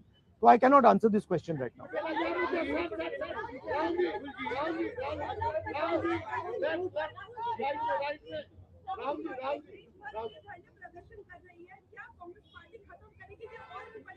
नहीं, हमारा प्रोग्राम जो स्टूडेंट्स का प्रोग्राम है वो चलेगा, क्योंकि हमारी इश्यूज लॉन्ग स्टैंडिंग इश्यूज हैं और हमारा तो नहीं रुकेगा. हम इश्यूज रेज कर रहे हैं और उसको हम करते जाएंगे. मैं अंत में सारे के सारे स्टूडेंट्स को दिल से धन्यवाद करना चाहता हूं और मेरे साइड से जो भी उनको सपोर्ट चाहिए, जहां भी सपोर्ट चाहिए, मैं तैयार हूं. Congress parties idea with the protest was to support it wholeheartedly. We supported it, and we are here to protect the students of India, to protect the future of India. As I said, this is a fight between the past, which is Narendra Modi and the RSS, and the future of India. And we are very confident that the future of India will defeat the past. Thank you very much. Look, this protest, the reason it has happened, the deeper reason it has happened, is that the Indian system, job creation system, education system, institutional system, media system has been destroyed. It has ceased to exist. There are consequences to this. We are facing now a time of serious economic crisis. And in times of serious economic crisis, you need that system. So the government should be aware that what has happened here is just one step in a very deep problem. Right? So the government needs to start listening to what the people of India are saying. And this is a warning to them. This is a warning from the students of India, this is a warning from the opposition, that you cannot run India the way you have been running. This is not your personal fiefdom. This is not something that belongs to you. This belongs to the people of India. This belongs to the Constitution of India. All these institutions, they do not belong to you. And if you carry on down this path, you will see that what has happened right now will be at 10 times the scale. So that is basically the message. One by one, please. One by one. Please.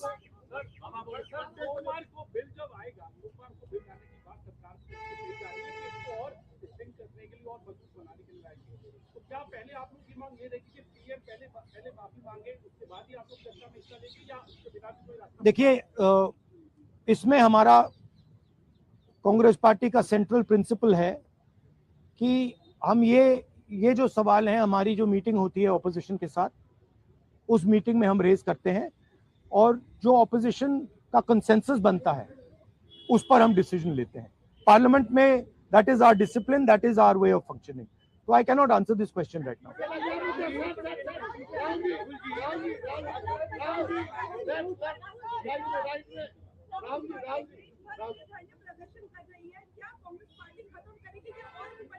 नहीं, हमारा programme जो students का programme है वो चलेगा, क्योंकि हमारी issues long standing issues हैं और हमारा तो नहीं रुकेगा. हम इश्यूज रेज कर रहे हैं और उसको हम करते जाएंगे. मैं अंत में सारे के सारे स्टूडेंट्स को दिल से धन्यवाद करना चाहता हूं और मेरे साइड से जो भी उनको सपोर्ट चाहिए, जहां भी सपोर्ट चाहिए, मैं तैयार हूं. Congress parties idea with the protest was to support it wholeheartedly. We supported it and we are here to protect the students of India, to protect the future of India. As I said, this is a fight between the past, which is Narendra Modi and the RSS, and the future of India. And we are very confident that the future of India will defeat the past. Thank you very much. Look, this protest, the reason it has happened, the deeper reason it has happened, is that the Indian system, job creation system, education system, institutional system, media system has been destroyed. It has ceased to exist. There are consequences to this. We are facing now a time of serious economic crisis. And in times of serious economic crisis, you need that system. So the government should be aware that what has happened here is just one step in a very deep problem. Right? So the government needs to start listening to what the people of India are saying. And this is a warning to them. This is a warning from the students of India, this is a warning from the opposition, that you cannot run India the way you have been running. This is not your personal fiefdom. This is not something that belongs to you. This belongs to the people of India. This belongs to the Constitution of India. All these institutions, they do not belong to you. And if you carry on down this path, you will see that what has happened right now will be at 10 times the scale. So that is basically the message. One by one, please. One by one. Please.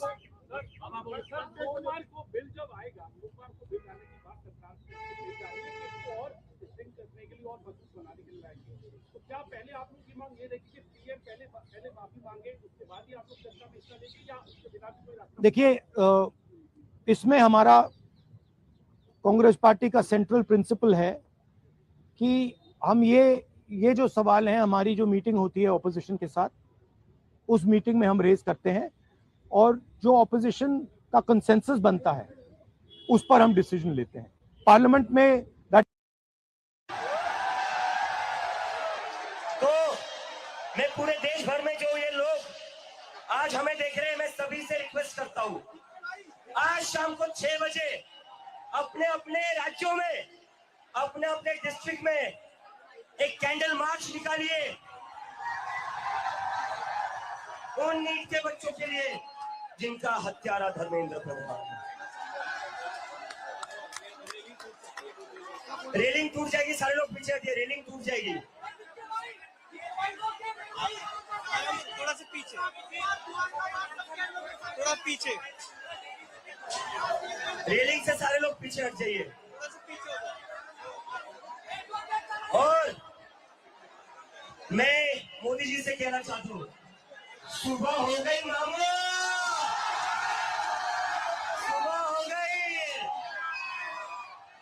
मामू, सुबह हो गई है, democracy की सुबह हो गई है।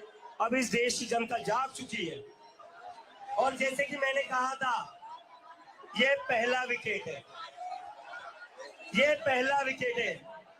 यहां नहीं रुकेंगे, अब तो बस शुरुआत हुई है, अभी तो बस शुरुआत हुई है। मैं सभी उन स्टूडेंट्स को सैल्यूट करता हूं, सभी वॉलंटियर्स को सैल्यूट करता हूं जो पिछले 36 दिन से यहाँ पर 45 डिग्री की धूप में बैठे हुए थे,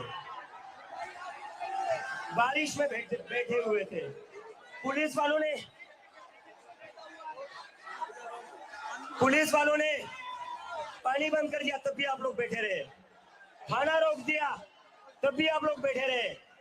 आप लोगों की हिम्मत तोड़ने की बहुत कोशिश की, लेकिन आप लोगों की हिम्मत टूटी नहीं। I salute you all. I salute you all. और मैं अब एक बहुत इंपॉर्टेंट चीज कहना चाहता हूँ।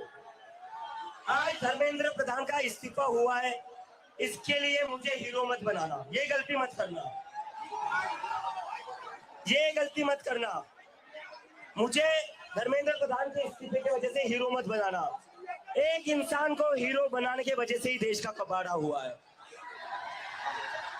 एक इंसान को अपने संविधान से बड़ा बना दिया, सारे इंस्टीट्यूशन से बड़ा बना दिया, सारे चीजों से बड़ा बना दिया। जब आप एक इंसान को मुद्दे से बड़ा बनाते, इंस्टीट्यूशन से बड़ा बनाते, संविधान से बड़ा बनाते, तो वो इंसान देश का कबाड़ा ही करेगा। तो मुझे कोई भी हीरो नहीं बनाएगा।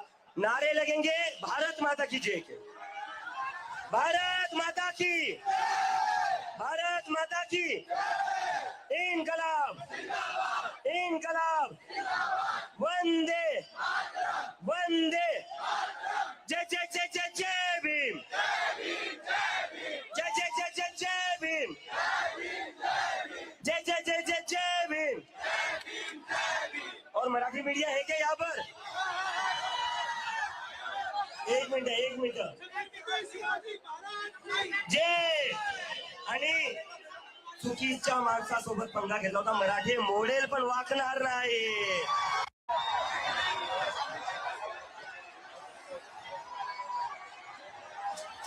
We have done it!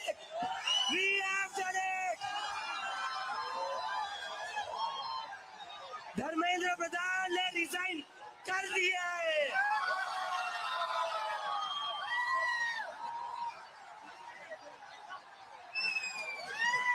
We have bloody done it! क्या कहते थे ये? क्या कहते थे? इस सरकार में इस्तीफे नहीं होते।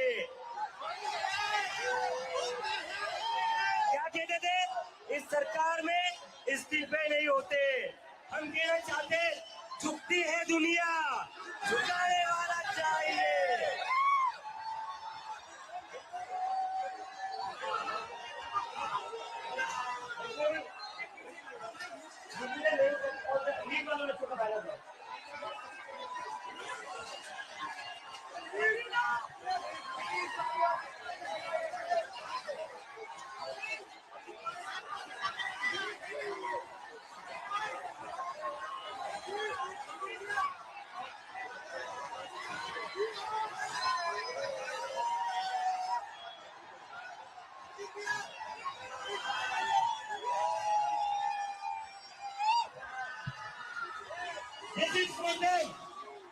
ये उन सभी बच्चों के लिए जिनकी जिंदगी धर्मेंद्र प्रधान ने लिए थे।